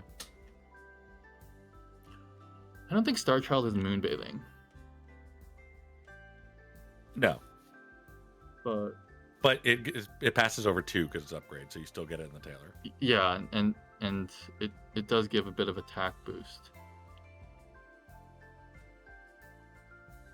Interesting. Yeah, we've only bought 2 items, so it's only given a little bit at this point. Uh-huh. Hmm. These XP spells are kind of looking tempting, but I guess, yeah, there's a lot that we still need to find. Yeah, maybe if we had another mana here, it'd be even more tempting to sell like the Romeo and the items just to rip that mana. Yeah, the hero power seems to be doing a lot. I feel like I we mean, would have listen, we're lost some playing cards. against the low health Aladdin with a pretty decent, now that we have Star Child set up. Mm-hmm. Me, These I might starters have in the just back. taken this risk. Yeah, I might have just like used the 3-drop mana or XP one, like sell the Romeo, sell the 2 items, just pick up the XP, go to 6. Yeah. Seems reasonable to me. I don't know about our chances of winning the fight, but you get one shop out of it, and yeah, if you could have done it with the mana asceticism, then I think that's very appealing as a line. But sometimes taking XP can take you off of like the power curve and make it hard to keep up with other boards. Yeah, we would be getting rid of a 1-drop item, a 2-drop item, and a Romeo, so it doesn't seem, too effective. We still have our like main core, just looking to build on it from 6. And the only thing we're looking for in 5 right now is another Star Child, right? Everything else we want a 6, Titania. We're going that route. Yeah, I think I agree. Wow, these stars are huge, but the Brides of Dracula are also very scary. Oh Not if you get perfect my! hits. Not if you get perfect This hits. fight went Yep, so well. beautiful. Yep. If we took out the wrong unit there, we And we could have have a taken ghost damage. round here too. Oh So, my! Is that yep. Tikuwabu? It is. So is there a world where you Taking take this another 3-drop 8. treasure here and just put yourself at 6 for the 3 gold since you're playing the ghost anyway? Right. Just like slam. Yeah, I could see that. Oh my gosh! It must have Oh, been there's a Gabby that fluff took player Tiku again, out. dude. Yeah, the fluff player Did is you so big. see? Oh, excellent. So Succubus is a very strong unit against fluffs, and it's Yeah. nice to see that get picked up. I don't think you need the moth in 1 or in 4. No, I agree. You can actually put it over and put both Star Childs over there or something. Yeah, because it kind of sucks to have. Yeah, missequencing the trader a little bit. It kind of sucks to have the only a 5 power attacker there. It takes you off a bit of tempo. We're bringing it back in. We're going to hide the Succubus. Because we're playing against the ghost, I'm guessing. Yeah, it makes sense. If we don't need it to win the fight, it would be good to hide that information. And of course, the slay is a bit relevant. Yeah, I don't think fluff players would be able to do much about it, but still good to hide it just for information based.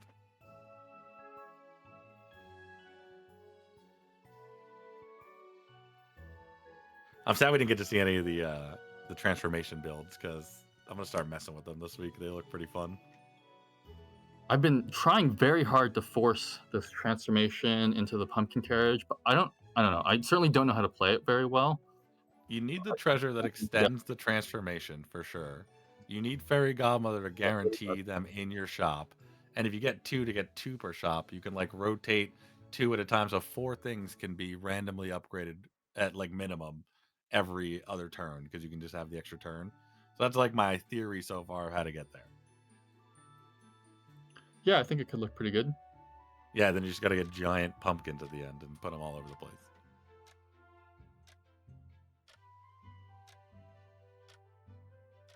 All right, let's see how these stars do. Let's see if we're The Star Children is not getting boosted by Moth. I hope we're strong enough to. Like sometimes I underestimate the boards that are dead. Yeah, But I me think too. this board only died because of a massive fluff board, and we might not win. I don't know. I didn't think about that. Maybe they played the massive. Oh, he had to look at the setup too.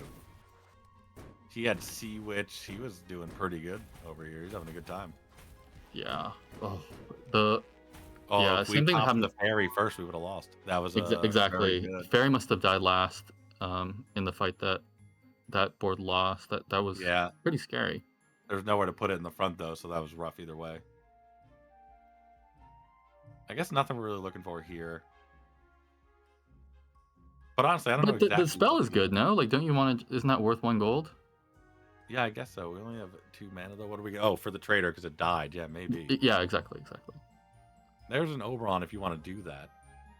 We see. Look at this. Another summons type build with a. Yeah, Very, Oberon, right? And then you can play the Bluebell again.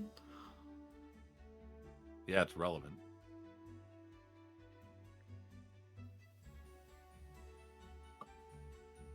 I wonder what he's thinking about. Is he going to use that on the trader? No, just going to pump on the range. Hmm. The one that's been getting the stats from some slays, I guess. They're definitely getting quite big. Yeah, but not big enough to, well, now it's going to get pretty big. But those two individual weren't big enough for where these boards are getting to. Yeah, I agree. It seemed a bit out of place. Okay, I guess like the moth is a bit less important because so it will make the star children's stars bigger, but okay, yeah, the moonlight doesn't seem like it matters anymore. It gives +2/+0 and two units. You would rather have the moth boost. Okay, but sorry, the stars from Star Child's size gets boosted by Oberon's power. So getting the moth boost is less important. Like they might just kill anyways. Huh, I wonder Yeah, if you and could it's actually also weird bench the that moth. the 81 is in the last spot. Yeah, definitely. You want that to attack as many times as possible, so having it in 7 is a bit unintuitive. Yeah, before the poor moth, the 5/4 moth. Ooh, spicy. Getting a bit I of know it's scouting. spicy. So this is a Princess Yi build. Princess Yi? Yeah, I only had a couple units on the board too. I wonder if that was what got Sundiata spiked. I think it's a pretty good target. It grows itself. Yeah, I've done it a few times. It definitely feels pretty good.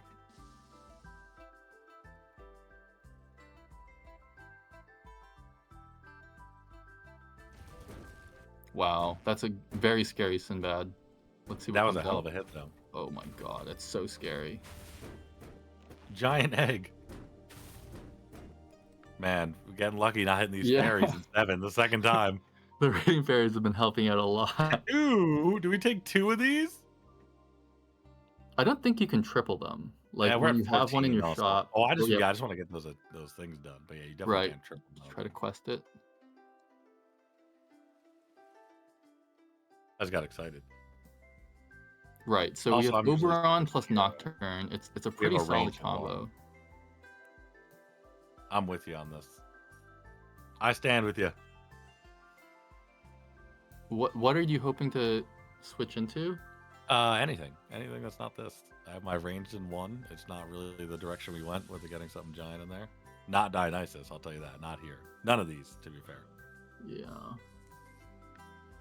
It's a bit better than the Artemis, but the thing is it worth 5 gold? No, but the chance. Oh, there's was a worth 5 gold. Titania. You can definitely sell for it. I think someone was playing like a scrappy build that was somewhat similar to this earlier. Maybe this is how you get into it. Yeah, maybe we're out of the moonlight. I was gonna say at this point. Yeah, the moonlight doesn't do anything anymore. Yeah. Wouldn't you want Titania to attack before, like, it's ranged? Maybe you're hoping for the slays on the Star Child from the Nocturnes. Right. I mean, Titania I- still has more attack, but Listen, I'm in the boat that I attack with my Iron Will stuff first, and I always get told that's wrong. But I stand with Kuar. I'm ready. mm-hmm. The four attacks now, so we get a couple more ties. This really could go anyway. We have a weird compass on level 6. It's a decent setup. Yeah, and you see everyone who's seen Weird Compass is pretty much taking it. So you gotta see how strong that treasure really is, or how people value it.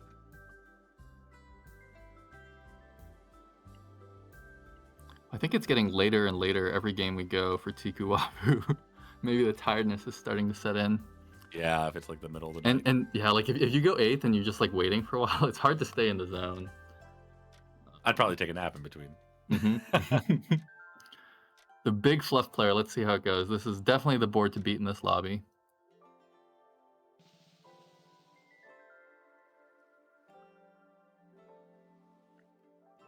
Oh, and a Oh, Dying Breath rune? it's This is looking pretty extremely good. well set up, fluff player.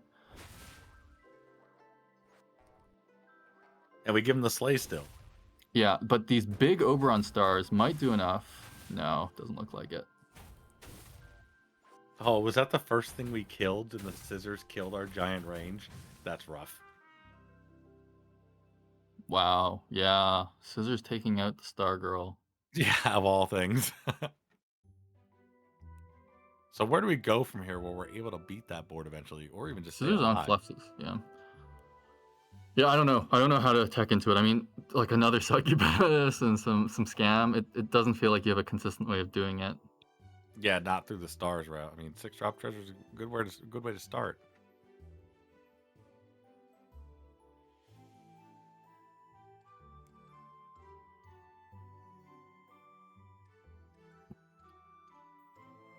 Oh wow, synesthesia yeah. can get there though. That board looks like it can take down fluffs. Yeah, if it avoids it for a couple more rounds, especially. Yeah. You can set up your Dying Breaths in a way that your stats get overwhelming. Like, 200, 100 is big, but if you start passing good boys to good boys that have food stats, it's crazy. Oh, 2 treasures on Midas already. That's a pretty I didn't even good notice that. It's a good eye.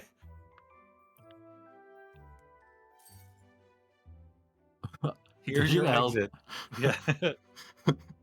Maybe we can live another fight. We have to get lucky. Doesn't do anything. Okay, good call. And we did get lucky, it seems.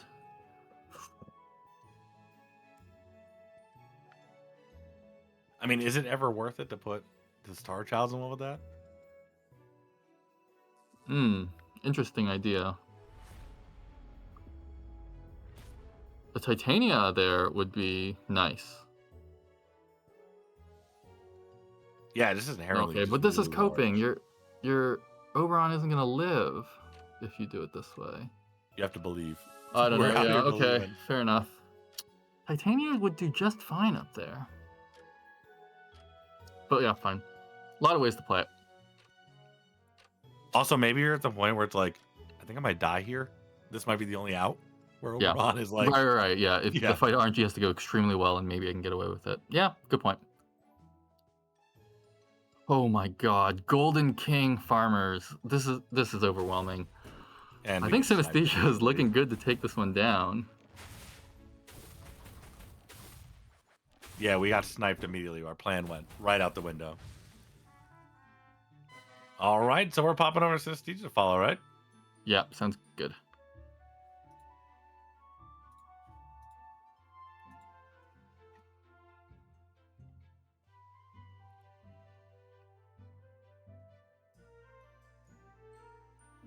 I'm currently on a loading screen. Hopefully it loads up here in a second. Yeah, also loading for me. Synesthesia, as a reminder, is live to win the tournament and has an extremely good setup. It's looking like this could be first. Oh, they have stopped streaming. That might just be resetting it for us. We'll give him 1 second, or we can actually hop over to keep it live. Let's go hop over to Zill and check him out. Is he still up? He's still up. I was thinking maybe Gabby Jagoda. Okay, I'll move. Let's go Gabby. Let's We stay can in go the Gabby. same. It's fine. We can go to Gabby. Gabby's fine. Yeah, And that the was the Fluffs fluff player, player right? is still kind of the player to beat, but I mean, looking at what the farmers have put together, We just picked up a Crescent Blade that we're going to be baby mimicked on this fluff player.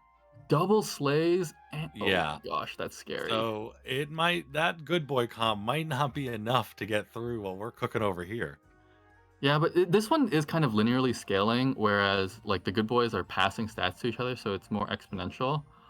Long term, I think I still favor other comps. Oh my gosh, Wish for the Future. We have a lamp gamer. Whoa. Very cool. And that's on Aladdin. So that's, True. yeah, that's doubled up. Wow, you can make that very big. Yeah, Odysseus can find you a chrono crystal for later, I suppose. I'm in. You sold me.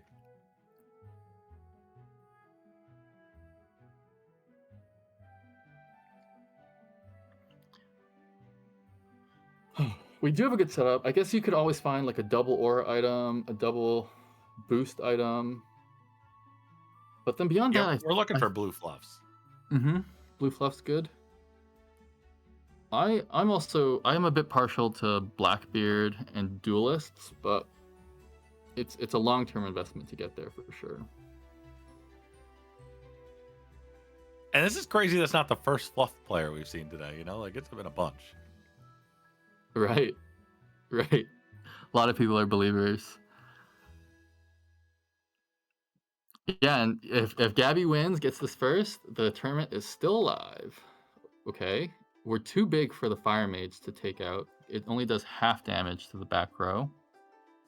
Yeah, pretty underwhelming hit for this giant. Oh, yeah, but that board. Kiv is going to do damage to us. What Oh, Kiv? it died. Is there a hurricane or something? No, I don't see the hurricane. I don't know how it died. Fate Scissors. It was the first thing. Fate Scissors. Amazing. That's a great tech my against goodness. Kiv.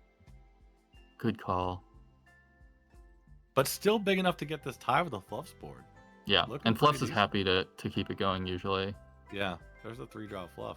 If you're looking to go the black. Yeah, that's what I mean. Like, you can just start loading up on them to make a Blackbeard big eventually, but yeah, Yeah. many ways to play this.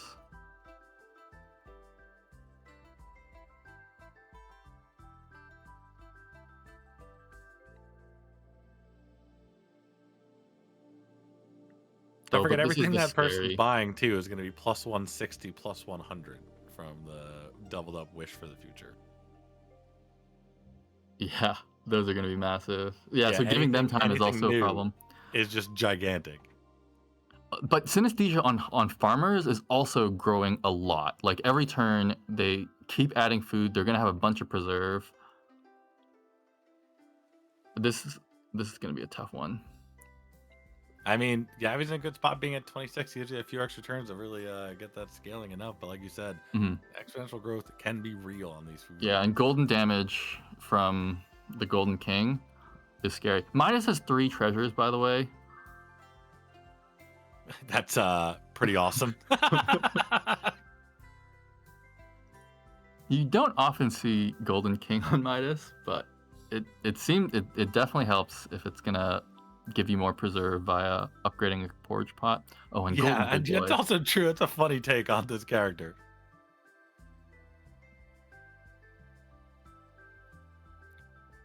So Synesthesia is still in. Is All for Roll one of the living players? Do you know? They would have to be the person in fourth. I don't know. Yeah. Because we know who the other two are. Okay.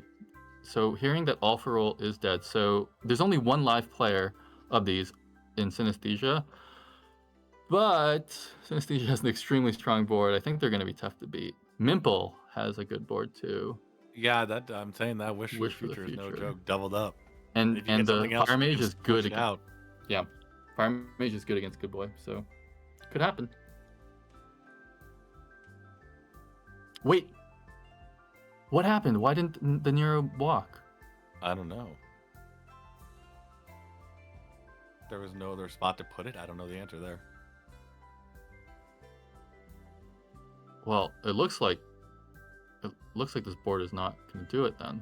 Yeah, I think Synesthesia It dead. didn't seem to change at all from the last round. I wonder Yeah, if with the there's like a supply cabinet in the disconnect. back. I wonder what's going on. Just to give more slays. This is a Fluff fan. Yes. Oh my goodness, true. All right, well, looking like Synesthesia's getting knocked out there by the Fluff player. This is Yeah, gonna go on. At least one more round is coming. And this is the Double finals fire between the Fluff mage. Slayer and Mimple. So if the Fluff Slayer pull another win here, this cup is a great spot to be in. And Wow. The interesting fluff enough, I think the finals. egg before that is good. Buying that egg, putting it on one of your fluffs, the one that Mm-hmm. prevents damage, and then casting that, when it Very good feels like call. you get an extra fluff. Yeah, great spot. Black Sheep is pretty nice. Wow, these fluffs are so big. It feels good to see fluffs take down a day 2 tournament lobby. Yeah, you're not kidding. It's pretty crazy.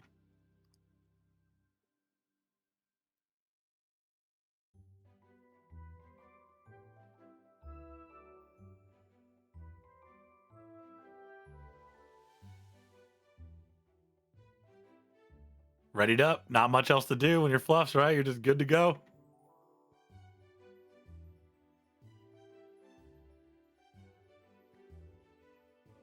Never even finding this third blue fluff yet.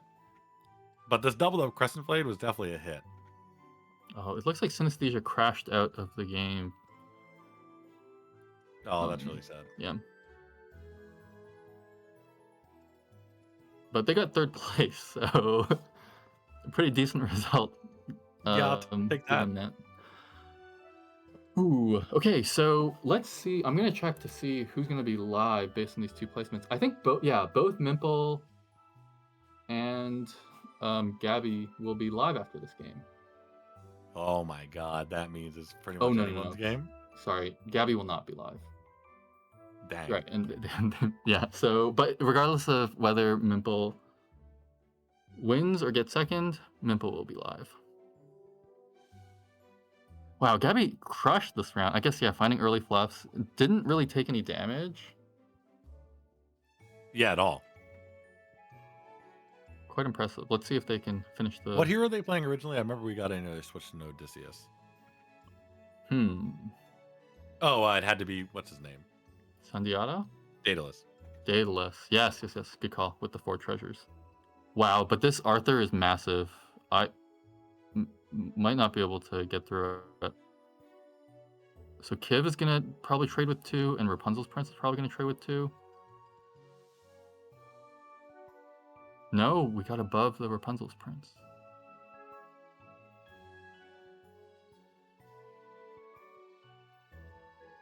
Oh, wow. Yeah. Arthur, good boy. Hard to beat. Let's see if Gabby has any tricks here. Yeah, something to, I don't know what you're going to do here to make it immediate. Celery tea, Cersei's cup. Honestly, that egg might have changed that fight.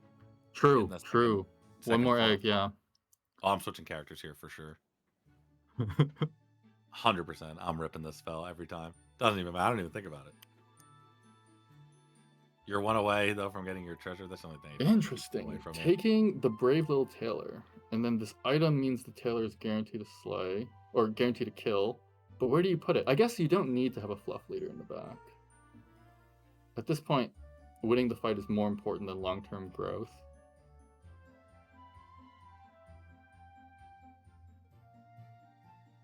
Might be a bit too late for that one. Yeah, ideally you could get all purple fluffs. You don't need any more other fluffs at this point. Yeah, but we're not seeing them. And this good boy is huge.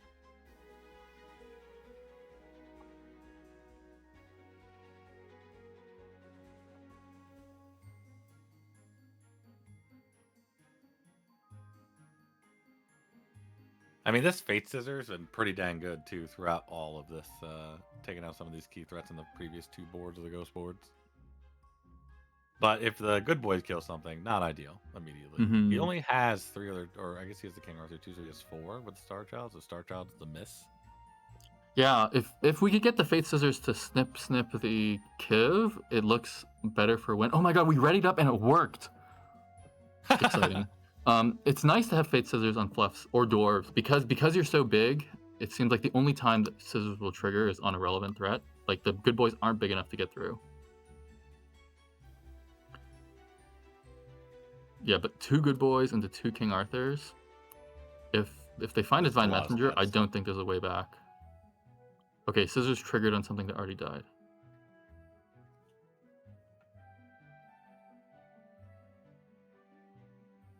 No, they was Oh, on that.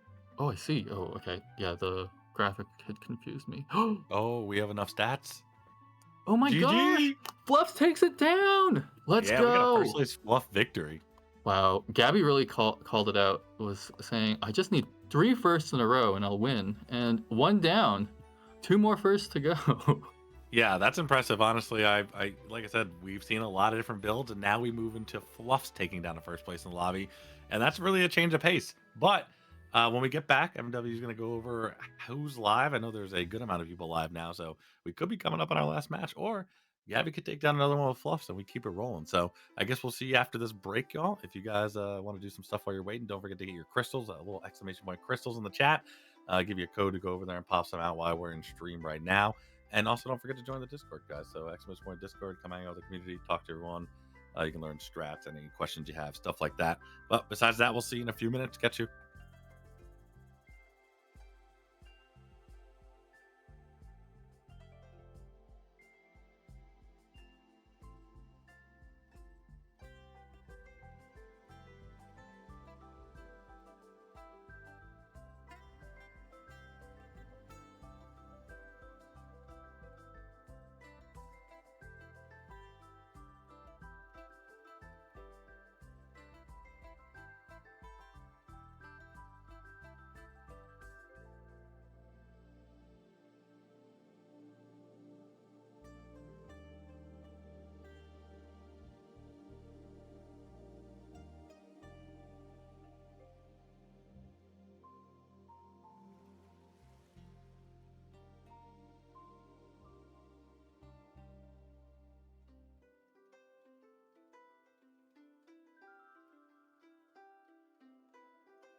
And welcome back. We have a long one today, guys. We've been really grinding here. We're into another round. It could be the last one, but there's still a couple people that could put their wins down, including the person that we're following right now.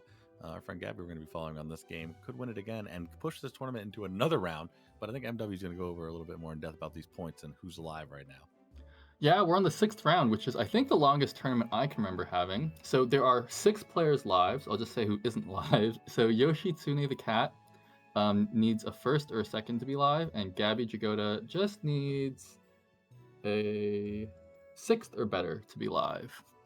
But other than that, everyone else, if they win, the tournament is over. We've had 4 different winners so far: Intigu Wabu, Synesthesia, Huawar, and Gabby Jagoda. So excited to see what happens here. Oh my gosh, this is a tough hero select. So we've seen Trophy Hunter. Trophy has both been popular picks in this Oh, tournament. true. Yeah. You're right. I'm kind of hoping we see Dame. But listen, I'm the not for the self-proclaimed best faint-hearted. Dame player in the world. I'm ready for a Dame game. Trophy But Hunter. the Trophy Hunter. Yeah, 1x3, extremely solid, and there's lots of ways to take advantage of the sleigh now. Yeah, I guess Princess even of Wise is good right away. So. There's a Swan. We got. Oh, I forgot about Swan. The good old Parrot right here. It's a good way to start a Trophy Hunter game. Yeah, there's a lot of synergy between Trophy Hunter and Parrot because of your 1x3, you often can get away with benching a unit without taking too much damage. Oh my gosh, there's a Cricket and a Mayor. I'm so excited to see how the Mayor plays out. Yeah, and an ugly duckling. Yeah, wow, many unconventional hero choices this round. Yes, it's gonna be. There isn't a lot of the ones we've been seeing regularly. I mean, except for Trophy Hunter, obviously, we've seen Midas a few times. I think Midas is really solid. Yep, another try at Freya. And Little Match Girl seems quite solid to me. Nice Vampire Bat start. Ooh, the Fluffs are back, and they are a sleigh build, so. Oh my goodness. Oh, it seems like Tiku Wabu took a Demon's Deal to get an early sword. I think that uses up the hero power. Oh, that's sad. Oh no, you get the sword for being the hero. Oh, my bad. Thank you. Yeah, you're good. You're good. I was sad for a second. I was like, no, that's so sad. Yeah, this is a little risky. If you get attacked into, you have a bit of problems. And like Adventure always has the attack first option. Well, I think Gabby's one option is win, right? So like if you don't win, if you don't come in first, the whole thing's over. So you might as well go for the gold. Yeah. So Yoshitsune the cat could win theoretically, but it's a good point. You just want to be overwhelming as fast as possible. Yeah, and if you get this sleigh here, all of a sudden that parrot's gonna make the other one live going into 3. You feel pretty good. It'll get 2 buffs of +2/+1, so it's gonna be a 7/3 parrot, which and then you get double Hank in your next shop, and you just put them both behind your big parrot, and you have a good time. Hank and parrot, great combo. oh no! Yeah, but Tiku Wabu is wise to the tricks and doesn't make a sleigh possible. I see a Hank. Yeah, when you play against these top lobby, like really strong lobbies, it's things that work on the ladder don't seem to fly sometimes. Yeah, I think you're also right about that. I kind of like this. We're hoping we get the 3rd parrot, I think, on 3 with this line, because then like they're relevant going into 3. You don't have to worry about getting their attack up because they're both 3/4s. Might be a bit weak going into the next round. Yeah, the the ugly duckling is a tough hero choice. It doesn't do anything on level 2, but can start being relevant after. But there's a restriction. So what it does is it's an aura which boosts your units if you're benching a unit. So tough to play. It rewards summons and crew member. Big pirate player, yeah. Yeah, but we don't see it very often. Gabby's one of these ready up players. We'd love to see it.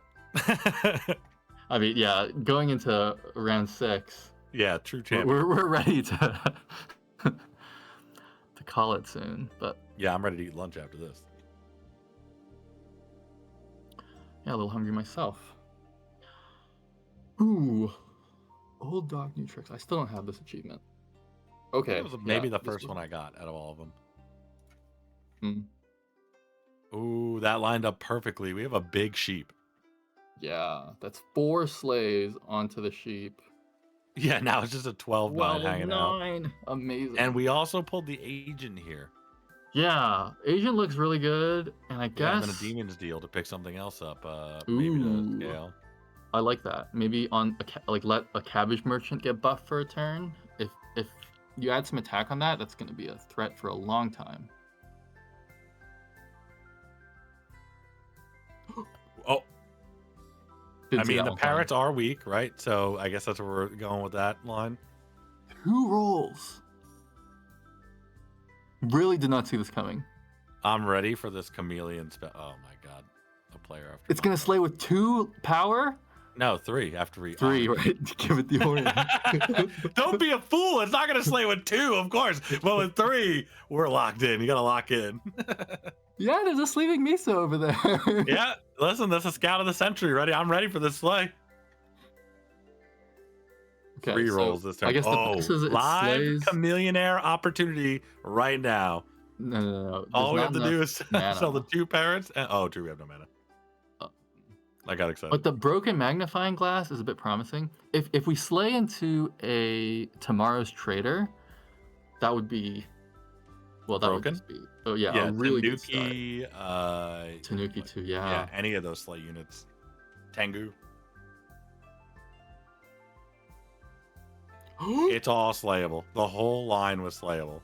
Yeah, All 4 Synesthesia of put them. in a singing prince in the back to try to deny a parrot slay, but yeah, Gabby set up this We have 2 hooks cooks and a yeah, hard-working milk with a woman. milk woman. Great call. I think that's gonna be an extremely powerful way to continue. Um, since you're benching units anyway, if you bench a unit with preserve, it's gonna just start gaining food from the hooks cooks on board. I don't really think you can afford to bench the milkwoman though. I don't know. Okay, back into fluffs.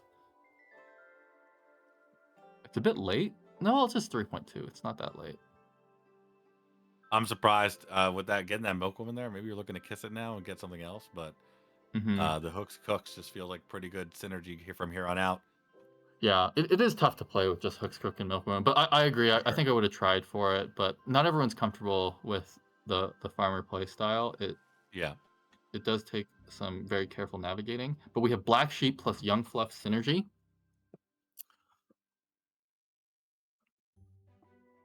Um, the happy retriever is just a little bit too big for the parrots. But if we did the hooks That's why cook they're so never play, there. it would have boosted them by enough from the food that we could get a snipe. Oh, Freya already has procced on level 2, which is I guess a good start. But what do you think about this Forbidden Grimoire card or Which one's that treasure? again? It Oh, makes your books and your charms yeah, buff the keep these items. stats on it. Yeah, so I like it because you can just kind of switch out what you're doing. You don't have to choose the units that you're giving the buffs to right away. I don't know how much I like it as a keeping up a treasure spot, but if I'm in a spot where I get it early and I can Hmm. use it for a bit, it feels pretty decent. Yeah, that totally makes sense. And we also have Moon Pebble plus Swan over there, so it looks like that'll be a really good start for the Oh, Freya. you have the plan. You got a Oh, key. that's very nice. That looks like We it'll just be have to strong hit. enough to win a fight. Oh, Another nice. fluff. Okay, Gabby is I mean, serious we did have a about their big fluff sheep. You weren't. aspirations. Oh my goodness. Another fluff. Can't sell for it, can you? I think it's take the life and lock if I'm going to be that. But you're looking on 4 for those fluffs too. But from what we're seeing, everyone's board is kind of like pretty mediocre right now. It's like no one's popping off too hard, getting a lot of stats. Everyone just seems to be buying stuff to like survive to get into these turns. Yeah, but playing 5 units, isn't that a little bit too No, I agree with you. Like your I don't pocket know. name We're gonna go going that off. way. I'm thinking about putting. We're trying to put Hank in the back so I get another attack off on this key. Yeah, yeah. Maybe like a lane to try to get a key proc. That's a chameleon. Oh man. Couldn't resist. Oh, the Taking the early storybook storybook. is nice.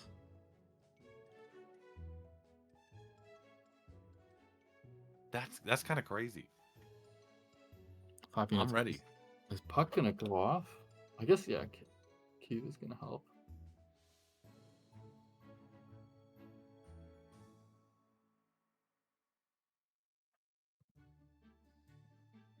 And shout out to all these players grinding this out today. Round 6, right? Mm-hmm. 6 They're in it rounds to and win it. still going. That black sheep is large. Oh, but these. We're definitely taking damage here. Ouch. Yeah, the 3 hero attacks was very clutch last fight, got us a tie, but not quite enough here. But it makes Snow White big. Yeah, and we're on 4.0. I don't know if taking the 1414 Snow White's worth it, but you are trying to fill your board. But how much are you looking for these fluffs here? Oh, all for roll is on the Midas. That's very scary. All right, we are going to take the 1414. Wonder if we prioritize this. Brown Tanuki getting slayed. is fuming in chat at the There unpicked is, hot the potato. unpicked potato, and it's just not. Yeah, he's not happy. Oh, Wait, never mind. this is the second every time we we said call it. them, The second time, yep. these tournament competitors are very sharp. They will. I haven't seen them buy the Apollo yet, but it doesn't matter. they still don't miss the hot potatoes.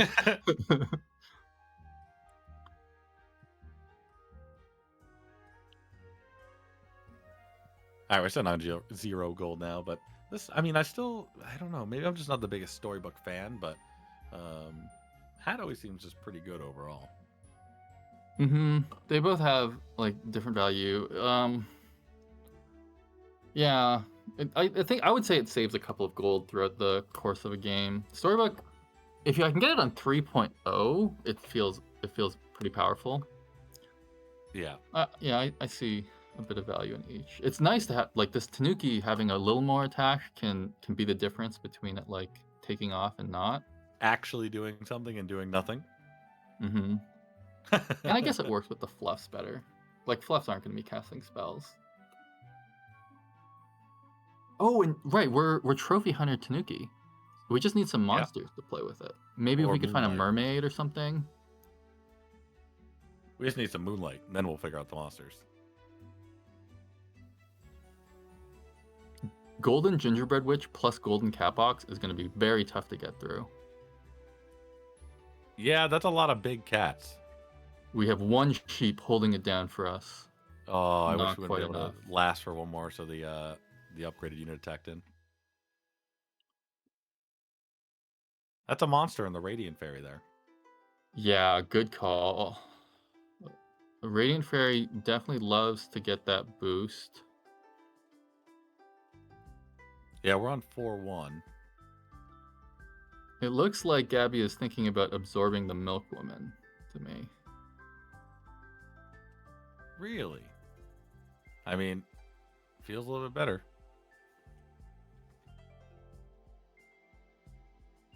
Playing 6 units doesn't feel good, and the Radiant Fairy can't even pass to an unyielding or ranged unit, but maybe we'll find something. Oh, we have plants over there. We only need a couple decent-sized units to beat this board, it looks like, because of what they're playing. So let's see if that's part of the plan. Longingly looking at the young Fluff. You find the first 3 really easily, but they seem to have dried up since.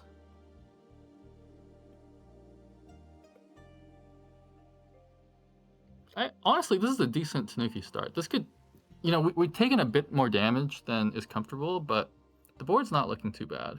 Yeah, maybe that health that we gained will be the difference maker too, because 16 is definitely way more comfortable than 12. Tikuwabu's still sitting at full HP. I wonder who's on the mayor. I don't know if we've seen that yet. Yeah, I can't remember who's on mayor either, but I'm excited to see what they're doing. My strat on mayor is a little more simple than most. It's just doom roll for chameleon and then leave it in the shop until like 4, and then then try to get Slay. Yeah, I play it as a very high variance hero, and I just like lock the shop, almost never roll until like level 6. That's awesome. Yeah, it's easy to get like 4th place at least that way, but sometimes you don't find enough synergy to take it home. Sunflower, this survive is fluff. full on plants. Let's go. Hitting the fluff was the best hit for us there because that doesn't take out 2 units now.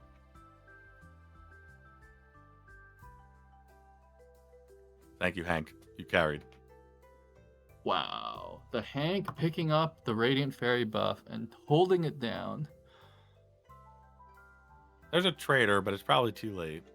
We got some big stars over there.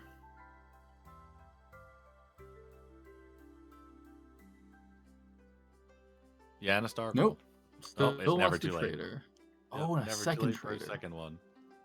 Yeah, no more Hank. I kind of feel like the Tengu makes a bit more sense. Like if you can snipe that moth before the puck dies, you're much more likely to win the fight. There's also a red fluff.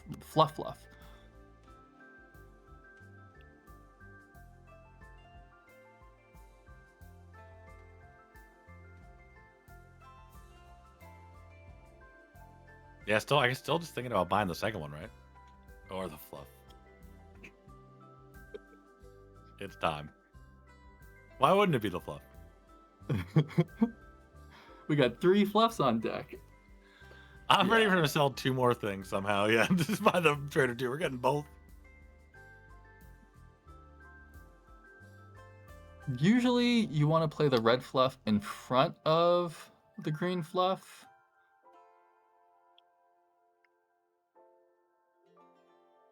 Yeah, but maybe they will.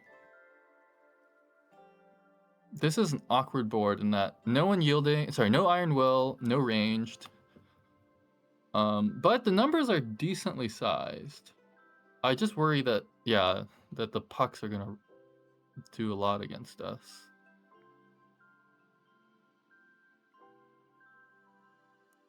We're gonna have 4 stars with 8 damage each.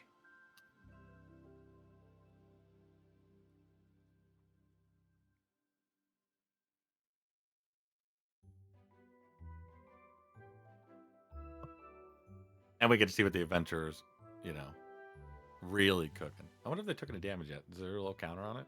No, so they have taken damage. This prevented the one time they did. Mana Catalyst, that's quite powerful. Oh, another moth, so the stars actually have 12 damage each. We're not going to live through it. Oh, we did. Oops. Oh. Putting us to 9 this early is a little bit scary. Yeah. Okay, Count Dracula, if we want to play the Monsters comp, I think we do want to play the Monsters comp. Or we're locked in on fluffs. Oh my. Okay, that's a risky line, I think. Okay, more stars over here. We got a couple of stars players.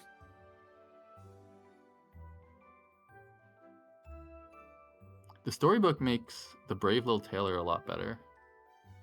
I guess storybook plus Tomorrow's Trader. It's already strong enough to get a kill.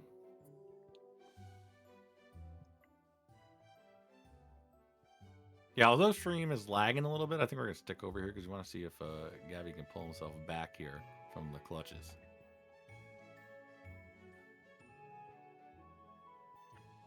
Yeah, it's not quite the smoothest, but you can still see everything that's going on.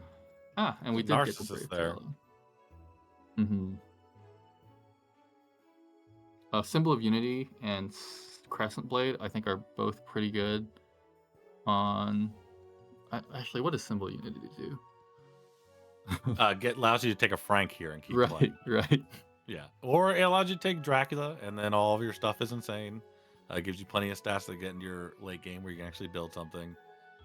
Get you ahead of the game on maybe taking an Athena. You don't really have anything with real stats here that you can give to the Athena because it only counts on what it is when it starts.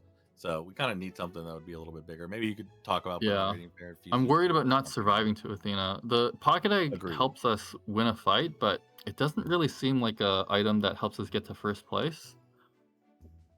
On the other hand, to win a fight. Yeah. On the other hand, Tiku Wabu and All for Roll are both still very healthy and looking like threats to take it down. Oh, some big stars are going to be coming in. Yeah, especially for this part of the game. That just kills mostly everything. A lot of big stars.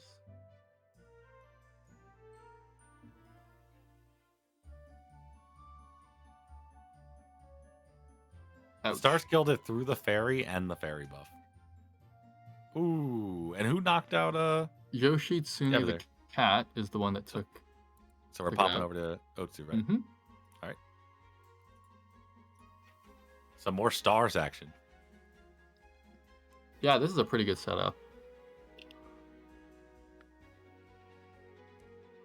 Oh, or we could go food.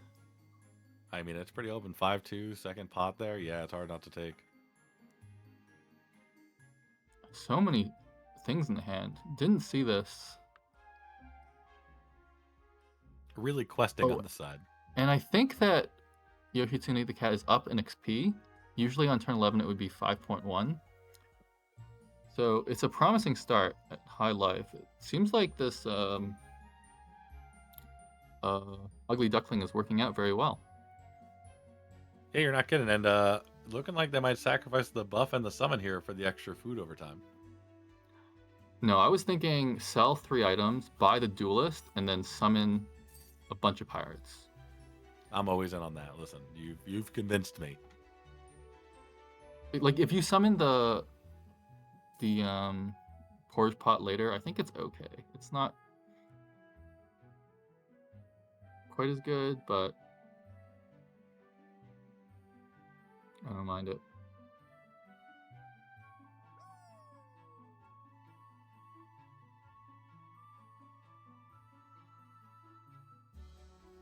It looks like I have a similar plan to you, but maybe just not summoning all the pirates, putting another pot on, and just summoning the one thing with the 5-drop pirate is the way to go.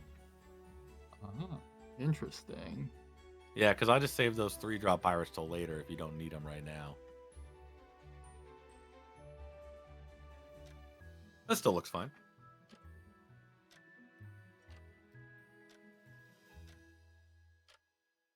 Yeah, a lot of ways. Oh my gosh. Never based on the mayor. Often you as mayor, because you can't roll as much, or you often when I played I don't roll as much, you end up with like a ragtag collection of units. Something like a smithy is really nice. 2 Oh, and 2 smithies of them. and some. Oh, that's so scary. That's a lot of stars.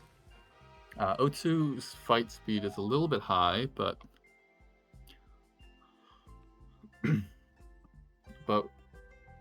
yeah, Oh, we'll just see if taking the up one stars at will come 6. in. Interesting. I didn't expect this. We're on level 6. We rushed up here and then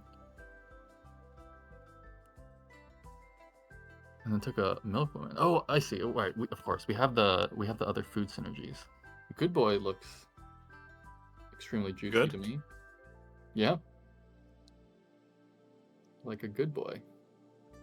Yeah, good, like a great boy. I'm taking that, putting that one, especially if you're not thinking about running these pirates. Interesting.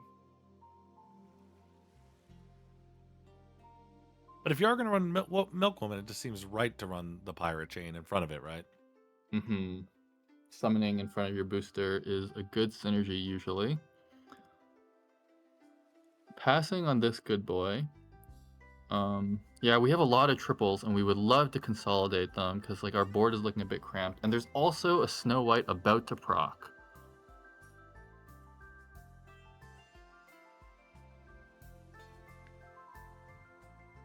Oh, farmer. A fisherman and the flounder here. It I looks feel like we're I'm just going interested. full food after these two here, too. Yeah, 6.1. yeah. We're It's still a turn early strange to we're not 6. summoning the pirates in front of this Milkwoman. At minimum, the 5-drop one. Yeah, I think Yoshitsune the cat is gonna adjust the board a little bit to use the pirates. Sure, we're not readied up yet. Oh, we selling stuff? Let's go. For the dwarf? No, probably straight up for the farmer, and then you don't have to lock. Wow. Oh, this feels. You have to sell something I would just important. I would sell the 2 crews at that point if you're gonna do it, right? Because like you can keep the pair of 4s, you can keep your Yeah, 3-drop yeah. treasure The up, bonus food item. the food build doesn't really summon that much. So selling 2 crew members is okay. And also, by the time you're level 6, I think your board gets like +5/+5. It's not that important. Oh, we're getting clocked. We They need to thought about play it it, though. right? That's pretty strong. All right, do we want this lock? Probably for the herding dog. Yeah, they're taking the herding dog too at this point. Oh, maybe they're trying to unlock. They went up there pretty fast in the corner at the last second. Okay, summons and stars on the other side. Offeral's probably going to be looking for an Oberon, although those stars are huge already. Oh, it didn't matter. Yeah, golden moth with Star Child, very scary. Another golden moth with Star Child. It's actually against these boards you wish you had the summons, the pirate chain. True. Good boy is just what we're looking for, I think. Yeah, Nero, good boy.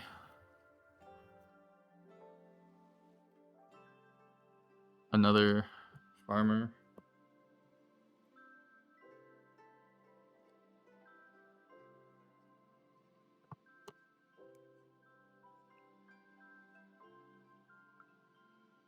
What are we thinking about in the shop? Oh, okay.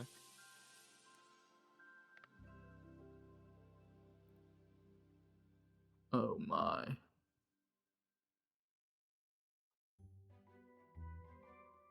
Is there a level 3 treasure that you want? Like, do you think it's worthwhile proccing the Snow White somehow? Probably. I mean, if you can. But that's a second dog I'd want to get in right now if I was trying to do this. Yeah. The Star Children are looking. So it looks like they are summoning bigger stars, but the thing is, they gain these stats after the entrance. A lot of them are coming from the Porridge Pot plus Fisherman. And so when the Star Children entrance, the stars will be much smaller.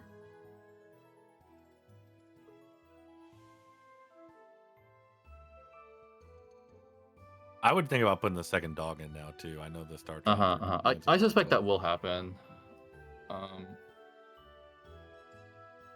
Right. It feels bad to not play your big Star Children, but they like long term the dogs each have pretty good preserve, so I think you want them. Yeah, 62%. I think you want them seeing the food stats.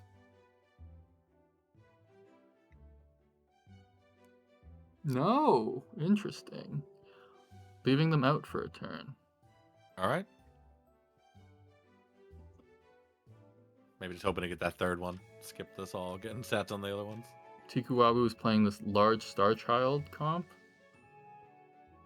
I've actually seen more stars than I thought I'd see just straight up. Yeah. Oh, wow. Look at this. There's a golden Gwyn and a golden moth. So these stars are going to just end us. Jeez. Wow. That went really quickly.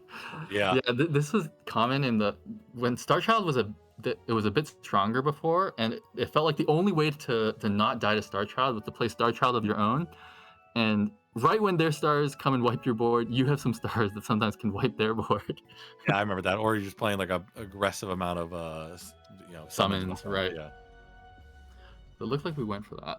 Oh, I mean, it feels good to get the triple, but I feel like the Star Child long term is not synergistic with our board, and yeah, we may be digging ourselves. ourselves. Nice if we live, and we are playing against the ghost, so those are the two,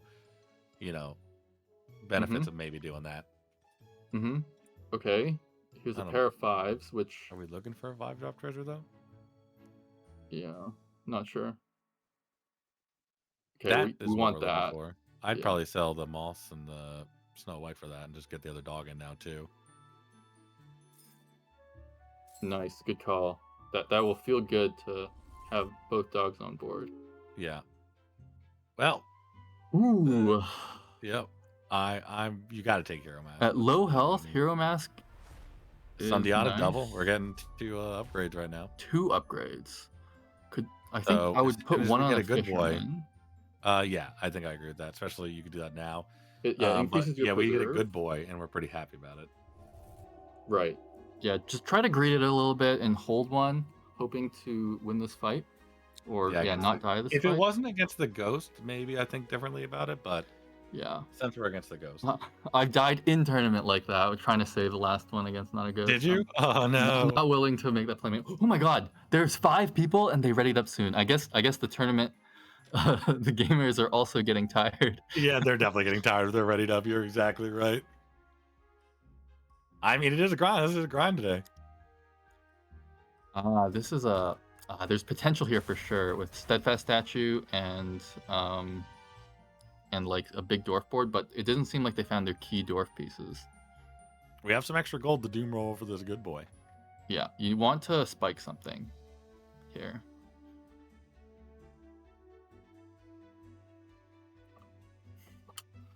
You do have some extra gold, so this is more affordable than usual, but it's going to be extremely important to find a key unit here. Yeah, this upgrade This is. Happy Retriever looks a bit like a good boy. Oh, spell shop. You have 15 gold. There's nothing to. I can't think of a spell that I want. Okay, free roll, I guess. Oh, and also the change hero. Change heroes. Yeah. That is definitely what you want. Could So hit a rip a go first Savitri. here. Could hit. There's a lot of Anubis. Anubis, maybe. We're at low health. Ooh! Hercules. Do we have the stats? Yeah, on it? Hercules Daedalus looks juicy. Oh, to me. actually, Hercules Daedalus just straight up is. I would take that all day. If you get lucky and pull yourself another herding dog on one of these rolls with this Daedalus and the get a Star Child- doppelganger diamond, Yeah, that sounds juicy. A level 6 treasure here would do so. 2 level 6 treasures would do so much for us. Of course. 2 exactly. It's so much. Oh no. Okay, if we find a good boy next shot, we can sell the Star Child for it. Yeah, we did not. Oh no.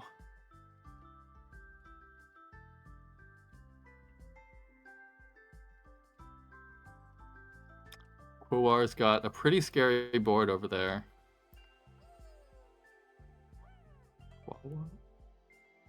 They explain their name, but I... Oh no! Okay, there's a Corgi. It's not the worst. Nope, we're out. Just roll into Herding Dog. Nero. Good boy. There's many things to find here. This is not the craziest doom roll. I don't think you can. Oh, are we locked? You're Daedalus. So if you take Yeah. this level 4, you get 2 level 4 treasures. Or you but get a then map. you lose the chance to get 2 level 6 treasures. On the other hand, dying with, your Daedalus and your Ascendants is going to feel really bad. Okay? I mean, I understand it, because if you don't get to use it, it's going to be a lot of regret. But Yoshitsune kind of needs this first, so it's. I would have used it the turn before if we weren't playing the go, so I'm also down with this. Oh, a flying unit. I guess we don't Not exactly. great. 2 flying units. Yeah. Oh, we'll take the ties though. Very good call. Yeah, maybe without if we didn't use the Ascendants, we might have died. Oh wow, that's very scary. Okay, what are the level 4 treasures that'll help us? Well, Weird Compass came again. That should help us find a good boy, but it's good. It is a little less important now than before. Yeah, you don't need the Talisman, just in storybook. case. Yeah. I suppose you don't. Yeah, you don't need either because both of the hero powers have been used up at this point. Yep. If we could switch out heroes again, that'd be ideal.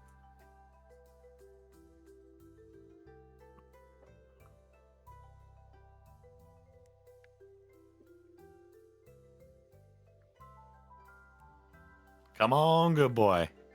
Nero. There's a Nero. Yeah. Don't forget, you can wolf something and makes it a dog. Ooh.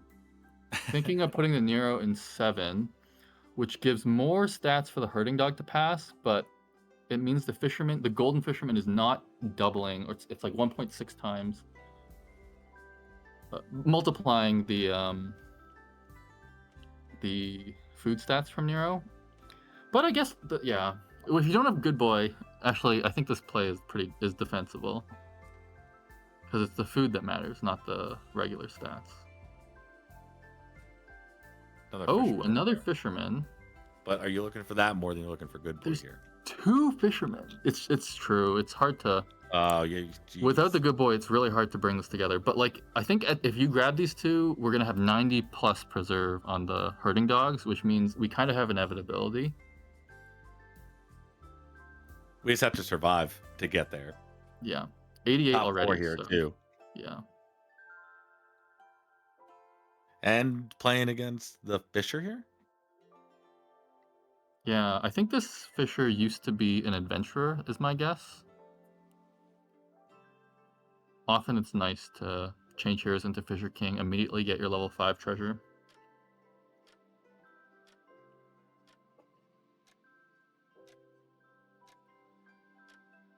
Um, so Otsu is still not live. So the only way this game could keep going after this round at this point is if Yoshitsune the cat wins. Yeah, figures this out.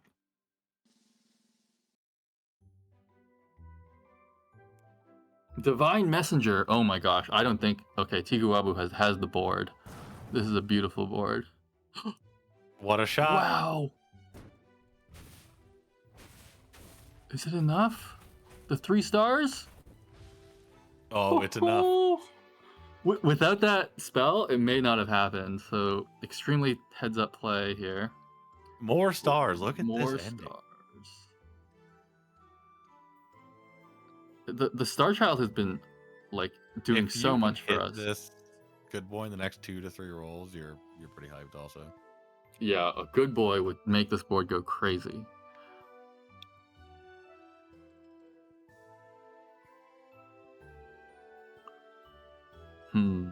I guess you could just bench the porridge pot. Yeah, at this point. It would be nice to know. You actually need to have it on board for 1 turn to give the fisherman food, because otherwise the herding dog is not gonna give them food. Another pot there too. Yeah, unless you can find like some spells. But yeah, awkwardly, I think you do want the porridge pot on turn for another turn. On board for another turn. For people who don't play the food comp, the way that herding dog is worded is on death, it gives stats to the units on your board that already have food stats. The fishermen have a lot of preserve, so they really only need to play it. Like if they get food stats for 1 turn, they'll probably keep it for 3-4 turns after that. But before it happens, they won't get buffs from the herding dog, and so they'll be significantly weaker. Yeah, I wonder if he's thinking about putting this Nero in 7 to stick it into 1 the next turn, because then it'll be in front of the fisherman. Yeah, Nero played in 7 last round, so it's gonna be tough. At the very least, if you bench it, it should go in the last slot on your bench. That way it's walked more when it goes back on the board.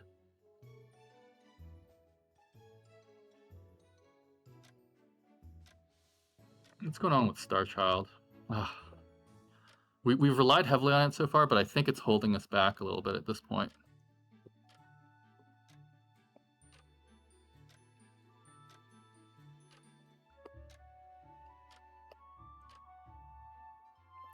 All right, not moving the Nero over. Maybe some signs of exhaustion here.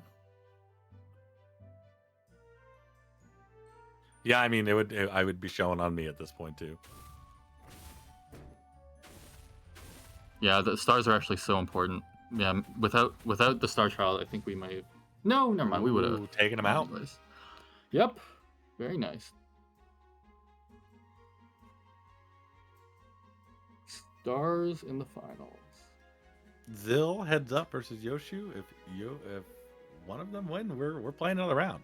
Yeah, if Yoshitsune wins, we have another round. I'm gonna do jumping jacks after this if that happens. Get myself back. Just to stay awake.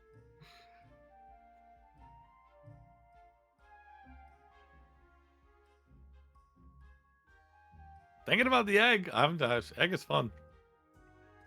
It also gives your chance of hurting dogs to die. This is an interesting comp. We're gonna have massive stars. Yeah, I mean, we still really want a good boy, I think. The fact we haven't seen one's kind of crazy at this point. Yeah, we passed one of them, and they no longer want to come. Wow. Better than the Star Child in my view. Nope, don't want it. I was referring to the second Nero. But I guess we're not even playing the first Nero. Yeah, he hasn't even made it back on the board.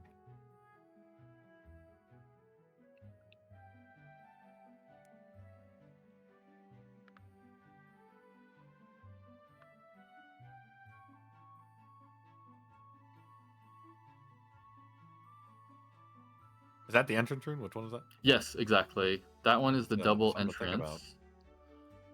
It's You can sell the item you have and the 3 things in hand for it. yeah, but it's gonna feel so bad to sell your extra farmer. Maybe. Oh gosh.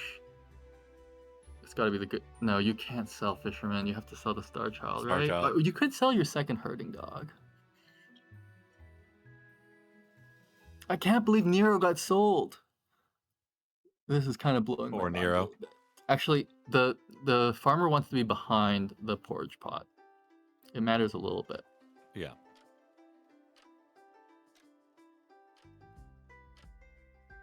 I'm so surprised that everything sold the about other this is Fisherman. surprising. Maybe I'd put the entrance route on the Star Child at this point. We love them. We do love them. We should have just ran with them.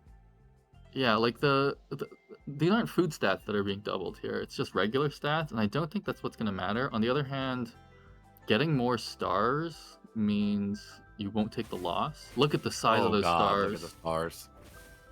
Yeah, we're not getting through it. We need a good boy. The fact we just never found it is so crazy. Oh, And but look they're at this. delayed because of Titania. It's still we're We not have getting plenty through. of stuff. And Oh there's a yeah, actually, 5,800 more stars star. wouldn't have helped. Wow, well teched from All for Roll. Yeah, and that's Zill taking down the tournament, right? Yeah. That is Congrats to crazy. Zill. Yeah. And what a build. The last one, those stars went from, what were they, 300 the turn to 1,300 out of nowhere. That's Yeah. actually crazy. Lots of high-level gameplay. Really good time. I really enjoyed it today. Shout out to Laralas for putting it all together. Shout out to Livy for running it in the background. Shout out to my partner today, MW1832. I appreciate you coming out and jamming today. And I think I'll let you finish up with the closing thoughts, my friend. Yeah, likewise. Thank you so much for making this cast easy. This has been a ton of fun. Thank you everyone for watching. Don't forget to use that code. I bet it's going to be expiring soon. And congrats to our winner, All for Roll. 4th tournament win, I think, is definitely the most dominant player in FTF history at this point. And well played to everyone. We had an extremely tense series with lots of players winning and lots of builds represented. I'm excited to get on the ladder myself after this. Thanks everyone for tuning in. I guess we will catch you at the next one. Bye, guys.